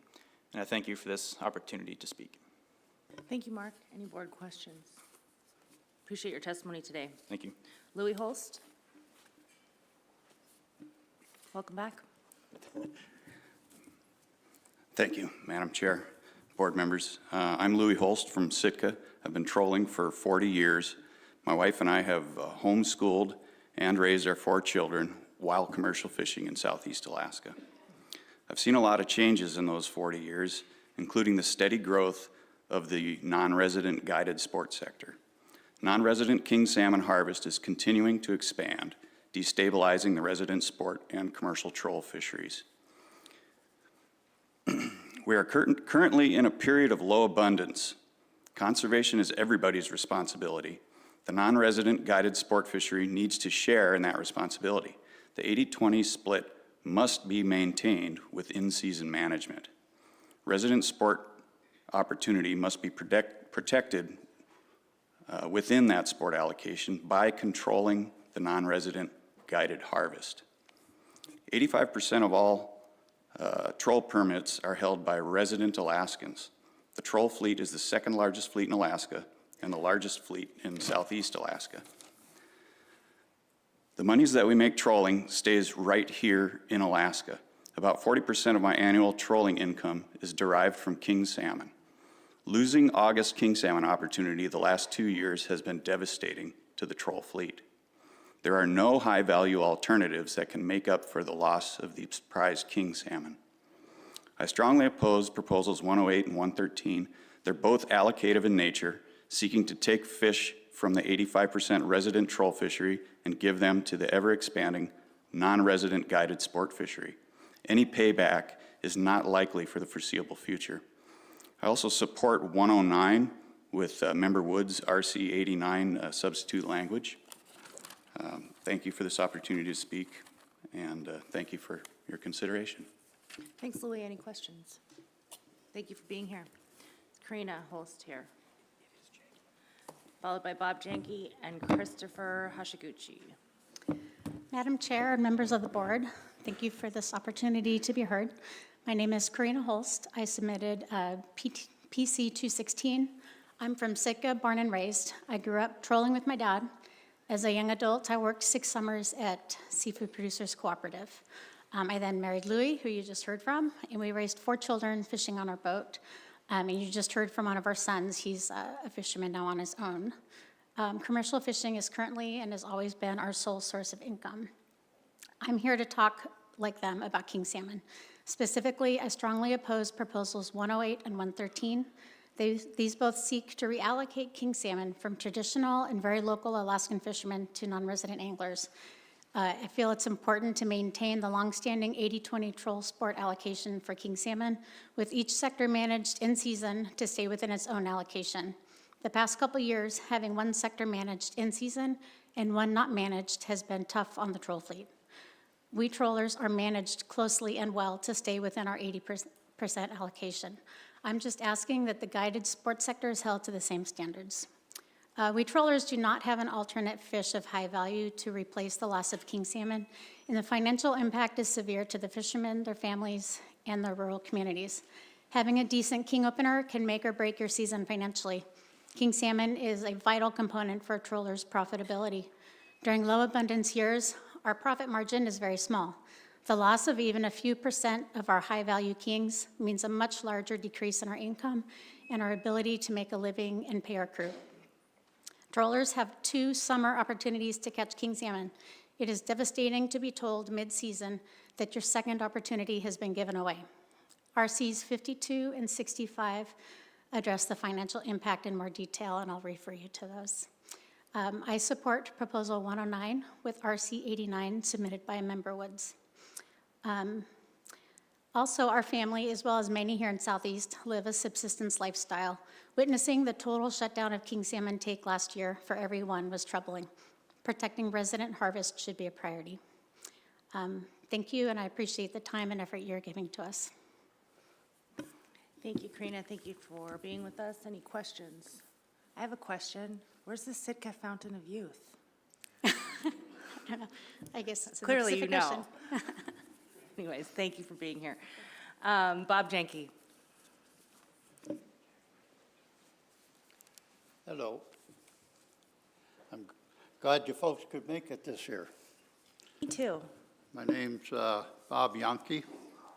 I've lived on the same parcel of land for 54 years here in Unit 1A. I've sport fished for king salmon, also held a troll permit, both since 1971.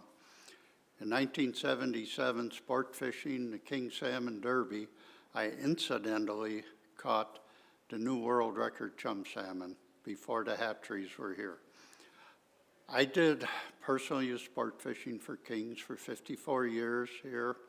I married in 1978, and we just celebrated our 47th year of marriage on January 27th, and my wife has been born here.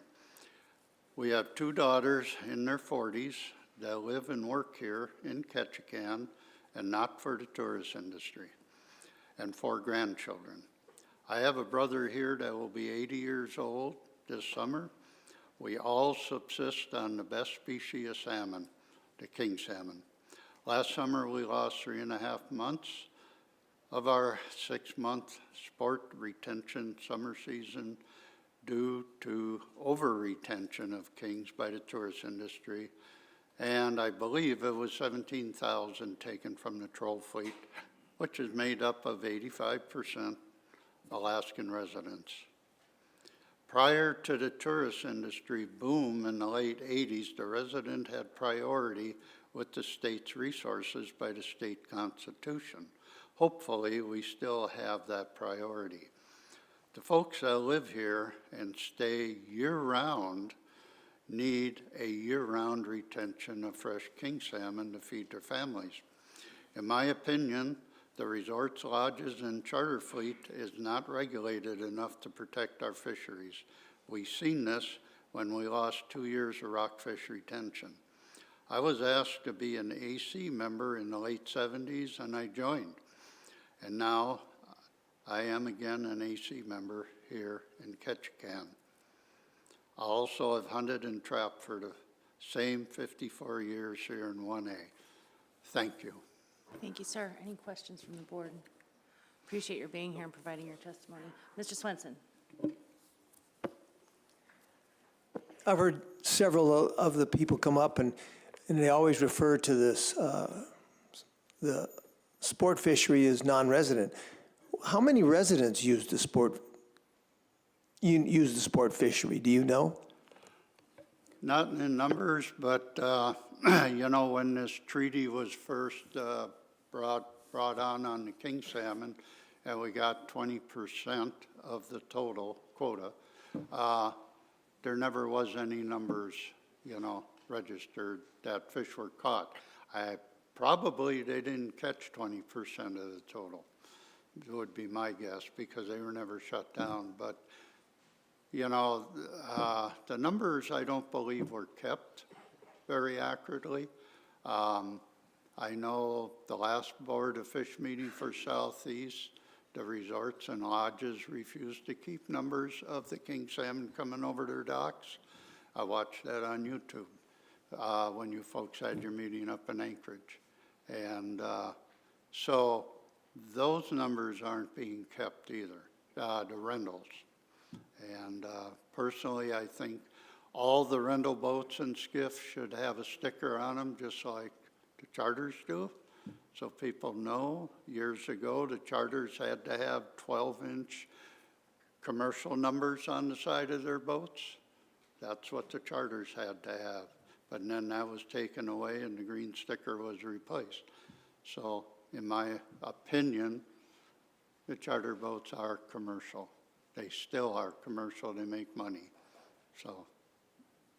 Yeah, I just would be interested to know if anybody comes up from now on, if they'd have any percentage of what the non-resident and the residents that use the sport fishery. I'd like to know what that is. Yeah, of the 20%, you mean, of the quota. Okay, thank you. Yeah, I don't know. But I think Fish and Game should know through charter boats how many they catch, because they got to keep log books. All right, thank you. Yeah. Thank you, sir. Okay, thank you. Appreciate it. Christopher Hashiguchi, followed by Billy Vollendort.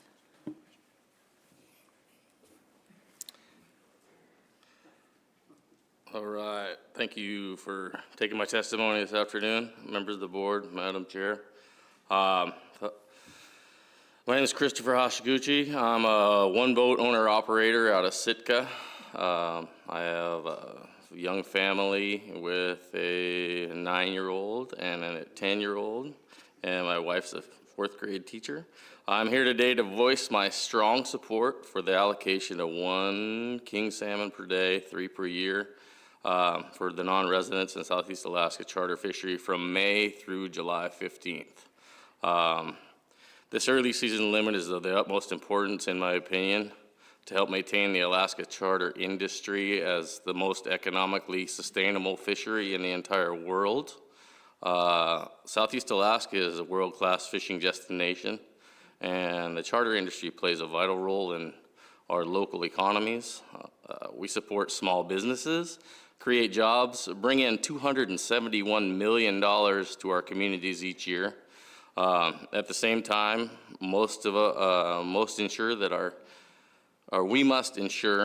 our fisheries remain sustainable and accessible for future generations. This proposal strikes a careful balance between the conservation and economic opportunity for our communities. The allocation of 1 king salmon for non-residents is a reasonable and fair measure.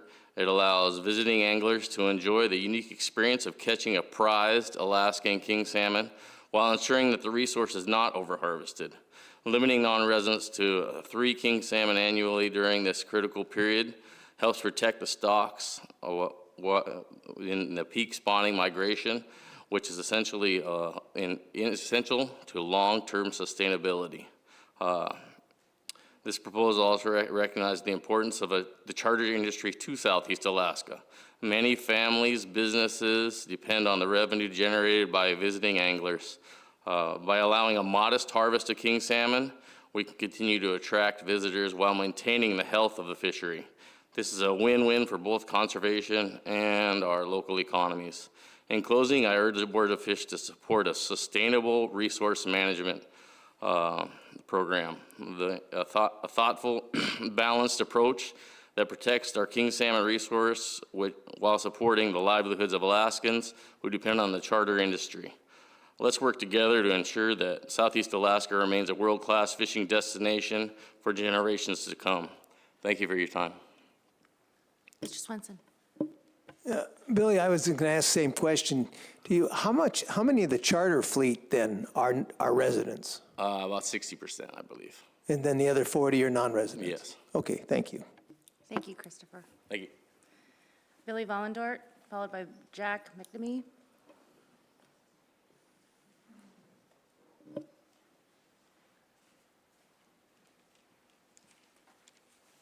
Welcome. Thank you. Hello, my name is Billy Vollendorf. I'm a born and raised Alaskan and have been flying in the Alaska fishing industry for 30-plus years and in Southeast Alaska since 2011, and I'm once again fighting for my job and here to oppose Proposal 168. Prior to 2018, salmon spotting was made up 50% of my annual income. Following the loss of fish spotting during common property openings, I was able to restructure my business model and now currently fly for a small group of boats during closures for common property openings and fly aerial surveys for the Department of Fish and Game out of Sitka for salmon and herring. I do continue to spot for boats within hatchery THA openings, and this makes up a smaller but still important component of my business. This allows me to continue to make my flying services available in Southeast Alaska. Thank you for your time, and I'll have more for the committee as a whole. Okay, Mr. Wood. Billy, just for perspective, how many plane spotters are out there? There's three of us only.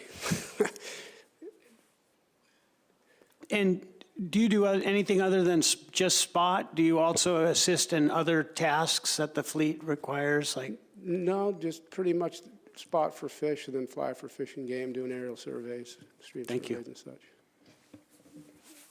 Thank you for your testimony today. Jack McNamee.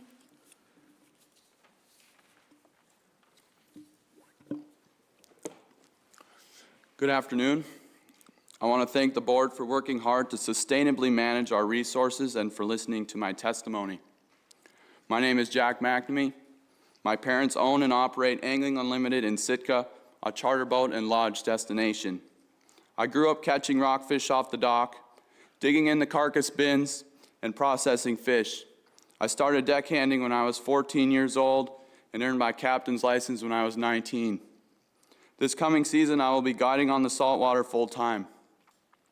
The wages I earned through these years of work helped me to graduate from college, earning a degree in secondary science education this December. I plan to be working as a captain for the family business for many decades. I love it and know our business makes valuable contributions to the local economy, as well as providing a powerful saltwater wilderness experience for our guests. I'm here today to support king salmon regulations that are sustainable to the resource and make the most contribution to the coastal communities of Southeast Alaska. I'm also here because I think each of us owes it to that resource to get involved. Many of the people who I will be guiding in the coming years have been long-term customers at Angling Unlimited and have known me since I was a young boy. Every year when these customers come to enjoy the beauty Southeast provides, they not only provide a livelihood for myself and my family, but they are also supporting the communities of Sitka. Every morning on the way to the fishing grounds, I often begin conversation with, "What did you do last night?" The majority of responses I receive include eating at local restaurants, exploring local bars, and shopping for others who did not make the trip. These exchanges highlight the economic impact charter fishing has on Southeast as a whole. Regarding king regulations, anything less than a 3-fish annual limit in the first half of our season will begin to erode our ability to attract and retain these most valuable multi-day customers, which will turn our business model towards cruise ship business that returns far less value to the community and, truthfully, a less rewarding experience for me as a captain. The long-term, high-value clients, many of whom become friends, will not fly to Sitka for a 2-king annual limit during the first half of our season when there are no other salmon options. As I've said, it's my hope to make charter fishing, specifically with multi-day trips, a long-term career. I encourage the board to pass a king salmon management plan that allows this to happen. Thank you. Thank you, Jack. Any questions? Thank you for your testimony today. Thank you. Justin Peeler, followed by Spencer Shute.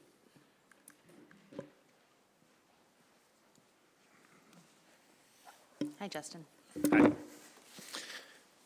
Madam Chair, members of the board, thank you for being here. My name is Justin Peeler. I'm a second-generation fisherman and lifelong Southeast Alaskan. I currently reside in Sitka, Alaska. My commercial fishing vessel, the Defiant, participates in most fisheries in Southeast, starting with crab, going on to herring, salmon, halibut, black cod. I want to talk to you guys about 2 things today. I kind of threw out what I had written after sitting here for the last few days and thought maybe that I would share some information that I know of on our hatcheries and RPTs and how they work and my participation in them. First, I want to talk about herring. In our last Board of Fish a couple years ago, myself along with others sat in a room and worked out with Sitka Tribe of Alaska and worked out our differences and talked things over. We decided to take no action. I believe over the last couple of years, the only thing that has changed is the venue. The stock is strong, the fisheries are both strong, and I think that it's time to take no action again. Now, on to the hatchery stuff. I currently sit as a president of the board of directors for Northern Southeast Regional Aquaculture Association. I've been the president for, I think, going on 8 years now. Before that, I was the vice president. I was involved in the whole process of Crawfish Inlet from the start to where we are today. As a member of the RPT, we sat in a room in Juneau and we batted around different ideas. How we got to having Crawfish Inlet was we asked the department to come up with a paper to give us sites where we might be able to do enhancement. So a couple meetings later, they produced that paper, and NSRA staff is going to submit that as an RC. I don't have a number right now, they just submitted it. So Crawfish Inlet was one of the places that was on there. And on that paper, it'll list different reasons why, criteria why that was chosen, why the department chose that as a possible place. And so after the department chose that, NSRA chose it. It worked well for us. It's close to Sitka. It's close to one of our main hatcheries. It made sense. One of the things we were battling at the Board of Fish meetings before the creation of Crawfish was allocation between gear groups. One of the solutions to allocation is either to get out a tie-up line and tie somebody up, or make more fish. We decided to make more fish, and we pushed for more fish, giving the trollers opportunity on a chum salmon production site, and also providing the association with the ability to collect cost recovery.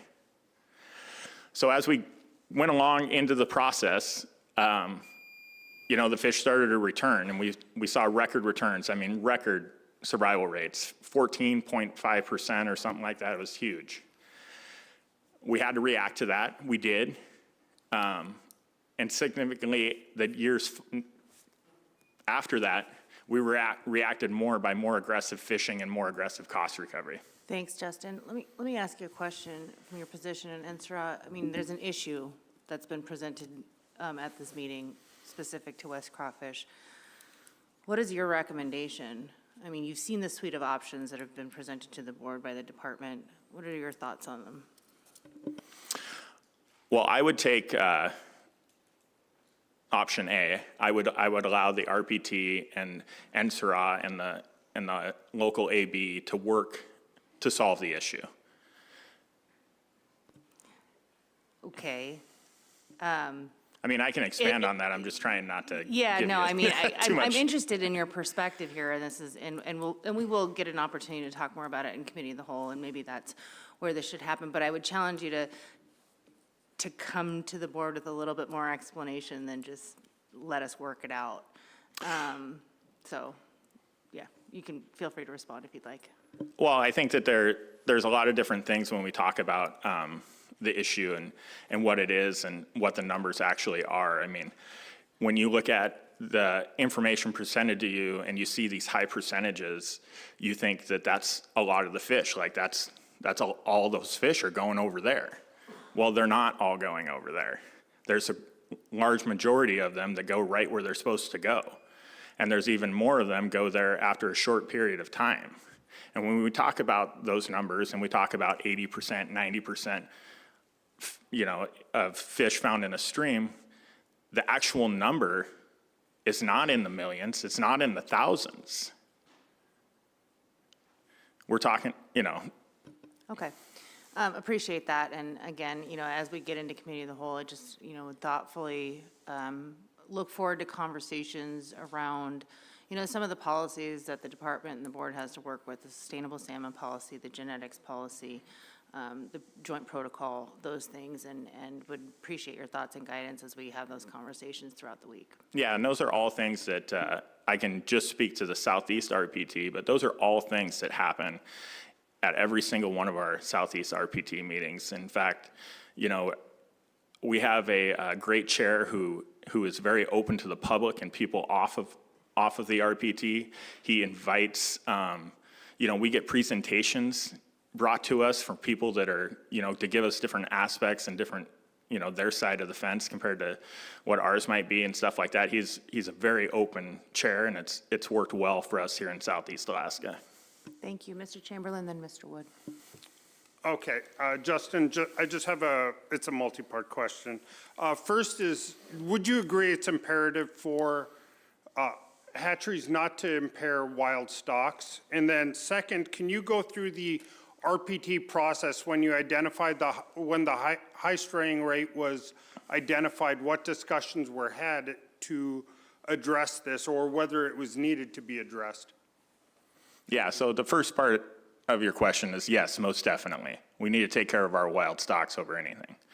The second part of your question, I would say that when we realized that there was an issue, we worked with our local AB manager and we encouraged them to allow us to do a more aggressive cost recovery fishery. After that was done, then we brought a purse seine fishery into the mix. And we also, you know, in those discussions, we talk about our wild salmon stocks that are there. There's a coho stock that is there. All that stuff is all taken into consideration to have no impact on the wild stocks in that area. And, you know, we work through that and have gotten more aggressive, and we can continue to get more aggressive. Thank you, Mr. Wood. Thank you. Are there other hatchery releases there other than Chums? I believe right now we are permitted for king salmon, but you would have to ask our Rockstar staff whether or not we've put any down there. Thank you. Okay. Did you have a question? Okay. Thank you for your testimony today. Thank you for being here. Spencer Shute. Hi, Spencer. Hi there. Good afternoon, Madam Chair and members of the board. Thank you for taking the time to listen and deliberate on testimonies from members of the public. You're providing an invaluable platform for all the user groups to give insight and experience to help in your decisions that will have a regulatory impact for the next 3 years. My name is Spencer Shute. I grew up on the Big Island of Hawaii. I first discovered Southeast Alaska in 2007, right out of high school, when I took a summer charter fishing job in Sitka. I immediately fell in love with the rawness of the land and the abundance of fish and wildlife, due in large part to effective management that ensures that there is ample abundance for the future. In Hawaii, there is very little management and even less enforcement. Invasive species and barren reefs are common from that. I decided that I would find a way to move to Southeast Alaska as soon as possible. Fast forward 18 years, I'm very happy to call Sitka my home with my wife and 2 little kids. I have a charter fishing business, and I've worked for the same family-owned lodge for over a decade. In the fall, I work for the sea cucumber fishery, and I troll for kings in the winter to supplement my income. King salmon are such a vital asset to our state. They're a renewable resource that with proper regulation and favorable environmental conditions will flourish. They are also a valuable resource to resident sport anglers who should have the ability to harvest Chinook year-round, uninterrupted, unless ordered by an EO. People from all over will travel here to catch them if there is ample opportunity to do so. These distant travelers come to our small towns, and when they are not fishing out on a charter, they are in town injecting outside money right into our economies. Other than the commercial airline that they took to fly up here, all of that money they spend goes directly into locally owned small businesses. No corporate middlemen here. Isn't that the American dream? The trips that we offer are mostly 3- and 4-day trips. In May and June, the primary focus for their visit is king salmon. A less than 3 annual limit in the first half of the season before silvers show up will have a profound negative impact on our local economy. Non-residents will take pause in traveling up here if they only have the opportunity to retain kings for 1 or 2 days. The guided sports sector in Southeast is an economic powerhouse to our small towns, while only utilizing a small piece of the overall king salmon quota. Small businesses, municipalities generating tax revenue, and ADF&G collecting license and stamp fees for conservation will all be affected if these anglers stop traveling here. Thank you so much for your time. Thank you. I have a quick question for you. So in your experience with your customers, how much of the experience is the catching, and how much is it the keeping? Madam Chair, thank you for your time. I would say with multi-day trips, you can really get into a lot more of the essence of being around in the wild and where you are in Southeast Alaska. The catching that's part of it, and retaining is part of it. That's where they partly come up here. You know, there's, especially in Hawaii and other places, you don't get to keep the catch. You catch the fish, the fishermen keep it, and they take it and sell it. In Alaska, it's a catch and keep fishery for sports fishing, especially on a charter. So once you catch it, you get to take it home, in theory. Thank you. Mr. Carpenter. Thanks. So you said most of your customers that come up early come up for a 3 or 4 day charter. And obviously there's been an annual bag limit in the past, and I assume there'll be something in the future. So if you have a customer that you take out for the first couple days that achieves their bag limit, let's say, or their annual limit, what, the other 2 days when there's not as many other salmon species around yet, is it primarily just a catch and release fishery at that time, or are you targeting something else? Through the chair, Mr. Carpenter, part of the sport fishing is there is some catch and release involved because of the nature of what we do. I'm a mooching captain, so I take people out and everybody's holding a rod and reel and fishing. We try to minimize, especially with king salmon catch and release, because of mortality rates. So once they get their fishing limit, a lot of times they sit down for the rest of the day, drink coffee, take breaks. We try to limit the catch and release, especially on king salmon. Thanks. Mr. Godfrey. I'm not going to ask this to every guide, but just for context, and I know you can't probably speak for the entire industry, but what percentage, and we can talk about it in the committee of the whole too, but what percentage of your customers are repeat? And I don't mean year after year, but come back in a few years or year after year. Thank you. Through the chair, Mr. Godfrey, I would say 80 to 85% are repeat business. Do you think that's similar to other guides? I would have a hard time talking through other guides, but I know that the company that I subcontract for has a very high return rate. Thank you. And for an added note, we do, at our company, we have a very strong environmental policy where we have a two box limit, and we also educate our customers on the different aspects of conservation in our state. Mr. Swenson. So you work for a lodge then? Or is that correct? Yes, sir. So how many of the lodges have their own charter fleet versus that contract out to resident guys or non-resident charters?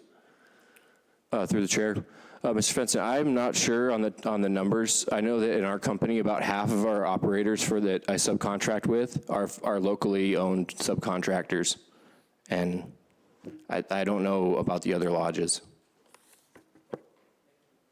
Thank you very much. Appreciate your time, Spencer. And I think we'll pause here. Thank you so Take much. about a 20-minute break and come back on the record with Travis Wilcox, John Woodruff, and Ryan Renshaw, I think. 20 minutes.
Okay, welcome back. So back on the record, the time is 3:59, maybe a skosh more than 20 minutes. Okay, let's go ahead and continue on with public testimony. Up next is Travis Wilcox. Welcome. Thank you, Madam Chair, board members. Appreciate you guys being here today. My name's Travis Wilcox. I've been here since '94. Been commercial fishing since '95, was seining, and I'm currently a troller. Been fishing the Mountain Point area since I got here in the '90s. Fishing wasn't so great then. I think it was 100 rod hours when we were derby fishing in there when I first got here, so it has gotten better. The thing I wanted to bring to the attention today of the board was a new hatchery program that was implemented at the Whitman Lake Hatchery program that I found out about last year. As a matter of fact, they were quite proud of this new program, and they were going on about how they are producing 25 to 27-inch king salmon. For those of you that aren't aware, as a commercial fisherman, a king salmon has to be 28 inches long to sell. And everybody knows that 3% of our income goes into this hatchery program. And I'm sitting here today wondering why they would be proud to produce a fish that benefits basically nobody if you can't sell it. It seems to me these smaller fish are going to, I know we have a killer whale issue around here, and it sure seems to me like maybe we're starting to help them out as to where we're getting put to the side with this program. And I just can't emphasize, probably 45% of the king salmon I caught last year were under 28 inches, and I could not sell a single one of them. So to miss that that August king salmon opener and then have these hatchery fish not big enough to sell, I'm almost thinking about a different line of work. That was my first big issue that was really bothering me. The other one is with the same hatchery. It seems like we go out and fish. You know, we're up at 2 o'clock in the morning fishing. You know, and the killer whales are in there all the time messing around with our bite and everything, but we'll get into a good evening bite and then go to sleep for a couple hours thinking we're going to get up in the morning, you know, to have a good fishery, to make some money, and nobody gets anything.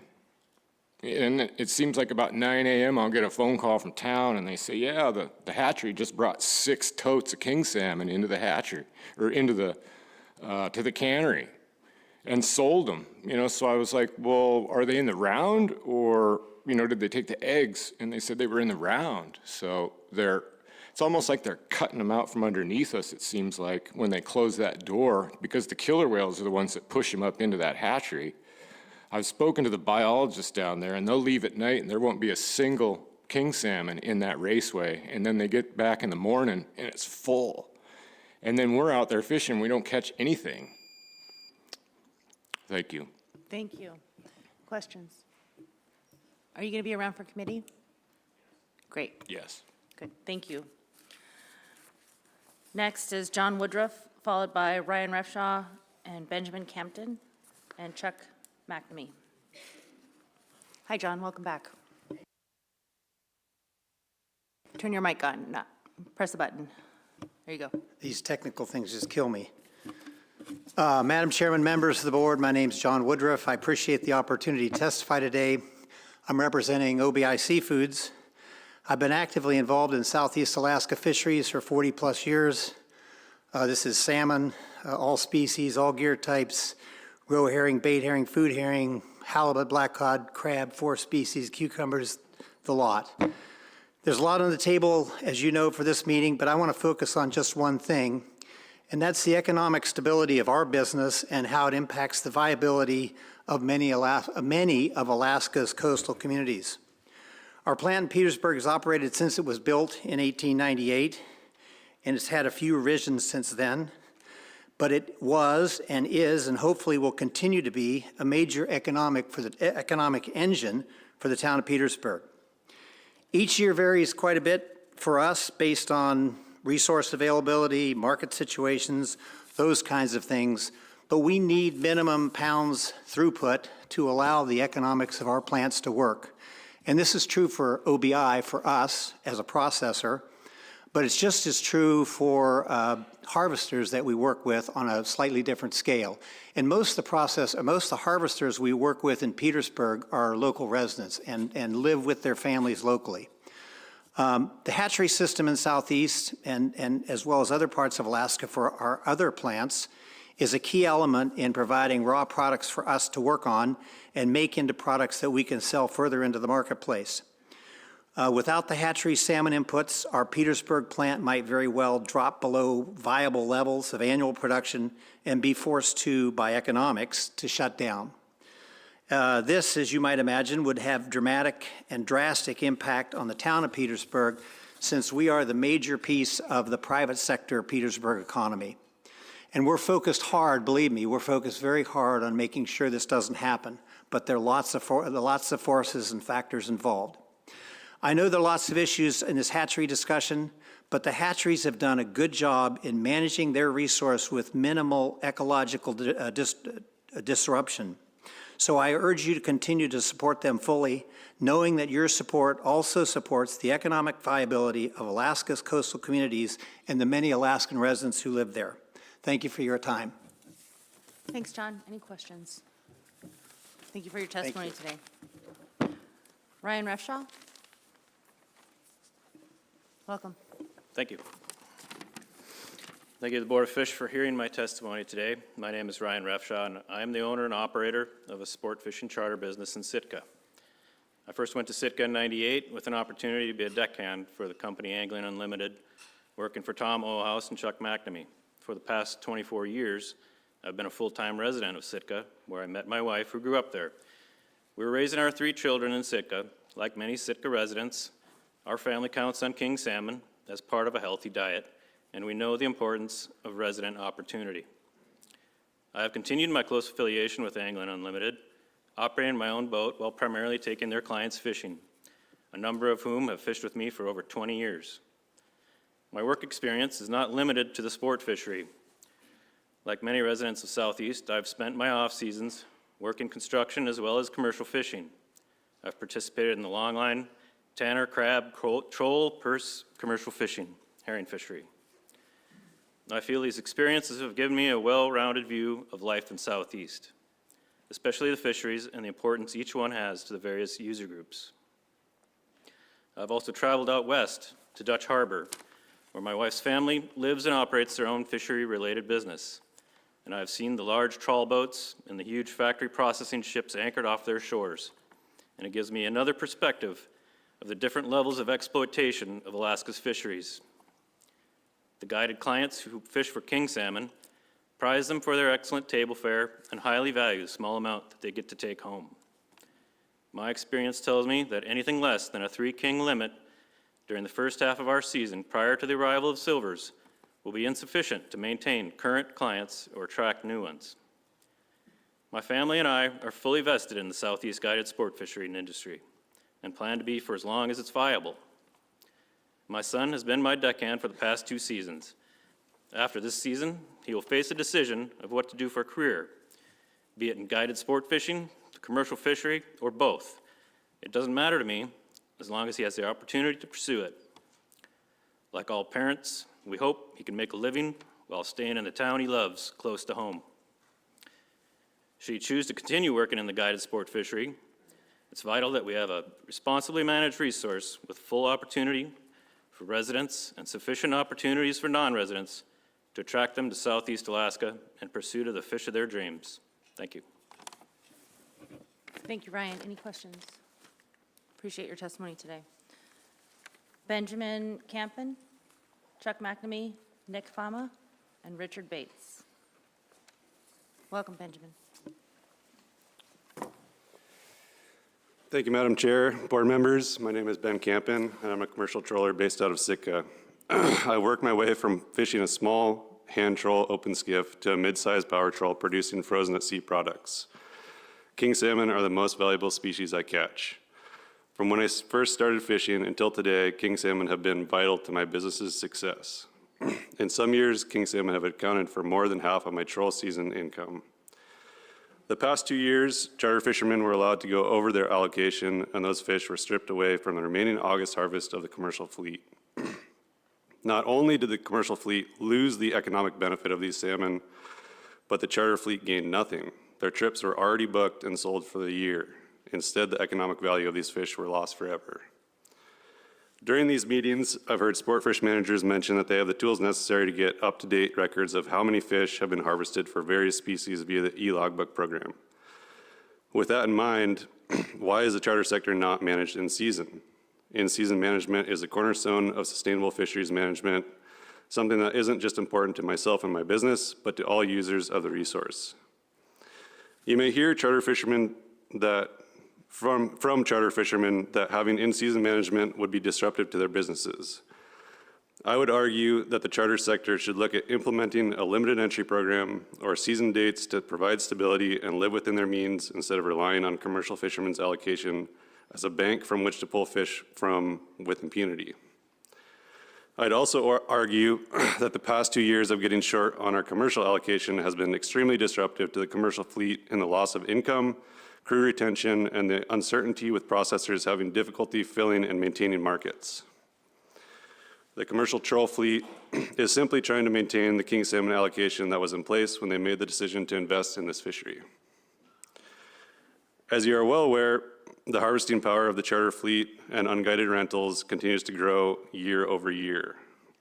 Having a gear group who isn't managed in season, has no hard cap allocation, no season dates, and no limit to the number of harvesters is not a sustainable gear group. Changes need to be made. Unfortunately, a low abundance regime of king salmon may be our future for an unforeseen time. With that in mind, I don't support the idea of the charter sector borrowing fish from the commercial sector in low abundance years with the intent that these fish would be paid back during high abundance years. These high abundance years are unlikely in the near future. The burden of conservation should be shared by all user groups. Thank you. Thank you. Any board questions? Appreciate your testimony today. Thanks. Chuck McNamee?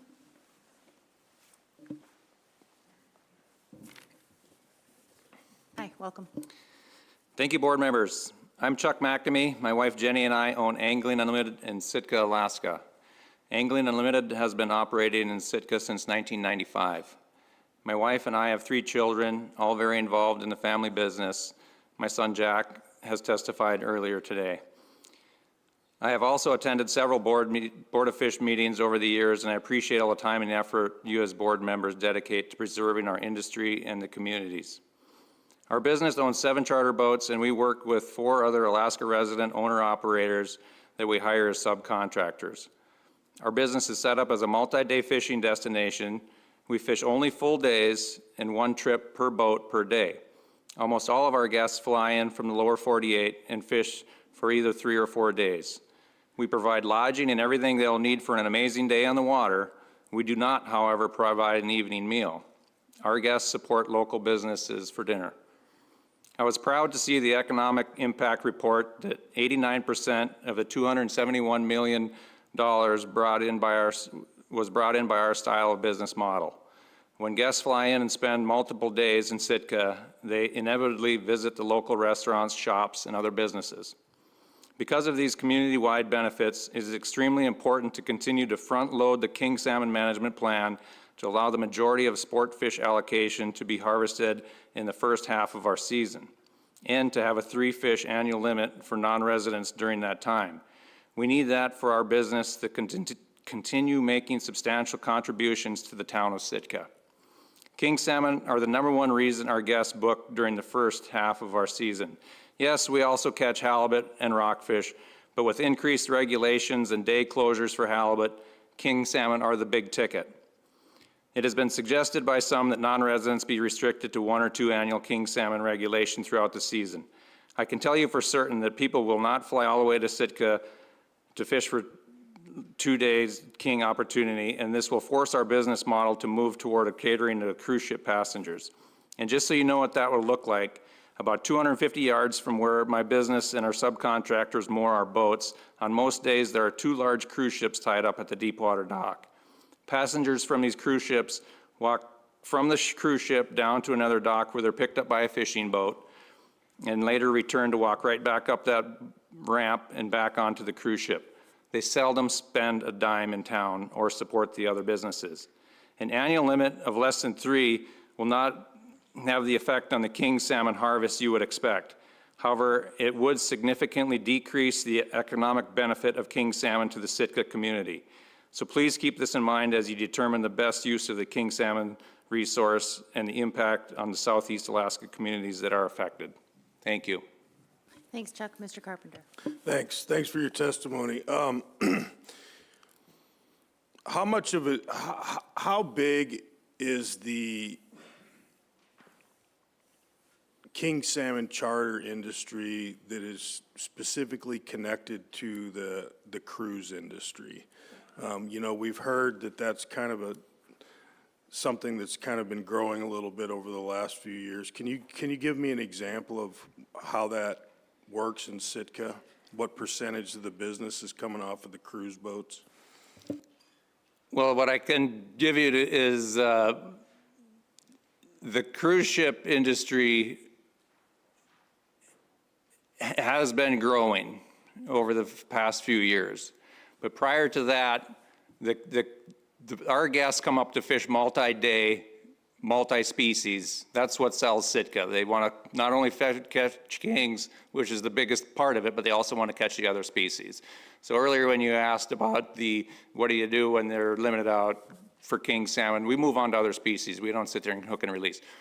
But the cruise ship industry, there are a lot of people there. And there aren't a lot of businesses at this point that do fish out of Sitka, take people from the cruise ships on the day trips. They weren't there since COVID. That kind of all fell off, and then there's a few of them that are doing it now.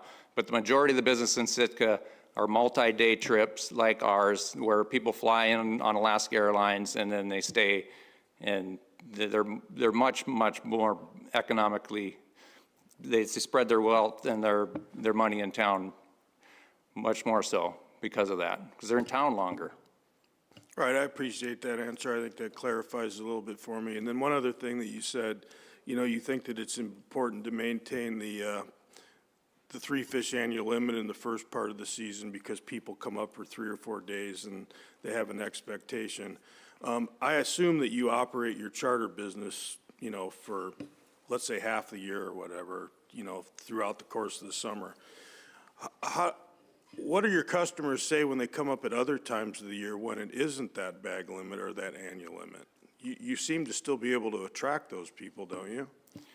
We start fishing in the middle of May with our trips. And from the middle of May till about the middle of July, king salmon are the only salmon that's available in our area.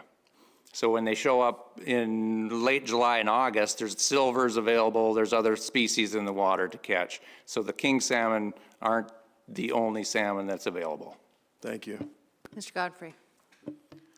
So when you say you know, if this proposal we were talking about was adopted, you would lose your core customer base and you'd have to cater to the cruise ships, and then you explain why that's less than ideal.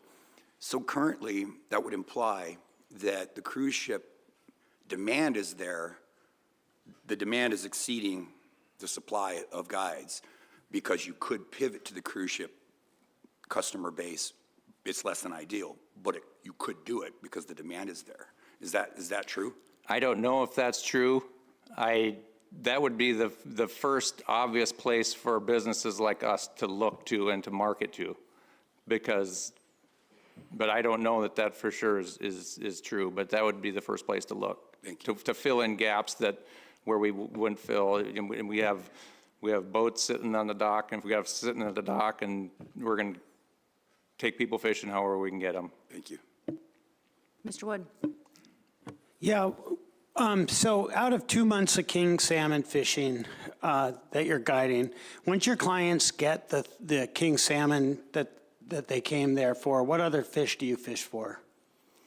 To burn the days, say they limit. So we normally fish for king salmon in the morning because we go by the king salmon grounds on our way to the ocean or whatever. But we also catch halibut, and we catch rockfish, and if fling cod are open, we'll try to catch that. But the Sitka's got a very, very good fishery, and that's part of the draw for our people to come to Sitka, is because we have multiple species and we can do that all on the same day. And that's also why the full day charter is important, because when we book full days, it allows us to do the multiple species thing, spend a little time catching king salmon, move on to different grounds, catching something else, go sit in a bay and listen to quietness for a while. It's a great experience. That's why we've set our business up to do full days and not do partial days or do multiple trips per day, which can happen off a cruise ship. So the client can go out and catch 3 king salmon and 1 halibut, or what's the limit there? Are you talking on a daily basis, or? Yeah, on a trip. Like what in the box they send home? They could send home 3 king salmon and what else? If the limits for king salmon are 1 a day and 3 a year, which it has been in the last few years, that's the opportunity. The opportunity is what we're selling. We're not selling, we don't guarantee anybody's gonna catch 3 kings if they're there for 3 days, but we need the opportunity. Our business has the ability to make a lot of gains with a little bit of opportunity. But yes, if they can catch a king salmon every day that they're there, they could go home with 3 king salmon.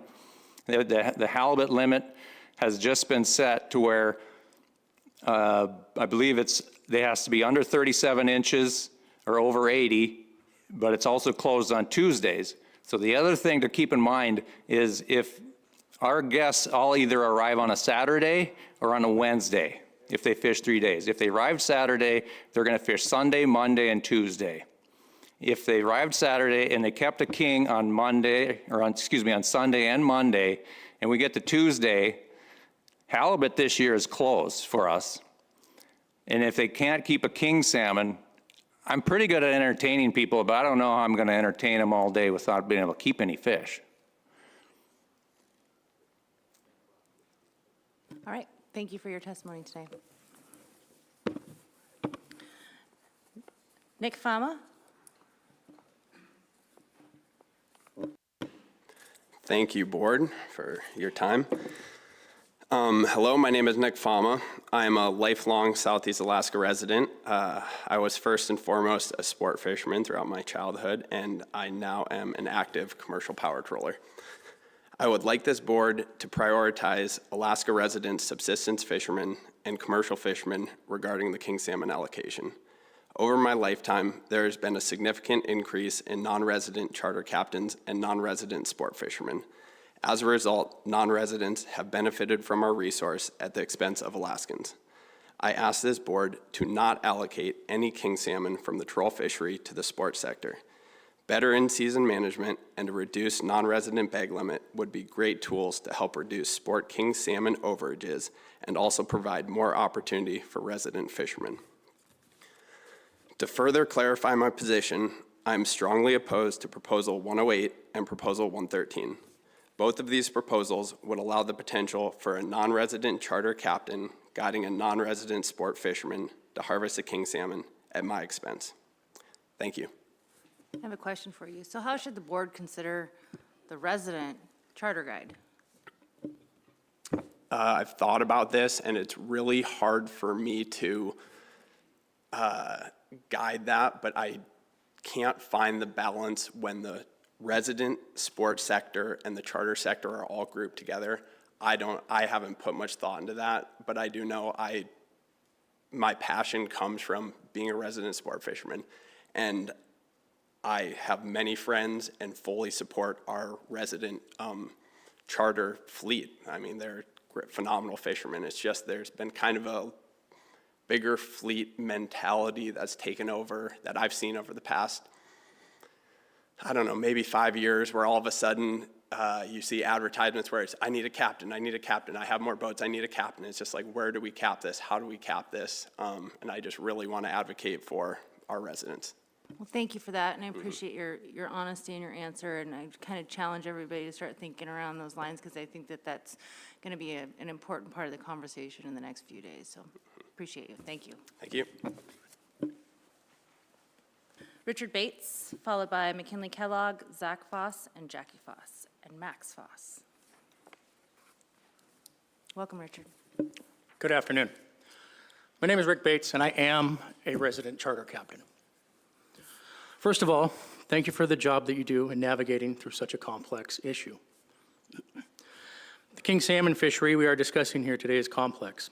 There are facts, figures, pie charts, line graphs coming from every direction, and the emotion is high from all user groups. I can only imagine how difficult it must be to sort through the provided information you get both internally and externally. That being said, what needs to be accomplished through this process? We're all here to determine the best use, we're all here to determine how best to use a valuable resource. King salmon provides a living for many Alaskans. While we automatically think of fishing, there are many other facets to the Southeast economy that rely on salmon without the use of a boat, a rod, or a reel. The task at hand is to carve a path forward that most Alaskans, as well as all other invested groups. As a charter captain, I spend my summer taking people fishing who have arrived from all over the country and world. The draw to Alaska is different for each group, with a common thread among all, the opportunity to catch a king salmon. We must continue to use the resource wisely if we are to thrive in long term with this fishery. Charter operations use very little resource, yet provide an enormous amount of money to the economy provided by our clients who come here for king salmon. I could stand here all day and drone on about facts and figures. What really matters is this. The charter fleet has traditionally been managed to a small percentage share of the fishery. We maintain that number nearly perfect over the long term, as records show. Within that, our clients provide economic stability and growth to the Southeast economy year after year. As an Alaskan resident, I urge you to proceed with an eye towards continued ample opportunity and stability for others to enjoy this fishery we all love so much. Thank you for your time. Thanks, Rick. Mr. Chamberlain. Thank you, Madam Chair.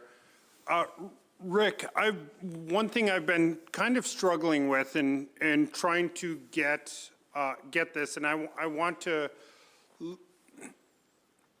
look at a more descriptive value, and this is something for the rest of the audience over the next few days. One of the big determining factors, that I'll be considering is, you look in the crab fishery where they were talking catch per unit effort. What I want to look is for every unit of resource we're extracting, how much money is staying within the community. And if you were to give an estimate of that, what would that be and what would the basis of it be? Thank you. I do not have those numbers, but I know those numbers are forthcoming. And this is to the rest of the audience, I should very much like to hear that.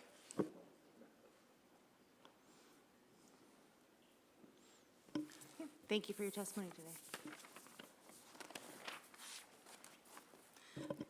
McKinley Kellogg.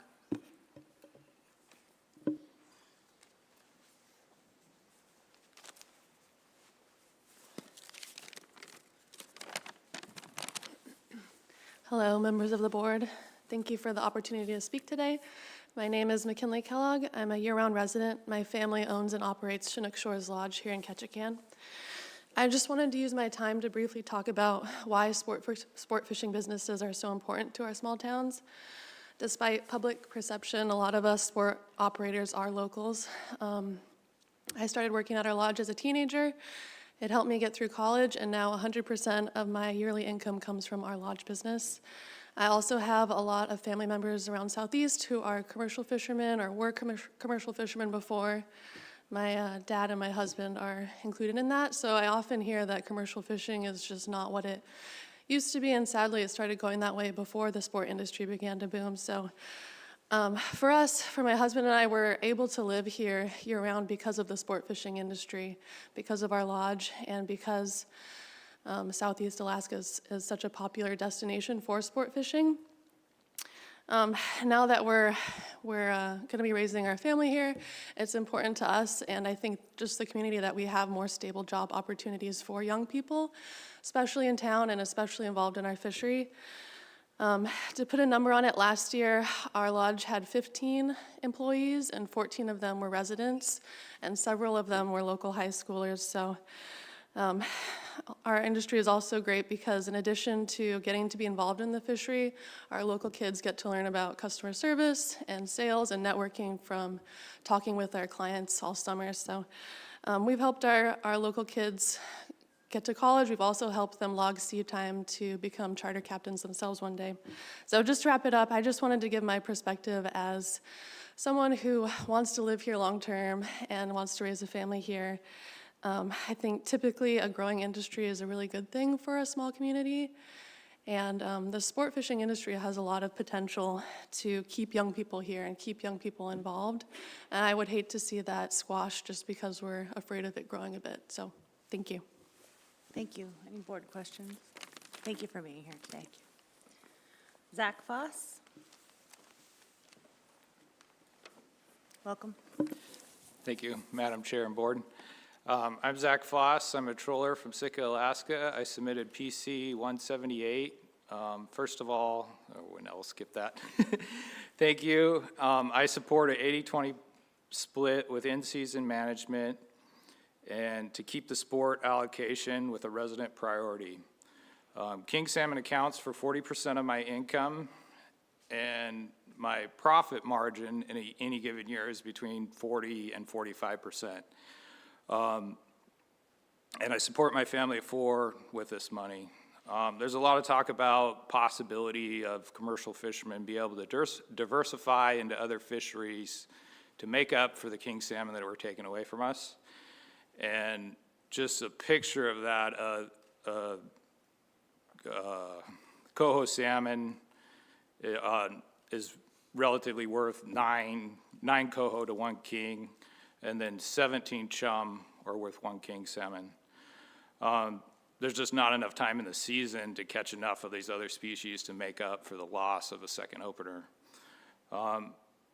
With this second opener, it's also provides us a chance to redo the first one some years, because it's fishing and it's a big ocean and a big area in southeast here, and sometimes you're on the wrong end of the southeast when the opener happens, and you run for the other end but you don't make it, or there's all kinds of things that can happen. So the August opener is another opportunity to make money every year, because the first opener isn't successful for everyone. Kind of in closing here, I'm very concerned about the priority given to non-resident guides over residents. The guided sport industry is asking for a 3-fish bag limit, and that was normally only reserved for high abundance. We're not in high abundance, we're like mid-tier at best. The board and the guided sports sector have the opportunity to remedy this at this Board of Fish, and I hope they do so. Thanks, Zach. Questions? Appreciate your testimony today. Jackie Foss.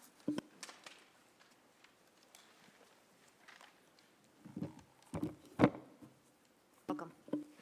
Thank you. Thank you for being here. Board of Fish, Madam Chair, it's nice to see you in Southeast Alaska. My name is Jackie Foss. I'm a year-round resident of Sitka, Alaska. I'm a commercial trawler, sport fisherman, and subsistence harvester. This is my home. I'm the author of Proposal 109, and I wrote PC 175. I support Alpha's comments, which are PC 6, and I recognize the strong work of ATA, TSI, and the Ketchikan AC for the work that they put in on the King Salmon Management Plan. The intent behind Proposal 109 is an 80-20 split between commercial troll and sport fish, with a resident priority to that sport fish allocation and in-season management of the non-resident fleet to ensure resident priority of that 20%. And when this number was devised in the 90s, it was meant to cover all sectors of the sport industry: resident guide, non-resident, and resident sport. The intent of Member Wood's RC 89 aligns very well with the intent of my original proposal, and thank you to Member Woods and the department staff who worked on that. I really wish that there was enough king salmon for everyone to get what they want. That's not the case, and so you're faced with a really tough decision. And I've heard some lodge-based guides say that a reduction in annual limits might have to require diversification in the experiences they offer. And that sounds a lot like they have to shift from focusing on king salmon to getting by with chum, the very thing that commercial trollers have been asked to do and been trying to do. And I want to talk a minute about May and June. In RC 27, Slide 11, the department grants proposal shows where the troll fleet is allowed to harvest king salmon in the extremely limited areas during May and June due to stocks of concern. This is not where we target treaty fish, but hatchery fish. The Ketchikan troll fleet is off the water until June 8th, and so the trollers have taken cuts. So this is for our hatchery openings, not for treaty fish. So it represents a reduction in opportunity to make money in May and June. King salmon is the lifeblood of a commercial troll fisherman, and I can tell you that we need more fish too. And we could ask for the 34,000 kings that were reallocated from the troll fleet in 2004-26, but we're not, because that's not the way forward, and that's not the values that I hold as a troller and a community member. And so the last 3 years really were a roller coaster for all of us. In 2022, both troll and sport were under their allocation, and in 23 and 24, sport went over. And in 2024, that shut down the resident sport fishery. My husband alluded to this being a significant portion of our income, and my entire family's here at this meeting because of how important that is to us. I'm normalizing crying in public meetings, and so we are teaching our children that we speak up for what is right, how to engage in the processes that impact our livelihood and our future. And yes, we fished chum when we couldn't fish king salmon, and we appreciate that our hatcheries provide this opportunity to survive this loss of income. Thank you very much for your time. I appreciate all of you being here. Thanks, Jackie. I'm glad you're here, too. I have a question for you, and I don't necessarily anticipate an answer from you right now, but again, something to think about, and then I hope we can talk about more over the week, is how should the board account for the economic shift over the past 30 years? Which economic, please? The shift in the sport fishery, the shift is sort of in the economy of Southeast Alaska. It's changed. You know, I've been a 30-plus, 40-year resident nearly of Southeast Alaska.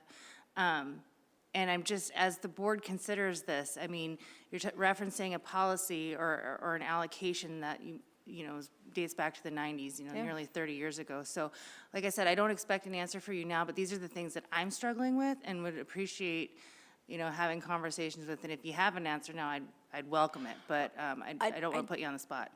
Well, I'll take an opportunity when I'm presented with one. I don't have an answer of how to do that. But I will say sometimes things are more important than money. And the lifestyle and the backbone of Southeast Alaska is something to be maintained and preserved. And I admire the people who choose to make a living fishing in a different the way that I do.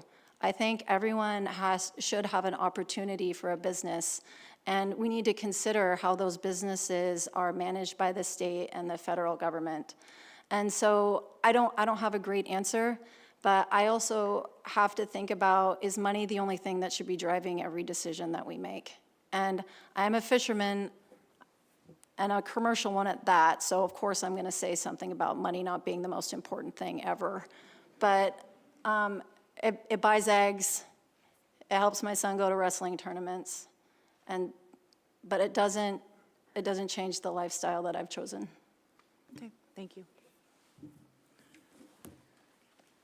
Max Foss. Welcome, Max. My name is Max Foss, and I am from Sitka, Alaska. I am a resident sport and commercial fisherman. For the first time ever that I know of, the fishing season was cut down early due to non-residents taking too many king salmon, causing me to stop bringing fish home and causing my dad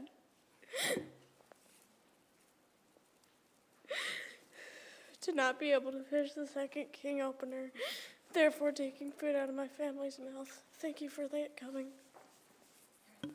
Thank you for sharing your experience with us, Max. Appreciate you being here. Any questions? Thank you. Clay Bezanek, followed by Steve Merritt and Charlie Piercy. Hi, Clay. Hey there. Clay Besnick, live here in Ketchikan. Came up in 1983 and got on the back deck of a crab boat and realized Alaska was where I belonged. Bought my first salmon permit in 1983, or 1988 here in Ketchikan, southeast. Funny thing is, I was thinking the other day as we're talking about the enhancement stuff, I grew up on a little lake in Minnesota called Walker Lake, and it drained into Ottertail Lake. It was about a 5-lake system. And every spring, the walleyes would migrate up, and they would net them, mix the girls with the guys, and voila, you know, you have incubated eggs hatching in a little hatchery there. And so I guess I've been around salmon hatcheries since probably 72 is when I remember, maybe 1970 going down there. Now we're talking about 156. Well, I don't have a problem with enhancing fish here in southeast as long as it's done right, because none of us would be in this room today if it weren't for fish, right? We all love fish, we're all passionate, some more than others, but bottom line is we care about the fish. So for that reason, I would ask the board to let the system play out with RPT and the commissioner, and I have full trust in the people that put this system together, that they can work out the straying problems and whatever needs to be done. We have a brilliant staff at Fish and Game, and we have some really awesome people that serve on the NSERA board and the SARA board, not just because my son's one of them, but to get to that, I think the solution will be in the midst of all the people here today that are caring about that, and if not, it'll be dealt with otherwise. But I believe in an enhanced fish program. I mean, there's been years where 100% of the fish I've caught have been enhanced fish. I'd just go down to Nakit, which is our release site, and stay there for 30 days and then hop back on a tugboat or do whatever I'm doing. And so they're vital to our economy here, not only with, you know, the fish we catch, but the work that Sarah does. In the wintertime, I run tugboats, and we run 4 loads of feed out to Neats Bay and to the other hatcheries. So they've become a big part of our economy here. And if it's not done right, nobody wants them. But I think we do them right.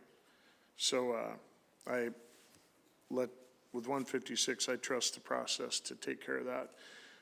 The other proposals, I kind of had a little bit of angst. I'm on the Ketchikan Advisory Board here also.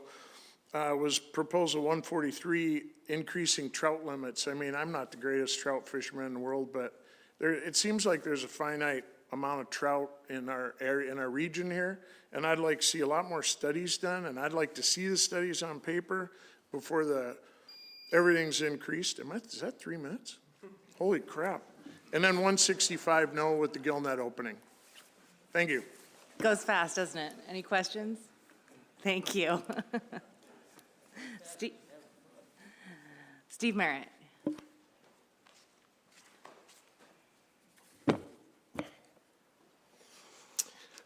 Madam Chair, board members, I'm Steve Merritt, a troller living in Craig, Alaska.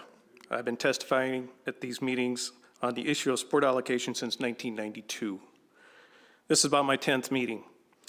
I've submitted 2 proposals, 111 and 114, but have withdrawn my support for 114. I oppose proposals 108, 113, and the current sport plan. In 1992, this board gave the sport fishery an allocation of 17% based on their highest historic harvest. In 1996, the board was persuaded there was a need for a generous allocation of 20% for potential charter expansion.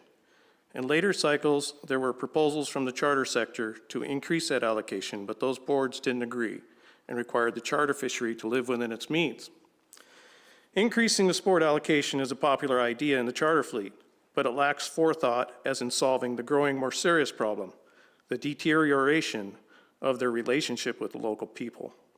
Since the number of resident anglers has remained nearly the same since 1984, Increasing the allocation will mostly increase non-resident participation.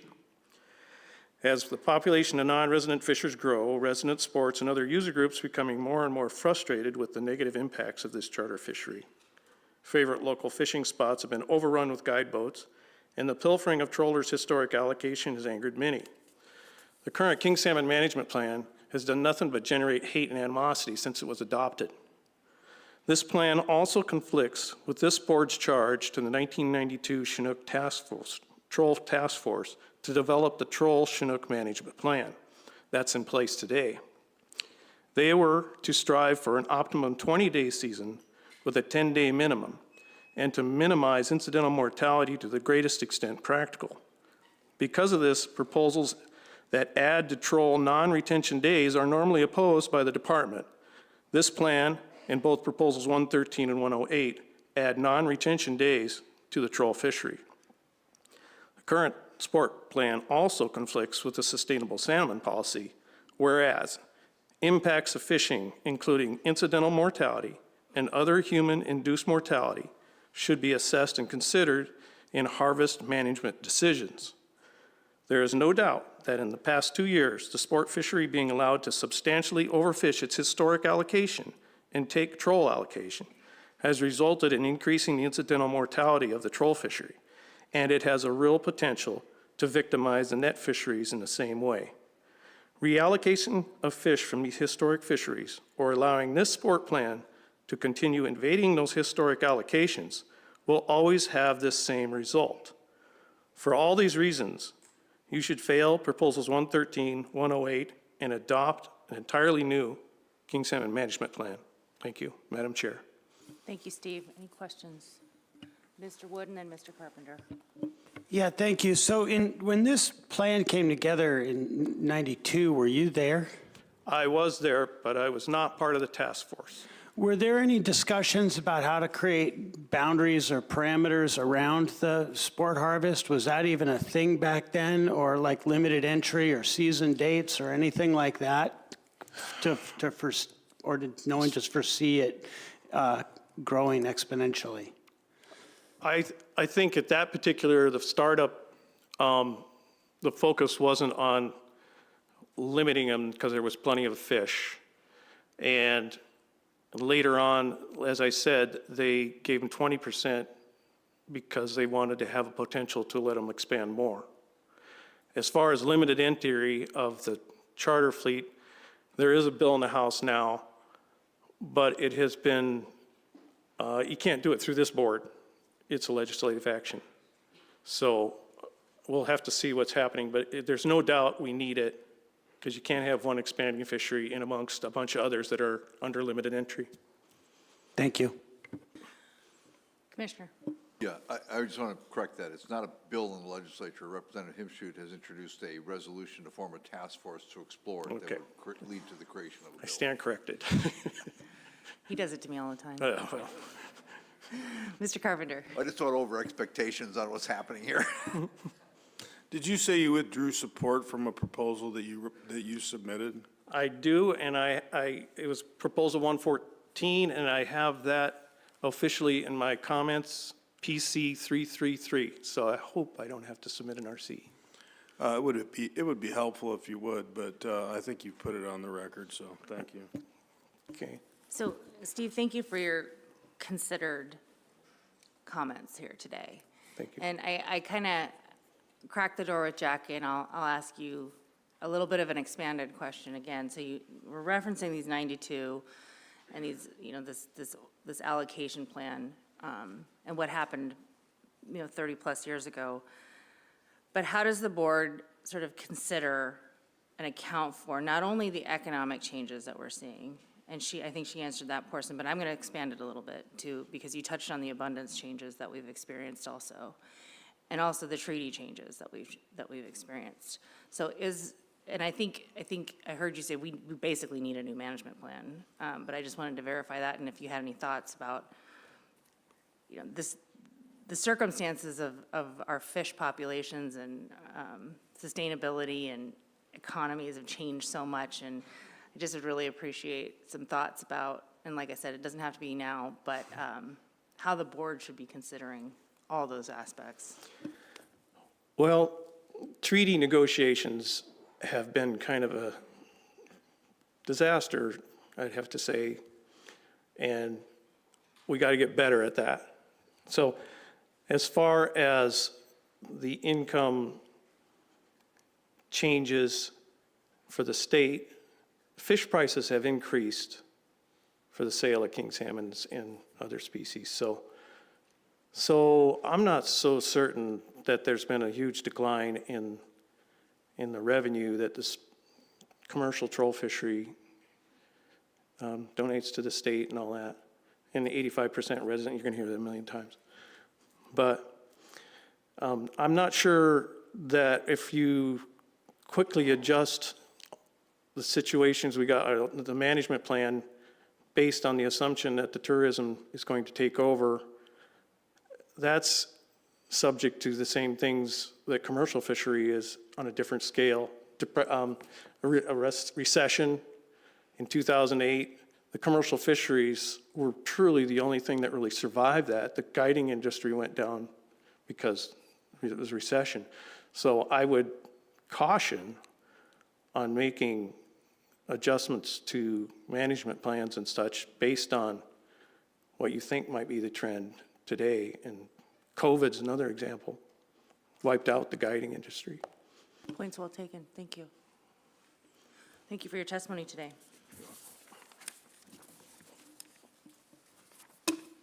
Charlie Piercy. And I apologize if I'm not pronouncing correctly. You did well.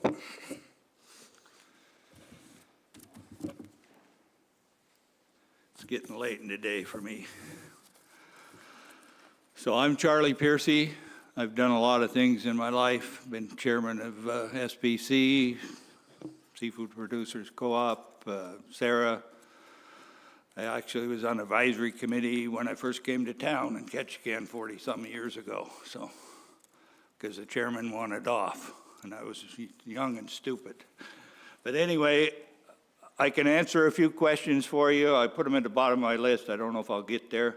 Magnuson-Stevens Acts, I can solve that problem for you, and I can tell you why the resident angler effort is decreasing.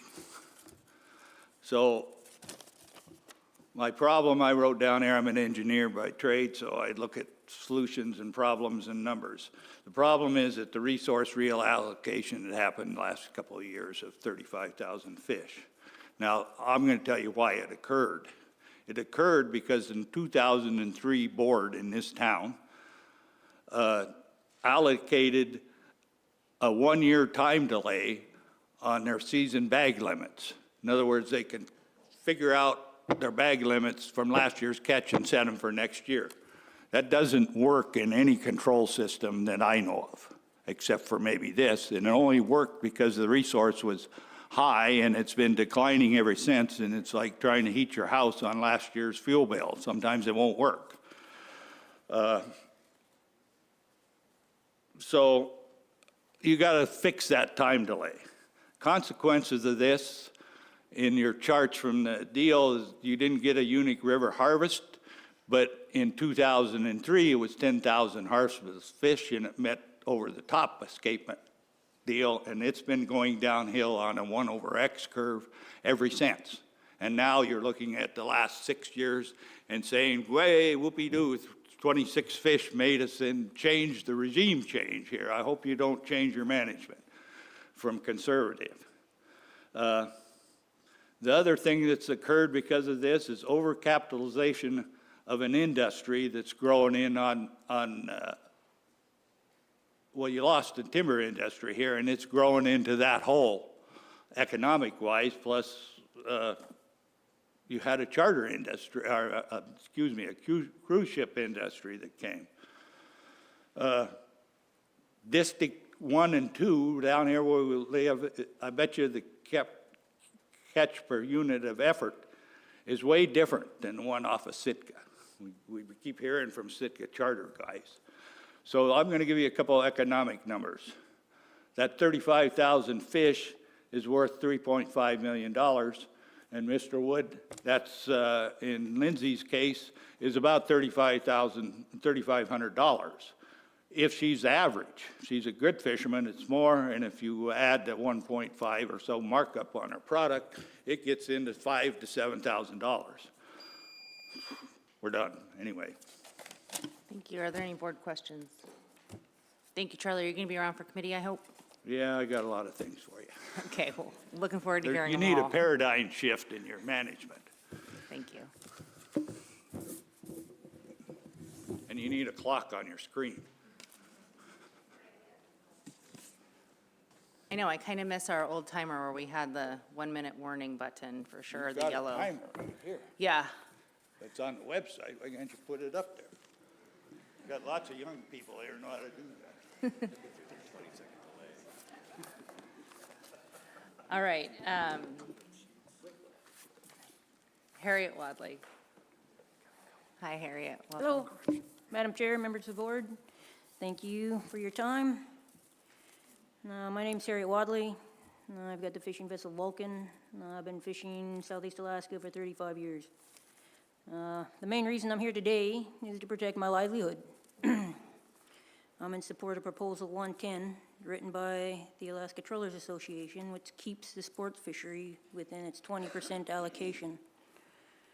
I am one of the better fishermen in the fleet, even with this experience. Right now, I am having a hard time paying the bills.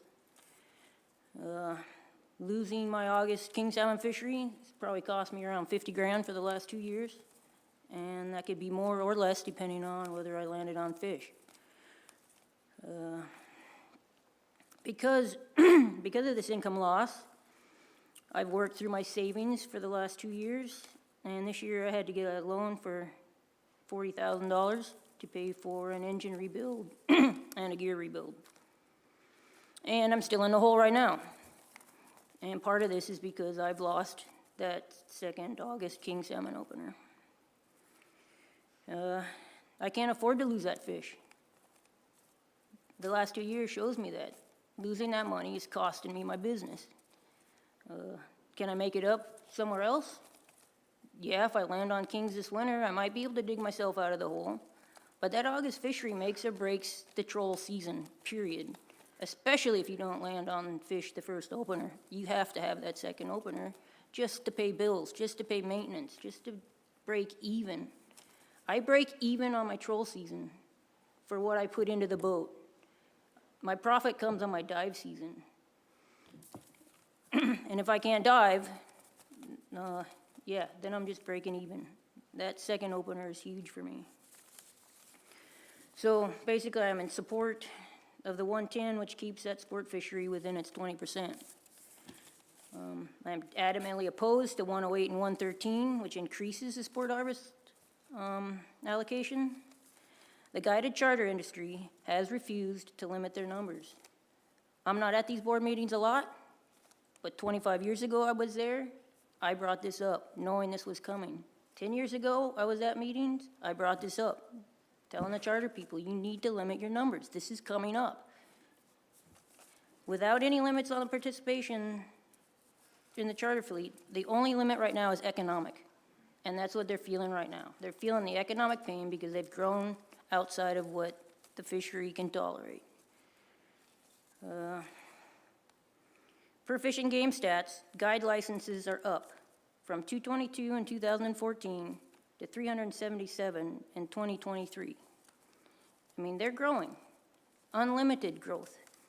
I mean, this year they want more of our allocation. 3 years from now, if they keep growing, they're gonna want more of our allocation. We need to stop this now. I can't survive with less than what I have. And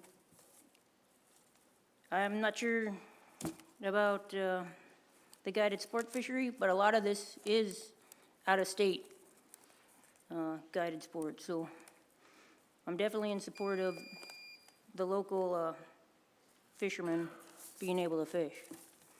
Is that my time up, or? That is your time. All right, Mr. Godfrey has a question for you. Any questions? Yeah, two questions. One, how many years have you been commercial fishing?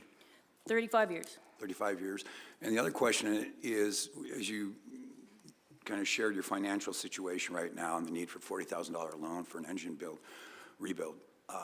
For context or frame of reference, in all your years in a career of commercial fishing, have you had similar down seasons consecutively looking back, or is this that dramatically different?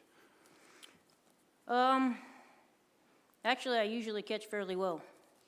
So what you're experiencing now, you haven't experienced to this degree This before? is unique for me, yes. Thank you. Thank you very much. Appreciate your time today and your testimony. Yep, thank you. I think we'll take one more. Sandra Marker here. Hi, Sandra, welcome. Madam Chair, board members, thank you for this opportunity. My name is Sandra Marker. I am a born and raised Alaskan from Craig, Alaska. I am a commercial fisherman with over 35 years' experience from Prince Wales Island to Bristol Bay. I'm also a member of the Craig AC. For the past 32 years, my husband and I have been commercial power trollers. We troll for king salmon and cohos, not only a job, but a way of life for us. It's how we feed our family, not only financially, but it also sustains our family diet through the winter. We take home a portion of our fish for personal use that we smoke and freeze and jar. We share with our extended family as well. In my time as a commercial fisherman, I have never felt more of a need to come to this meeting and voice my concern as I do today. Since 1992, we have watched the sport fishing charter industry do nothing but grow and grow over the years. Charter boats are increasing in numbers and increasing the size of their boats as well. They've gone from 4 passengers to 6, with the majority of their customers being non-residents. The sport fishing charter industry is largely unregulated in Alaska. As trollers, we start fishing on July 1st. We start by fishing 70% of our quota share. Alaska Fish and Game keeps a very close eye on this fishery so we can avoid going over that 70%.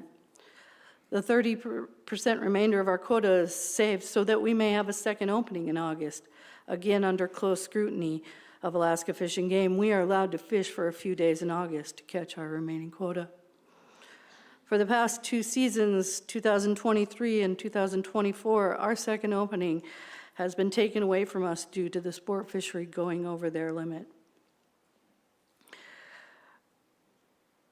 Trollers have lost out on millions of dollars of revenue from those lost openings, revenue that would have remained in Alaska. With this upward trend of more and more non-resident fishing coming to Alaska, our second king salmon opening cannot and will not be guaranteed to happen for commercial trollers. Clearly, king salmon in Alaska is a very contentious subject for the entire state. In parts of Alaska, residents struggle to even catch enough fish to feed their families. In Southeast, we are lucky that we have this opportunity to fish. When making your decision for the new king salmon proposal, or king salmon management plan, I urge you to please keep in mind the needs of Alaska residents over the needs of non-resident fishermen. In closing, I'd like to say that I would like to keep the 80-20 allocation. I strongly oppose Proposal 108 and 113, and I highly support Proposal 110. Thank you, Sandra. Any questions? Thank you for your testimony Thank today. you. All right, I think we will pause here for the day. In the morning, I will do second calls for Franklin James Sr. and for Tom Miners, and then we'll pick up with first calls at Kai Montoon, beginning at 8:30 tomorrow morning, and we'll work our way through the list. Looking forward to hearing from all of you tomorrow. Thank you.